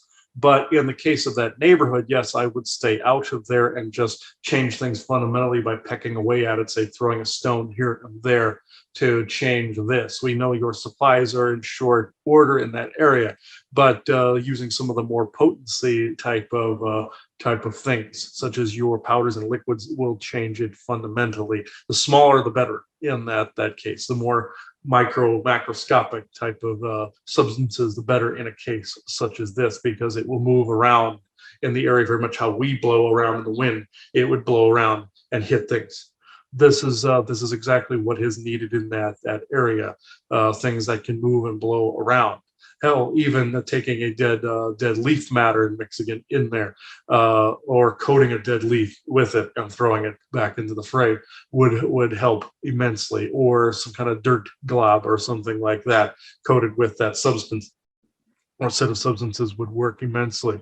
The little things like this that would go unnoticed, like what he always said, camouflage as something else. This is something that is highly recommended right now. This is exactly how we camouflage ourselves as a piece of nature. Camouflage what you do as like an everyday action that some you would call them a normie person would do, like what he does with his liquids, making it look like he's dumping pop, or putting a rock amongst other rocks that look very similar to one another. Things of that nature help out immensely because they are untouched by anyone. Even if, say, a rock is kicked or moved around or something, it shifts and moves that energy around. Things of that nature, techniques of that nature, speak extreme great volumes in the etherics and speak great volumes of beings such as ourselves attempting to fix these particular problems. Just as like he sent the Sasquatch a gift recently up in Northern California. That particular set of energetics helped immensely and spoke great volumes for that area and the healing and transformative energies of that particular area. Granted, that was a more accelerated version of what I'm talking about, but you get the idea. Well, great. Well, thank you so much. I know time's a bit limited, so I just want to now give you the floor to say whatever you wish to say. Yes, this has been wonderful. I know I let's say popped in very quickly. This is why also you had some of the interference this morning that you did with he did with some of the other downloads getting away, which they're not invaluable. They're incredibly valuable. This is again those buttheads fault for not noticing this. And again, as I've said, they're part of some of this overall process of which they are completely and utterly unaware. Whereas those downloads then aid in another energetic way by which it spreads out of their control. They think they blocked the psyche by, oh, we're going to annoy him by putting other downloads from his own brain in the way that he hasn't utilized yet in his own file cabinet. By using them, by putting them out there, then they can no longer use those for their own gain. Therefore, the energetic gain that is made by that speaks greater volumes than what they initially did. And that actually angers them. They think their own plans are being thrown back at them in their face. And essentially, that is essentially the pie to the face that they need in this particular time. This is what has been going on with the multitudes of downloads that he's been getting, because he is incredibly receptive. Brain muscle wise, as you would say, like lifting a muscle. Eventually you get to another tier to where you see every download. You can ward these to where they'll cycle back at a time that is more convenient. Sometimes you cannot, but not all of them have to be honored, because they might be of a subject that might be to their liking or close to it. So those have to be filtered, you see, or warded against in some way, to where when you're out in public, it's not constantly cycling. Which he's learned how to do. It's just hit a different tier now, you see, with all the challenges and all the projects and everything that's done. It's hit a different level to where it has to now be worded against, say, when you go out of the house or when you go on vacation or what have you, unless it is needed or wanted in a particular situation.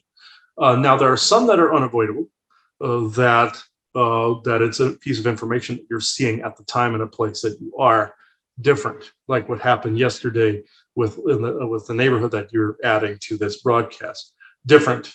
You see the difference there. Some are technological garbage inducing that side of his brain, but at the same time, those same downloads that come through, that even are technological or AI induced, will also provide benefit, changing things in millimeters and centimeters at a time. So effectively, he would say they are giving the shovel to bury them with, or they're putting the last nail in their own coffin. Essentially, effectively correct in that way. They are denigrating their own plans by getting involved in your own. Essentially, this is why this takes place to begin with. It's essentially a cycle of rebirth that is taking place. It is a cycle of transformative changing and healing. This is what is taking place in this area. This is why some of their plans are so damn blatant in this way. It doesn't mean that they're always going to go completely away. That is actually a farce that is out there. There are certain forces that are changing form. Like them, they're changing apart humans and all that. They are essentially nature-wise changing their shape, or changing their form. This is not always completely a bad thing, but because going into a human form, a human psyche will start to change their perspectives a little bit. Others are deteriorating and going away, but some of them are changing shape. And any reports you see of, oh, they're completely on the ropes, or they're basically going completely extinct, that is a farce. The cabal essentially is on the ropes, yes, for the Earth ones, but it does not mean that the energies will affect the space ones, as he likes to say, or the space Nazis. It doesn't mean that they're automatically going to put down their weaponry and their techniques to go, oh, times are changing, and we might as well just give in. And we see the writing on the wall. No, they're not doing that at all, folks. It's the energies that you put out here that begins to change them. You must become the more powerful torsion field to take over things like the ICC and the space Nazis and the mining rights and all of that goes on in space, and getting rid of all that does not serve, like the slavery and the like, and the secret space program. It is up to all of you to notice these things as real and begin to change these things. They aren't just going to do it. As you say, they're to the last breath. So how would that, you have to think in their perspective, how would it serve them to go along with the ruse that they've planted into all of your psyches that they are suddenly going away, you see. And this will actually take generations to accomplish, not just this small amount of time. It will take literally generations to weed out all of the earth versions of them, as well as people becoming more intolerant to what goes around them on earth and in space, while not giving into the programming that has been instilled in them to object to change.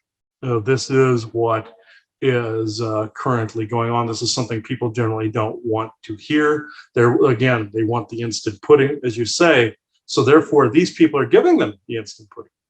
They're throwing their lower levels under the bus. Okay, we'll let you arrest these guys so we can hang back here and rewrite history a little more in the background. This is essentially what they're doing. When you know about them, you can literally change that for yourself, saying, I do not want this. I do not want to live in this environment. I do not want that around me here or in the cosmos when we go out there. The end. And doing that will speak far more volumes than getting caught up in your malaise and your system and your puppet show that is currently going on now. Recognizing it as a puppet show is one of the first steps. So I will end that with this, but thank you for listening to the sound of my voice. I am Ben Ortfoyle, and I am what you would call an elemental that is essentially located in the Harlem area of New York. I can say this because it is actually more of a slightly protected area, even though it may not seem like such very much. Like your Prescott energies were slightly higher than that of that neighborhood. It is essentially that same concept for that park. So I will end this here. Thank you very much, and blessings to all of you.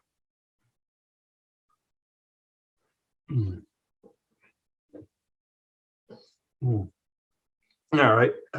Yeah, he had to speed it up there a little bit, but it's actually quite interesting. He does get pushed around. He does get like smacked a little bit, just like some of the giants that have been here. When some of those evens were volleying stuff my way, they were trying to hit me, and they hit one of them in the face, or on the side of the head right here. That's essentially what they were doing to him. They were going, "Stop it, stop it, stop it," and they were trying to smack him in the head a little bit. They seem like giants compared to him, but he's actually stronger than them. Their people are they're in the we're not going to take it anymore mode, and they're essentially banding together and shielding not only this conversation and the one that happened Friday as well. They were completely shielding, or almost completely shielding. There were hundreds of them attempting to shift this, and this is what's going on. And they're in different locations. They're not necessarily here, completely here. Ben Ortfoyle is, since he had to be close since he was doing the channeling, but they are projecting from other areas to create like a net or like a shield, and to protect the conversation. But they're not actually here. They're in different parts of the country, but it's the same species. So they're called the Dokik. That's Dokik is how that is spelled. Now they're actually starting to dissipate, and what are they telling me to do? I have to burn the pathway now. I visualize my shoes being burned, which burns the pathway to not getting basically blowback or kickback from that. Though they can't promise these they call them butt crack men now. Okay, I don't know who came up with that name, but okay. Oh, I could go with that too, but butthead works as well, or crackhead. But they seem to respond from calling them names a lot, but they get really angry. Just the little names, you could call them doo-doo head and they get pissed. So it's like reptilians are that way too. They go from 0 to pissed like that. You could go, hey, doo-doo head, and they go oh, like that. So yeah, the evens are kind of like that, where they'll go be more stoic about it, but they'll still try to beat you up, sort of thing. But it's like, but that's how they are. So you can pretty much say butthead and they get mad. This I'll have to end it at this part because I'm starting to get kind of fuzzed a little bit. So thank you everybody for watching this talk with the elementals on this subscription platform. It is shifting from Patreon to at the time of this recording to a new platform, which will more than likely be available sometime this year. Thank you everybody for watching. Bye bye now. Okay, I'm going to reference back to kind of round this conversation off. Reference back to a incident that happened beginning of 2021 last year, when Texas had that big freeze that took place. And also we had -10 temperatures that moved through here, and I had to move product inside and save a bunch of our stuff. On top of that, there was a praying mantis that I said one of the shows that was out here clinging to the wall one night or one day, and then in the morning I found him dead over here.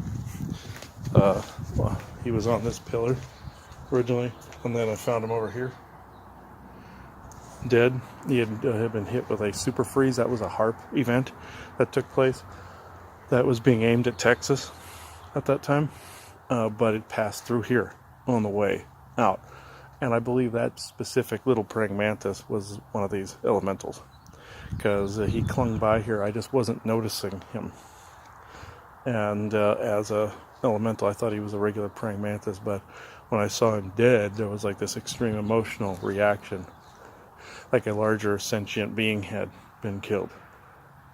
And I knew he was different than the rest of the little praying mantises, because he was about this big. And he shrunk down after he died. He shrunk down, and I put him in this pyramid right here. You can't really see him in here anymore. You kind of can, along with the skull that the forest people gave. You can kind of see his wings on the side there a little bit by that nut. But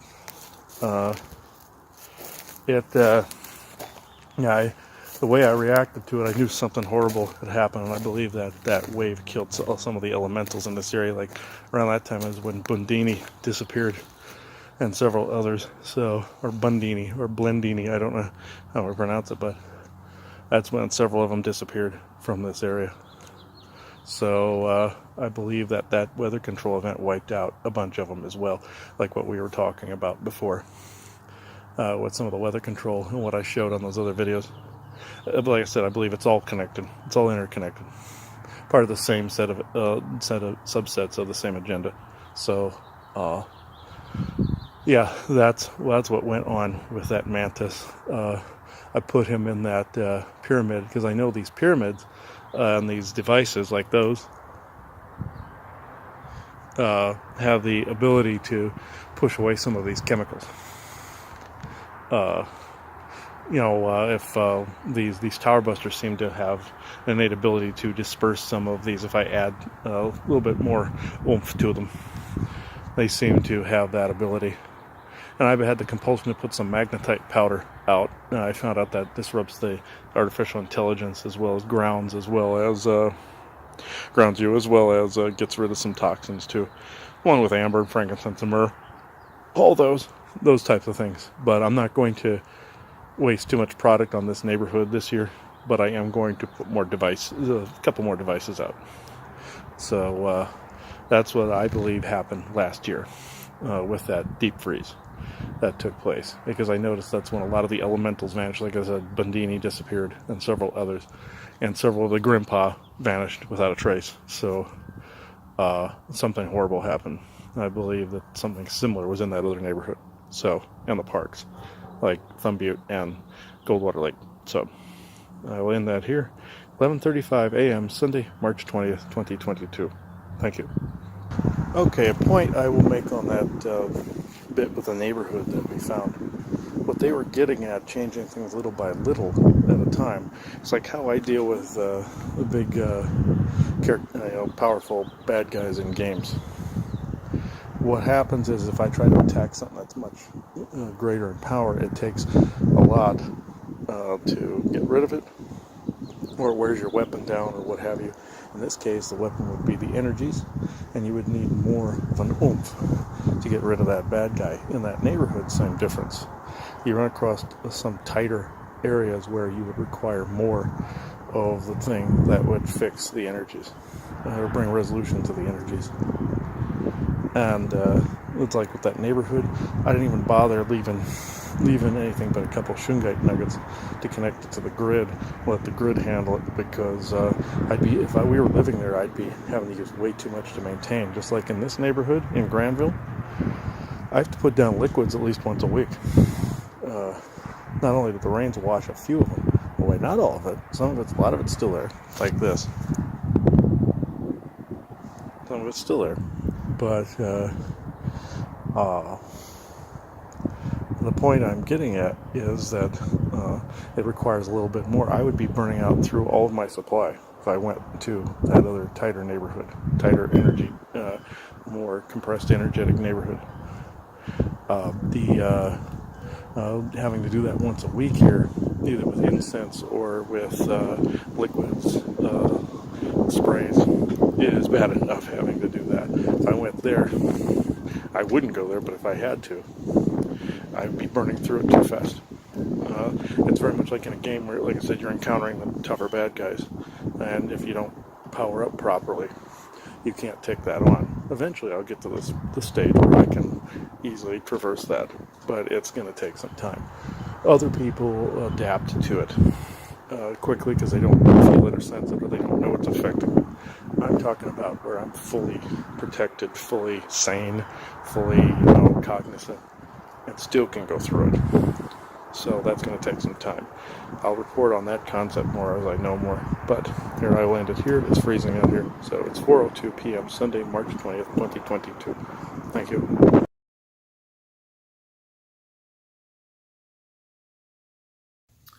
I'd like to make an update and maybe even a redaction of information recorded ages ago. What we used to call safe zones. Not the bubbles that you're hearing about or the fissures, as what they're actually called. The safe zones and neutral zones. I came to find out that they were wholly dark. They were more or less a prison, an area to keep elementals out and to keep people that were spiritually evolving to constantly be in a hamster wheel. This was noticed today by our friend Surinder.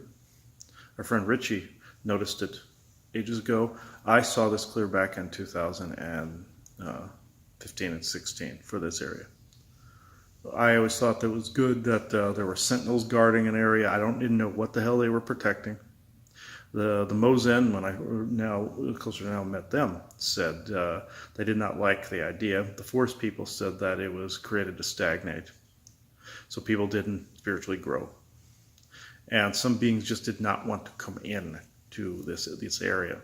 It was getting very, very hard to get people in this area. The Buttheads and the Orions and lying beings saying they were protectors back then, those who shall not be named anymore. I got to cut that out. Even though it's the intention based on, I still got to cut that out. It was causing havoc here. It was creating a huge compression. It was also bringing in all these jellyfish creatures that were here, and the bubble has now been dissolved. When Richie looked at it, when I looked at it before, we thought it was benevolent. He tried to repair it. I tried to repair it. I thought it was something benevolent. A cage is still a cage, no matter how gilded. Even when we came back in 2016 or 15, the energies over in where my mother and Laverne live, they seemed like a 5D energy. You even heard me at the time say it on Diamond's network. It was more like this glowy energy. That was an illusion, folks. It was always draconian ships that were in the area, just like I saw back then. There was a draconian ship that was in the area guarding the bubble that they made. It was always their baby. There were no sentinels. Even my mother and I saw on the hillsides, there were these little blue nodules that would appear, like these little dome, like pyramid-esque. It was like a dome with a tip on the top. It's like kind of like Middle Eastern look. I would say that's Darshinian then, if it has that Middle Eastern look, or East Indian, or it was Untumbin mixed, dark Untumbin mixed with Darshinian. And I'm getting a headache even talking about this. So, that was basically them trying to keep the area imprisoned. The The bubble's gone now. The moment that happened, my thoughts began to clear even more. Energies began to clear very extensively. And it's wonder when I've been able to run off fumes this long. And I could feel my power coming back. And it was tapping nutrients. It was making everybody dull-thoughted. Anytime I tried to get into a faster moving frequency, I felt like I was having a stroke, like this. My face would contort. Didn't know it was doing it because I never thought to look in this place. The whole concept of safe zones, there are no safe zones. Concept of neutral zones, there are no neutral zones. There should be. There should be real ones. There should be neutral zones. Absolutely so. And there should be places people are safe, but people have to build that for themselves. They have to build their own temple spaces, their own neutral spaces, both safe and neutral. You got to build your own, and eventually I feel there's going to be neutrality laws all over the place in the future. So I've had to rub things off my head all morning because Surinder worked on me and cleared some stuff from this and other family members and such. So I'm off to do a land clearing today. But you can probably tell my head seems to almost be a different shape. Here in the recording, it seems to be odd. I can't even see in the reflection there's something different. So because before I was starting to get all strange looking, even as I would do recordings, my eyes were changing, everything. Yeah, it was this AI. I don't know if it was connected to the whole Ashtar command thing or not. I feel it was connected to Darshinian magic. And I even had a ring that would appear on my finger that was Jinn related, that Surinder removed, that I've been trying to pull off me for a month now. And it, from the time of this recording, a month from this, and he removed it. It was a curse. And this was affecting everybody. People were drawn to this area, I think, in the beginning to get into this bubble because they thought it was safe. Even when me and Joanna moved here, I saw guards guarding it from demons. And I was totally schmoozed by that. I was even throwing demons into the barrier to make them blow up. But it was these other sentinels sentinels of what? They were going clear out to almost here. They were making sure that the energy didn't go past a certain pinnacle. They were making sure people believed they were in a lull because they were trying to get them back into the 3D mindset or the normal mindset. So when people started discovering that, also this is linked back to the recording I did on people thinking of these channelers believing that we're living in a virtual world. This goes back to that concept, where they were trying to get people to believe that this goes to the flat earth thing as well, where people are seeing certain things because of these matrices type domes that have been set up in different places. Believe that, it's safe, you're safe here. And if it was so much so, why were there hauntings in Prescott downtown? Why were there constant intrusions of the house in where we lived? Before. And why were there intrusions here? It's because this bubble wasn't being dealt with. Now it has, and now the earth energy is reclaiming, and I can feel elementals returning to the area. Minus the spraying thing, of course, but I can feel the elemental energy building back up again. It was being vacuum sucked out of the area from spraying, but also from this dome, and that's what we were feeling in that neighborhood. It was stretching all the way over there. And it was so damn dense, they were praying that I wouldn't discover this. But the more they attacked, the more I knew something was wrong. And they're so stupid, the more they push. From Darshinian to Butthead to Orion to government to military to twisted elemental forms, all this other stuff. They know when they should know by now when they keep attacking, I'm going to look into why. And it just wouldn't stop. And then it took Surinder to see it. And it worked. So I'll report on this more. I get into it. We have to get ready for your land clearing today, which I'll try to record some of. If I can't, I can't. If I can, I can. You'll see it. So if I can. So I will end it here. It is 10:12 a.m. Saturday, April 2nd, 2022. Thank you. I did want to add when Surinder and I were doing that, the elementals that came back in were starting to cheer. Even when Ben Orkfoyle was here, he was trying to stay in the plum tree out there to remain shielded. He did say something was drastically wrong with the area. So, and it is a war of elementals versus dark magicians versus Orions, military controlled humans, all of that. So, like what he mentioned in his recording.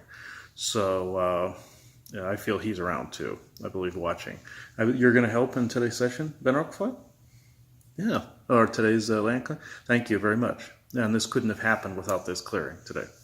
So, all right. Very much so. It would have loomed. And we did clear some of that house before from our sanctuary here before now. Yeah, even my eyes look a little weird. Okay.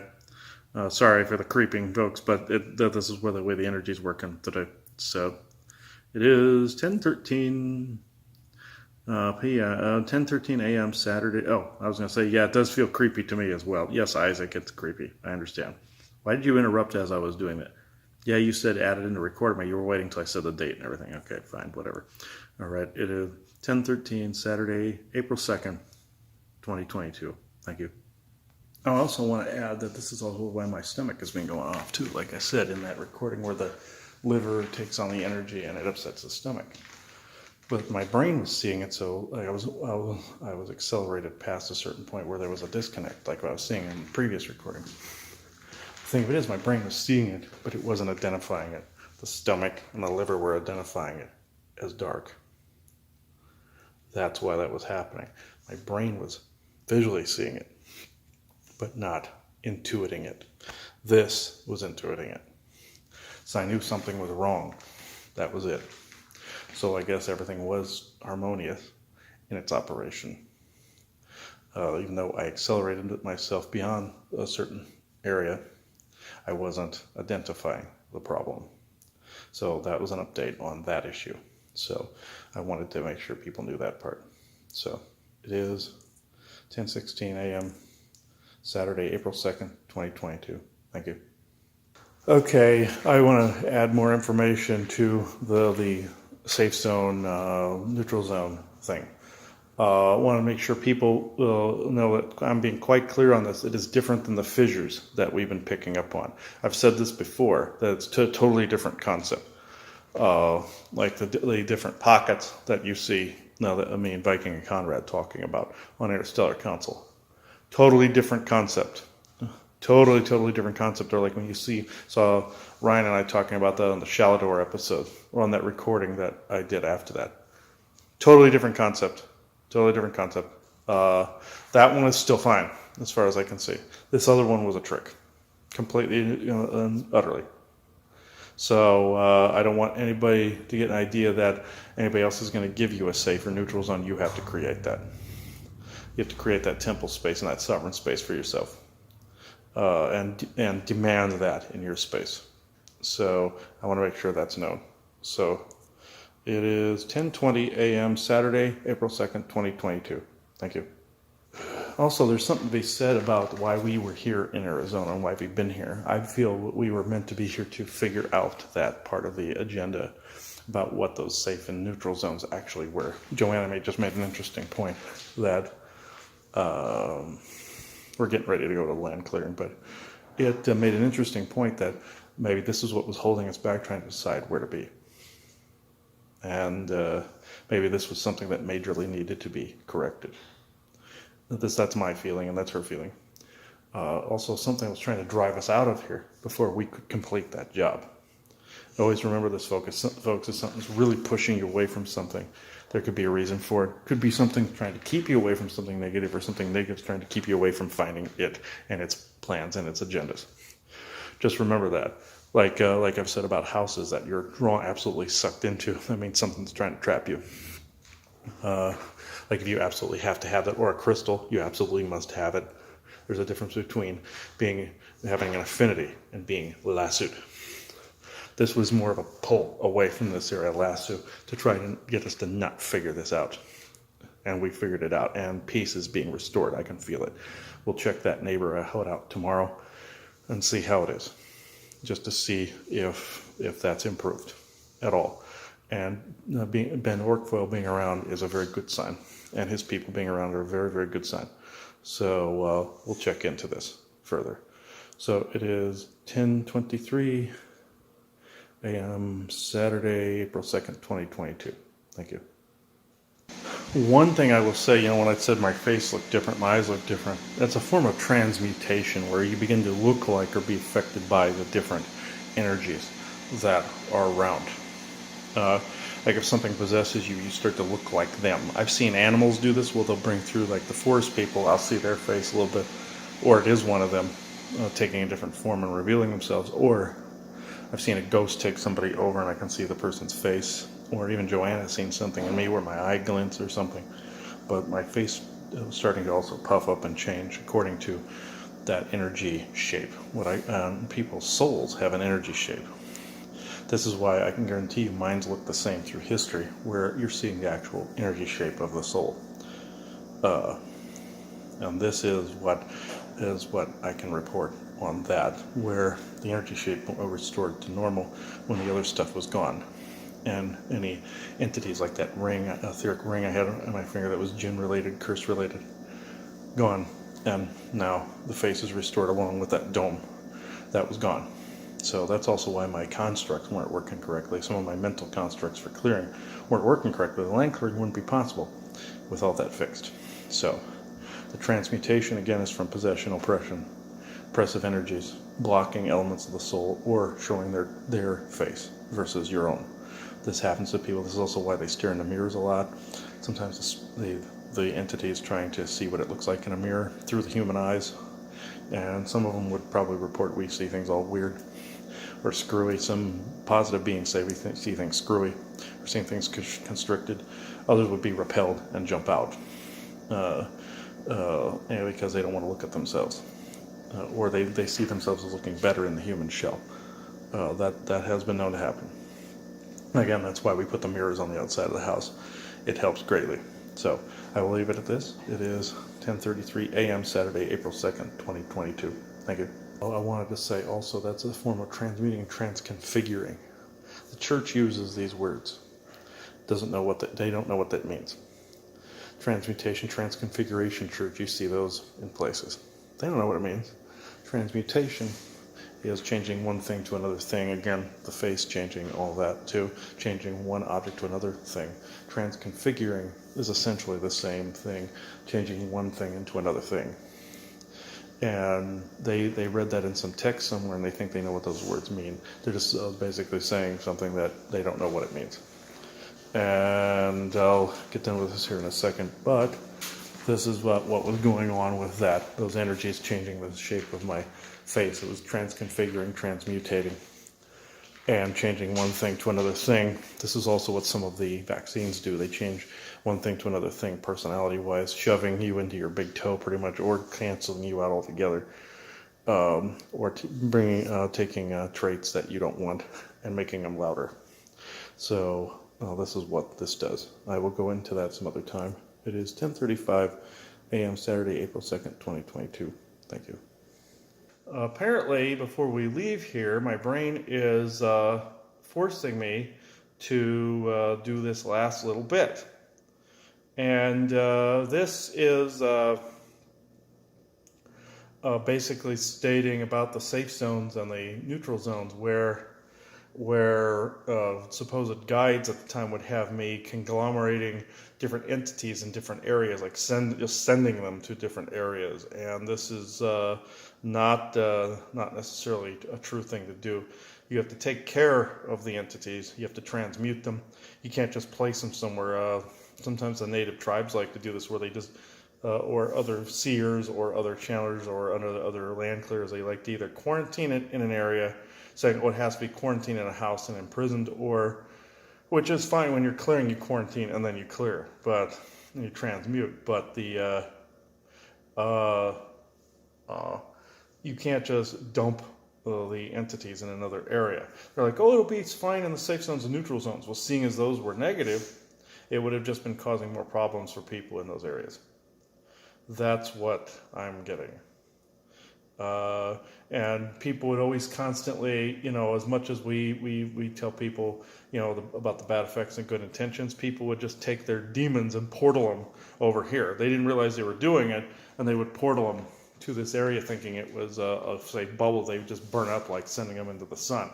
and it was causing more problems in this area, and I didn't realize it until now, that it was the people were self-farming this and contributing to this. So anybody that sees this, do not do that. It was not a valid concept.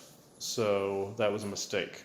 So that on my part. So yeah, do not ever send them into towns or anything. You transmute them, you get rid of them, you turn them into nature energy. Just visualize them being put in a box, put in a chest, put in a orb, or put in a dome or a pyramid, and turn it into basically declare it nothing, and then basically saying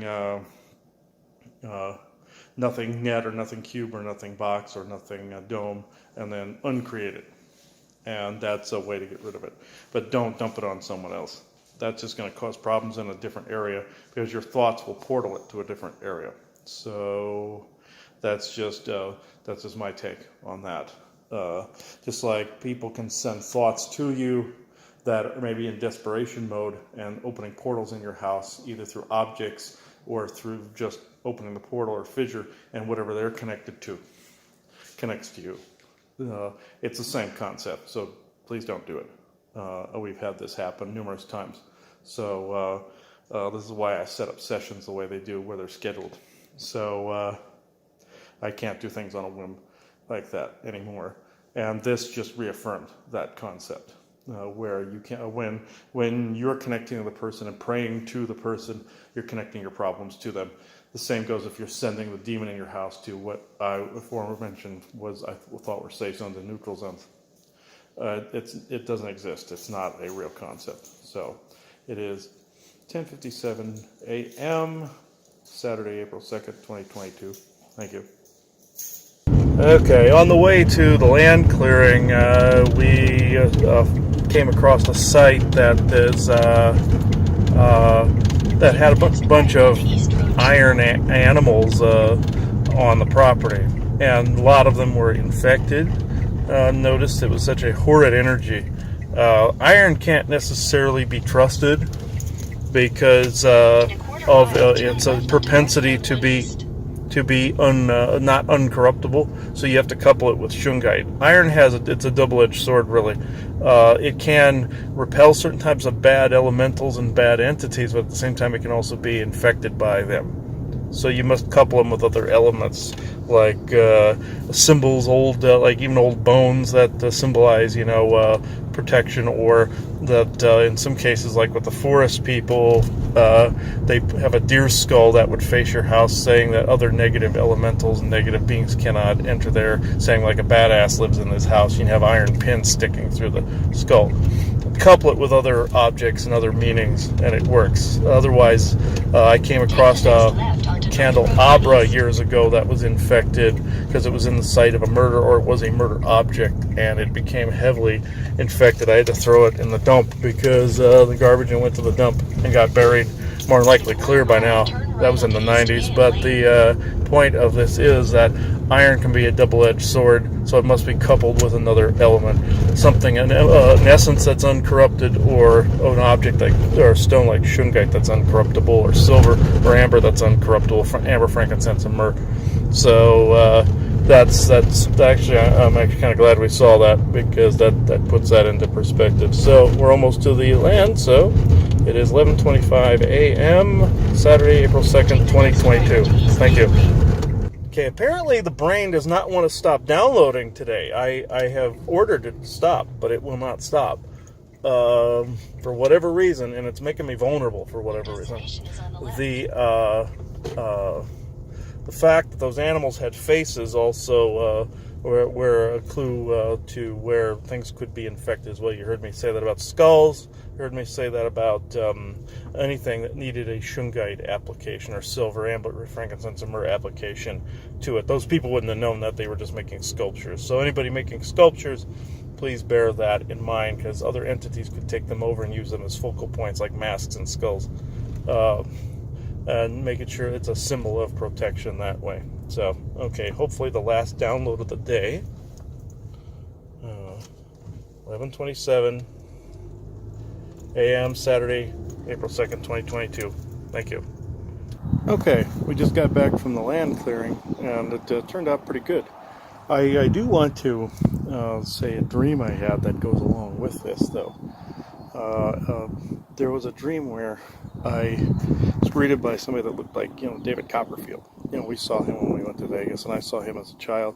But it looked like somebody looked like a version of him that was aged in between. Like he was my age now when I was that age, and now he's in his 70s. So, somewhere around,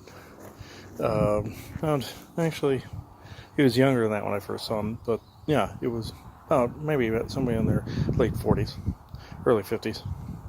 And I saw, and he came up and greeted me, and I explained I knew him from before and all this other stuff. And then all of a sudden, I went to a different room and then blacked out, and then ended up transporting myself, like teleporting to a different room that he was in, and he had this wide-eyed look like, "How did you get here?" And I knew this was a being that knew I'd like Oversoul had my entire Oversoul had moved me. Just like in another dream where I was in a dream sequence that was about Samson, which was one of my past lives, and where I was seeing this was in my book From the Fall of the Lifting, where I was seeing a version of me saying the past and the past. And all of a sudden I looked down, my arms changed to having blood on my arms, and I was running around inside of a castle or a structure that I was going after, wedding guests, like that creepy scene or that funny scene from Monty Python and the Holy Grail where Lancelot goes around killing people. It was the non-comedic version of that. And I found out Samson had killed a bunch of wedding guests when he was marrying Delilah's sister. So ended up being true in my Keswick. But anyway, the Oversoul will alert you to things like that. And I got transported, and I played dumb. Part of me played dumb. I said, I don't know how I got here. And this again, I had amnesia, and I had no ID, no phone, no nothing. That's my signet. He didn't know who I was. This being didn't know who I was. And Copperfield also denoted illusionist, magician, so didn't know who I was. So hiding the ID on phone in dreams, if you have it on you, is crucial. A wallet, that's how we denote identification. And just like that other dream I told you where those cops were getting ready to beat me up in the dream sequence because I was trying to claim my ID. And when I let it get hidden, they didn't know who I was. To recap, it's when I saw all of those people being in line in different places, and I'm seeing where different areas where people would go, like with this was in 19, and I saw like the beginnings of the COVID stuff, where I was seeing some people just going like sheep in one direction and only a little stream off to the other, but they were still being herded like sheep, and they didn't realize it.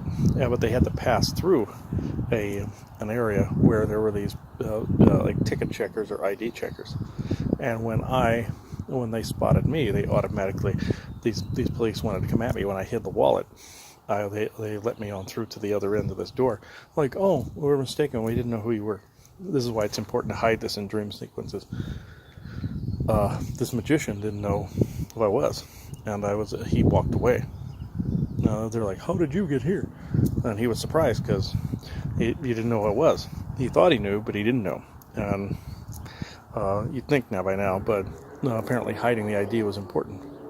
Why this added up to this today for the land clearing is because afterwards, our friend Surinder helped us out get rid of like I said, the dome that was around this area, and which would not have been possible to keep that land clear in any small respect completely with that in place, or it would have been more difficult to keep it clean. And you heard me talk about that in previous recording, or the previous part of this. I'll link it all together. And it wouldn't have been possible.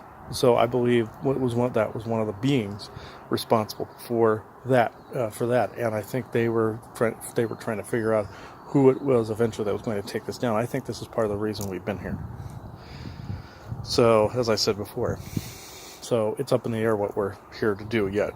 But I feel that I felt like there was, Joanna and I always said, it's like our mission was not finished in this area just yet. Like we had a few more loose ends. And that, I feel, was a major one. The whole debacle of the safe zone and neutral zone. Big one.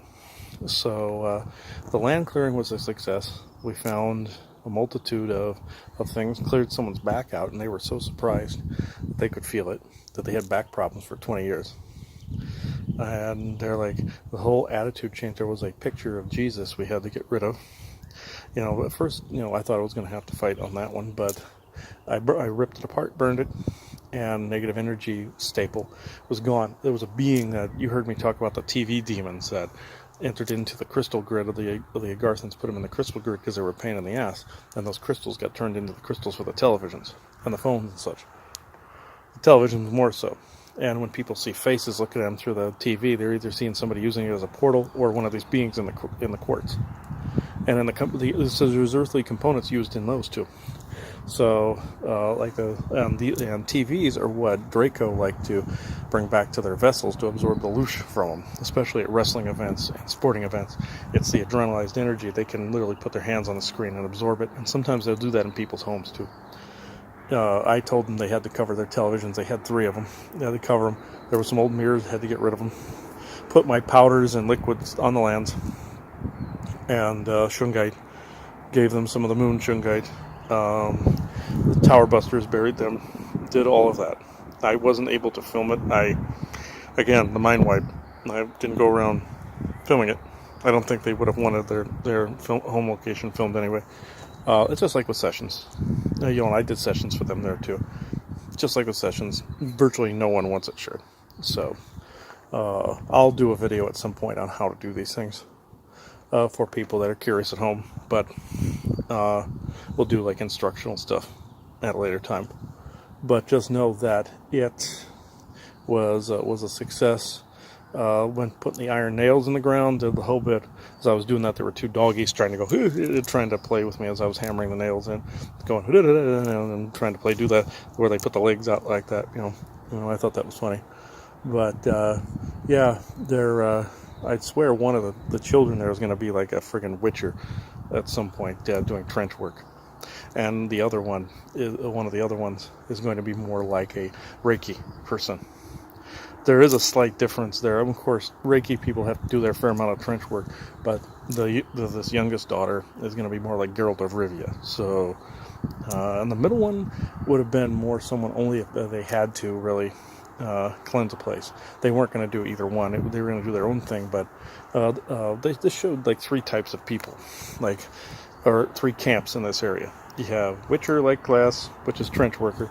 Like myself, you have the Reiki type class, which also can do some trench working, but for the individual people, not just land, unless they have to. Then you have someone else that's interested in something else entirely, but also is interested in this stuff, but only would do a clearing if they had to. So you have those 3 types of people there, the 3 kids that were there. And not all of them were sensitive. Every person in that house believed all that we had to say. It was refreshing. So, everybody. And one of the funniest things to happen was when we were talking to them ahead of time, I brought a couple boxes of supplies, and their main cat there named Piper was coming up to me and nuzzling and all that. And then she sat at the door and was just eyeing me like this. And one was basically telling me, go get the boxes, start this up, go get the boxes, go get the boxes. I kept hearing that. Go get what you had in the car, knew that we had it. And I'm like, okay, fine. And basically, this is no different than the woman I saw on Facebook that said, I'm 53 years old and I have a cat that tells me when to go to bed. Now, I'm 42 years old and I had a cat telling me how to do trench work. So, which they're probably just as big of an expert as anybody else. So, more so in some areas. But yeah, I thought that was pretty funny. And then when the trench working was done, cat went to sleep. So there were 2 other cats there. There was one in the bedroom, one of the bedrooms, trying to tell me what was going on, and one was the third one was frantic. It was a was the one named Piper was like a Persian Mancoon mix, I think, and the other one was a tabby, and then there was another one that had like tiger striping on it, like an ocelot, but or like a Savannah, but that had nothing to do with anybody, but the middle one did. Was kind of finicky, but also wanted me to clear stuff, but not as much as the other one was like demanding with the eyes, like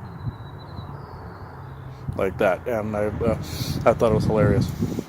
She was pushing those thoughts in my head, go get the box, putting images of the boxes in my head and the bottles and all this or something like, yeah, and what was in the room, and that's when we found the main problem was an object that all the activity seemed to be clustered around. It was replicating all of the activity on the property that had been on the previous property, because I did not know about that picture. And then also the grandfather said there was a certain amount of activity that was being replicated because there was a being hiding in it. And it was a picture of Jesus, so they didn't expect it. None of the crosses or anything like that were bad. None of the Bibles, all fine.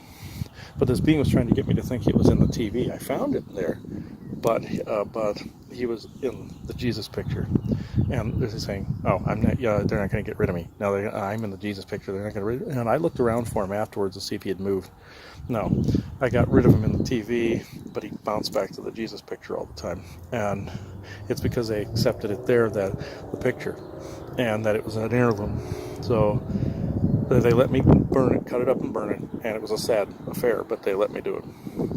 And that's another thing, folks. Just because it's a religious artifact doesn't mean it's going to keep out demons. Sometimes it attracts them because of the falsities of the religion itself, like Christianity was built on a lie, so therefore it will always hold lies, or at least nearly always hold lies, or have the capacity or the capability of holding lies. Such as it was basically an edifice or a space carved out for this little demon. There's these, they're little short ones, probably, I'd have to say maybe 1.5 feet high, maybe 2. And they have both sets of genitalia, and they're hairy, sometimes or scaly, and they're hunched over like this. And they drain sexual energy and aggression energy both equally. And they got red glowing eyes, and they have like pin teeth. And we saw one of them in Nightdale. That's when I first encountered them. And I always would trap them in crystals and throw the crystals in the ocean. I would use hematite magnets and the crystals to trap them in, do a spell, trap them in there, put the magnets and the crystal in the ocean all the time. Now, all I had to do was just find the edifice that they were stuck in. Now, either the TV would have had to be covered, or you just reach in and cut its head off. And then that's what I did, and it reverted back to the object that it was truly in, or wanted to be in most of all, which was the Jesus picture. TVs, dime a dozen. You can always replace it if you had to.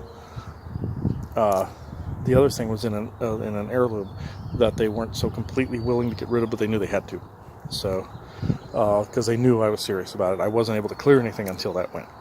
And I went and burned it with a sage bundle, and got a neat lighter out of it, one of those torch lighters. And that'll help with the notebooks and any other garbage that I need to burn. And I thought it was actually quite interesting. They were very accepting of it. They said the bucket, when the fire completely was out, they'd throw it out and not try to save it. And the one daughter had to get rid of an old backpack and the book and some things that had gotten infected, and she cleared out her space. But she was crying that she had to always get rid of stuff, and she thought she had broken a promise to her grandfather about the Jesus picture and all that. He goes, if it's evil, get rid of it. He was completely fine with it. It had been in every house he'd ever been in, and those patterns replicated because that demon had been replicating and drawing in other problems from the local areas they had been in. So that's why you have to get rid of those things. Like with my notebooks, before we would ever leave Granville here, or the state, they would all have to be gone. And I'll make sure of it. Just note that the cleansings work best before you move. Don't drag them into junk with you. My father did when he moved into the house, and it ended up bringing in demons from other places and stuff like that. I'm not bashing him. I'm just saying that was the effect that I saw. It was more of a neutral observatory. That situation or observation. So, which was annoying to be around, but I had to get rid of the demons and stuff.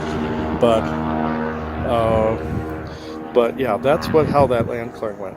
It was very successful, and we changed it in millimeters and centimeters, like you hear me saying, just a little bit. And it was a permanent change. It was not just something that they would be able to come back to and reset it back to standard deviation, or however they would say it, or standard, just not galactic standard or anything like that, back to their version of what a balance would be, which is in balance for us. They can't do it now, and they were very angry. I put a lot of liquid there, a lot of powder, and some apatite stones, shungite, all that. Permanent change. Shungite being the strongest, also silver as well. I took a silver knife. If you want a good clearing agent to put in your ground, find those silver-plated sterling silver knives and stuff from your local thrift store. And or you can also melt sterling silver forks and stuff and make little blobs, and bury those blobs too. But the spike form works best if you want to put it in like a nail mold or make like a spike or something like that. Wonderful. I took a sterling silver knife and left one there along with the nails and the orgone pieces, and those nails radiated along with the silver piece because it was interacting with the shungite.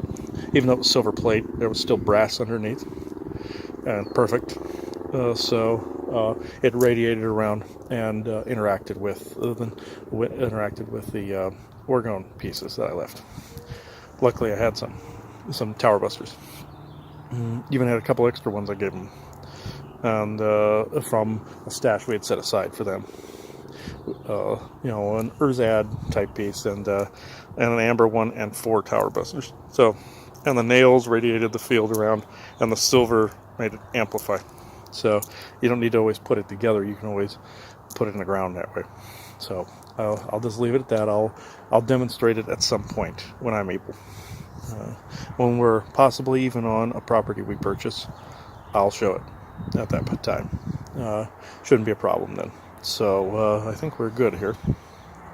It is 5:44 p.m. Saturday, April 2nd, 2022. Thank you. Oh, one more thing I'll add to the land clearing thing. The grandfather was very religious, so the creepy Jesus picture, very creepy with that demon in it, was what he brought in. It was meant for something that was for protection, and it was one of those standard creepy Jesus pictures, but it was him looking off to the side, not the bloody one, but it was just the pose. It was just off to like that, and he had it. He said it helped him in a bad time.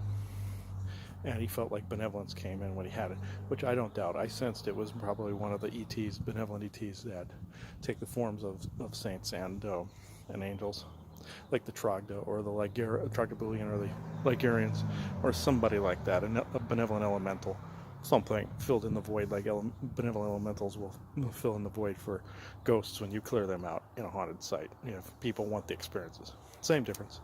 And we weren't going to take that away. He was grateful for what we did, and I was surprised. I'm used to dealing with people that are hardcore Christian, so I was afraid to touch this. I was like, ooh, Joanna's got to work with people, and they're her friends. I'm like, but yeah, I went up to her friend and went, got to burn it. I can't continue without it done. That has to be done first. And she's like, all right. Went to the father, told him. He's like, well, if something's evil, get rid of it. And very forthcoming, very, very nice. And what happened was very grateful, and made a couple of them cry, getting rid of it. And it doesn't mean that the being came in was bad. Just because they used a familiar form doesn't mean they're evil. It may be a little bit deceptive, but it just means that somebody can't decode properly or process what they really are, so they're using a different form. I don't always approve of that method. Like when I caught the Trogdor doing it to a psychic at the fair, where they were initiating his lessons, this particular psychic's lesson at the fair, but it was spilling over to everybody else, to namely me, and there were Orions coming in. Whenever he would initiate a session, Orions would come in. And I said, please, can you please get rid of the Orions? Teach him at home. And it's hurting everybody else here, and I end up having to take care of it. and they had never really been introduced to me completely. They had and they hadn't. They didn't. No, they didn't. They corrected their ways of doing things and they helped stop it. And I said, eventually you're gonna have to reveal who and what you are. Like in an episode of the Stargate SG-1, where there were this group of Native Americans on another planet that were forging this particular metal that was given to them by aliens, but they were posing as their raven gods, like a raven type of thing. Not in an Odin kind of way, but they weren't the same as Asgardian. They had head ridges that looked more like elves. They were more elemental, but sorry, bug. But what the point I'm making is, they, in the end of the show, they stood with them as equals, and they sat with them as equals. Highly technological, advanced race, and Native American were both standing together, and I believe that was a symbol of some of the ancient Native myths and everything, like the Thunderbird and all those myths where aliens were around at those times, and also Peacekeeper, which was Lemurian, which you hear Conrad talking about all the time. That was ancient Lemuria. Yeah, so that was a mix of technology and native. Oh, but what I'm getting at is the being that had come to him, which didn't reveal themselves, we just felt it was benevolent, helped him in a hard time. Nothing wrong with that. Again, I don't always approve of that deceptive tactic, but you get baby steps working up to how the mind and the heart and the soul can decode in the human form what these beings look like. So it's not always wrong. I just would rather, I'm the Star Trek-y person, I would rather they be out in the open talking to people. That's me. Don't always work that way. So that's me. That's what I would prefer. They'd walk up, shake your hand and go, hey, what's up? You know, that's me. And they would prefer that too. But they're having to do things this particular way, not just because of treaties, but because some people have to decode it correctly and process it. And he was that way. He was more further along than any Christian I've ever seen. But But he was more like us. The whole family was. So I will say that. Creepy Jesus picture aside, I may put a hashtag in here that says Creepy Jesus. So. So yeah, so that was top of the line creepy, and it was very draining. So as you can probably tell, so I probably lost hair from that one. So burned it, was successful, done. So I'll show these procedures in different videos, as I've said. So it is 6 p.m. Saturday, April 2nd, 2022. Thank you. Okay, one thing I do have to say about the land clearing. This is a concept that people might find strange. When I'm here at home doing my thing, I may get drained for the duration that I do them, say for Interstellar Council or for doing long sessions, or I may get interfered with by something local or something on the other end. Yeah, I may hurt a bit, I may be drained a bit, but the recovery time's a little faster. With the land clearing, I'm there in person doing this, which takes hours longer, for one. And two, when you are fighting with your light body in person, say your light body has all, you can equate some of the knowledge from past lives, say for fighting styles, for any sort of sword play, any sort of defensive moves like shield, something like that. I do not know any of these techniques, except very little. The soul, oversoul, knows them for all the ones that were used through history, and from space or Earth, anywhere in the galaxy. Whatever is appropriate to stop whatever it is that needs to be stopped. And whatever secrets can come forward and come through from the self. Or by circumstance from the environment, if you're having to place something, like an object, an orgone piece, what have you. What happens is the fighting styles that are used by the light body. Of course, I use the sword. You see me going, with the selenite sword. but the light body is doing the moves. And at home, I have all this around me. I have my stuff, pieces, all this other stuff. There, I generally don't. I just have the ones like this. My neck piece, hat that I don't have on at the moment, salt pieces in my pocket, usually like this, taking the brunts of the attack like shields, but also the moves that are used, like say martial arts, if I have to do that to deflect or do something like that, has to, it reflects back on my human physical muscles.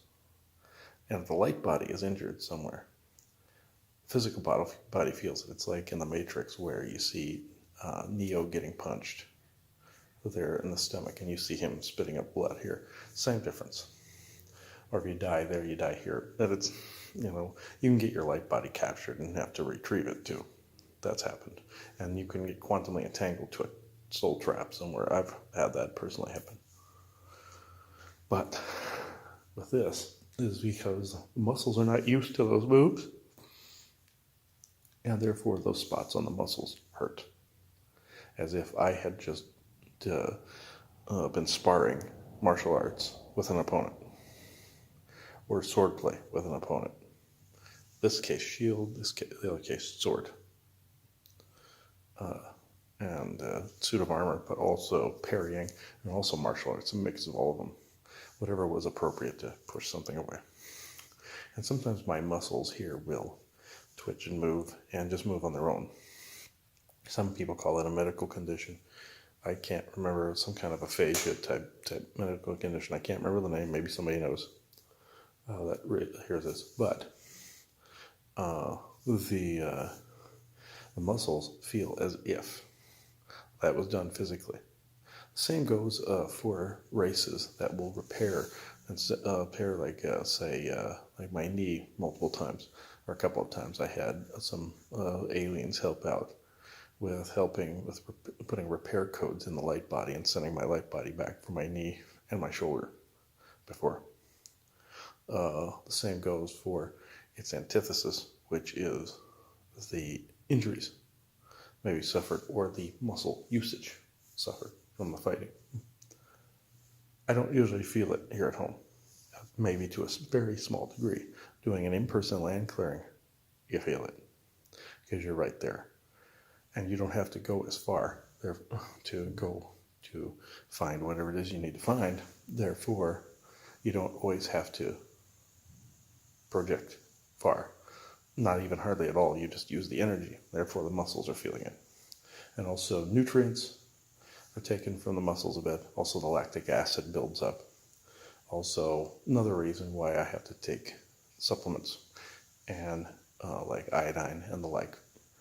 And granted, it's the hyperactive abilities that, of course, the training from the SSP, the fact that I was accelerated and then put back, and the body wants to accelerate to where it was at the time I was doing the SSP, or the age. Yeah, I get it. I get that part of it. This is more for land clearing.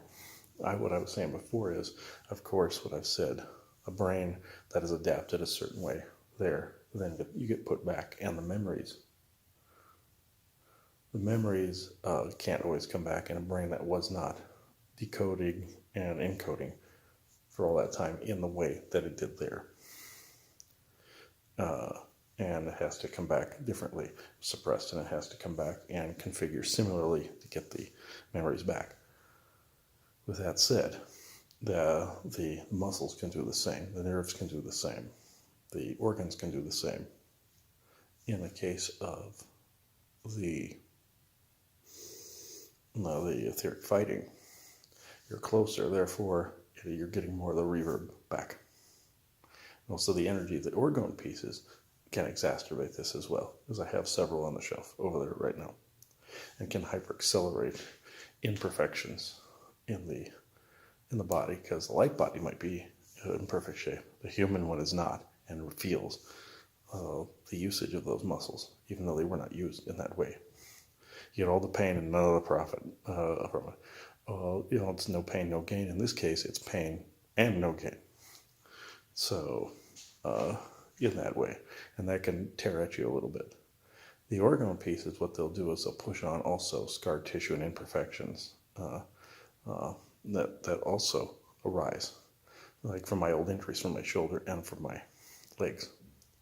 So yeah, I feel it in the pushing from the orgone pieces, from that reverb from the light body going boom, like a gong, and the mirroring of the muscle, light body muscle usage on the physical body, those codes. The body mimics this because the brain is seeing this. So, oh, I made those moves, so therefore I must hurt. That's the mind. That is the mind. Just like in the Matrix, it was the mind that believed that something was real so strongly, it recreated it. Same identical concept. So that to sum it up, in-person land clearings, great, done well. But since it's close proximity, you feel that more, just like Neo getting punched repeatedly in the Matrix and spitting out blood, or people dying there and dying here, similarly. So there is a risk factor involved, a big one. At a distance on the internet, yeah, it might seem like it's a slight bit more strain, but my physical body is sitting in a hub here in a temple space.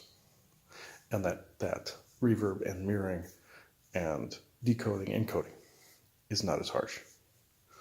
So I hope that makes sense. It's something I don't experience that often. I've experienced the good side of it where the repair codes were brought back to me, and then I light body brought it back and it kept my knee intact. And also experienced I think it was an abduction sequence by a race that helped remove the metal from my knee. Even though they would wipe my memories, they still managed to get the metal out of my knee because I went to get the surgery set up to get those removed. Somebody saved me the time. I wish I could remember who. But I think they did a real thorough wipe because I don't remember a damn thing. I just remember one day going to get the x-rays, the metal was there, going to get a second set of x-rays, the following 2 weeks later, and the metal gone out of the knee. Didn't have to get it removed. Metal staple, metal bolts, all gone. And these were made of titanium, so they wouldn't deteriorate. They would exit the body in some creepy way, because gravity would take it through a skin pore and spit it out somewhere in some creepy way that you don't want. I had it done with a couple of the bolts. You don't want it. It'll come out like a side of the knee, or they'll come out of a muscle in the bottom of the leg, or it'll come out of foot or something. I only had 2 come out. One out of the scar on the knee and one unknown. It was just out and there was no blood. Weird. But the rest were removed by aliens or whoever. I actually don't know. It's a mystery. I just know a friend of ours said it was aliens unfamiliar with human anatomy, so they didn't repair the rest of the knee. They did stabilize it and they removed the metal. That's really all they could do. They knew what was not supposed to be there, but they did not know how it was supposed to be configured because they were a little different. So they tightened it a little and left it at that. That cool. I just want to know who those benefactors are, who my benefactors are. That's the only thing. But anyway, before I go on too much, just know to sum it up, it's less taxing, not in person. Even though I do prefer the in-person stuff, the in-the-field work, much more than I do sitting at home in a chair doing it. So just know each side has its cost. You remain isolated here at the house, though you're safe. And this is in life, too. You could be safe at home. You could be at risk in public. And this speaks for getting sick, but also boosting your immunity because you're outside and you're out in nature, or you're out amongst people, or you're playing it safe at home. I walk the line between both. So it's your decision to do either one or both, like I do. But that is the point I'm trying to make. That's the concept. I hope I described the quantum physics and the quantum mechanics and temporal mechanics, time, light, body. There's not so much time in there, but it's dimensional. Hope I described it as well, the physics as well as I could. So It is 8:44 p.m.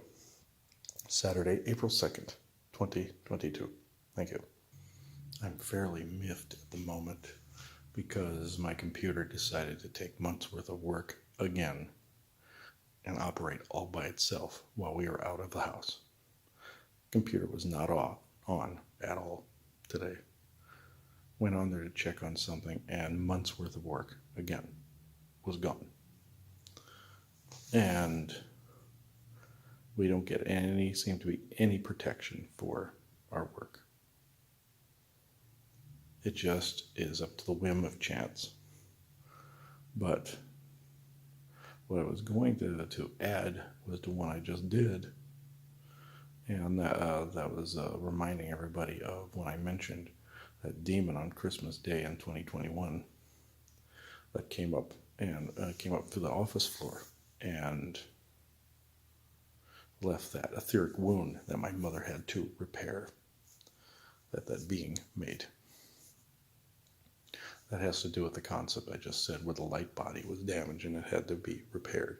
It was like a wound that then creates a scar, creates a scab that has to be repaired. And it's a heal time like anything else. So this, again, another devastating blow. They can't get you with the etheric scars, but they get you with the technology every time. So this I will end there. I'll see what can be recovered. So it is 10:40 p.m. Saturday, April 2nd, 2022. Thank you. Okay, well, before I get more sanding done, I'll add in this today. In this tree, in our plum tree, bent foil has been in there, and wanted me to relay a little bit more about the stuff going on in this neighborhood. Well, when we went out a couple days ago, over in that area of the street up there, saw several guys spraying for weeds. But the thing of it is, they weren't spraying at the ground. They were going all over the place, up in the air. This tells you one thing and one thing only, that it's programming getting them to put it in the air to harm these elementals. They weren't aiming at the ground. One of them was, but the rest were.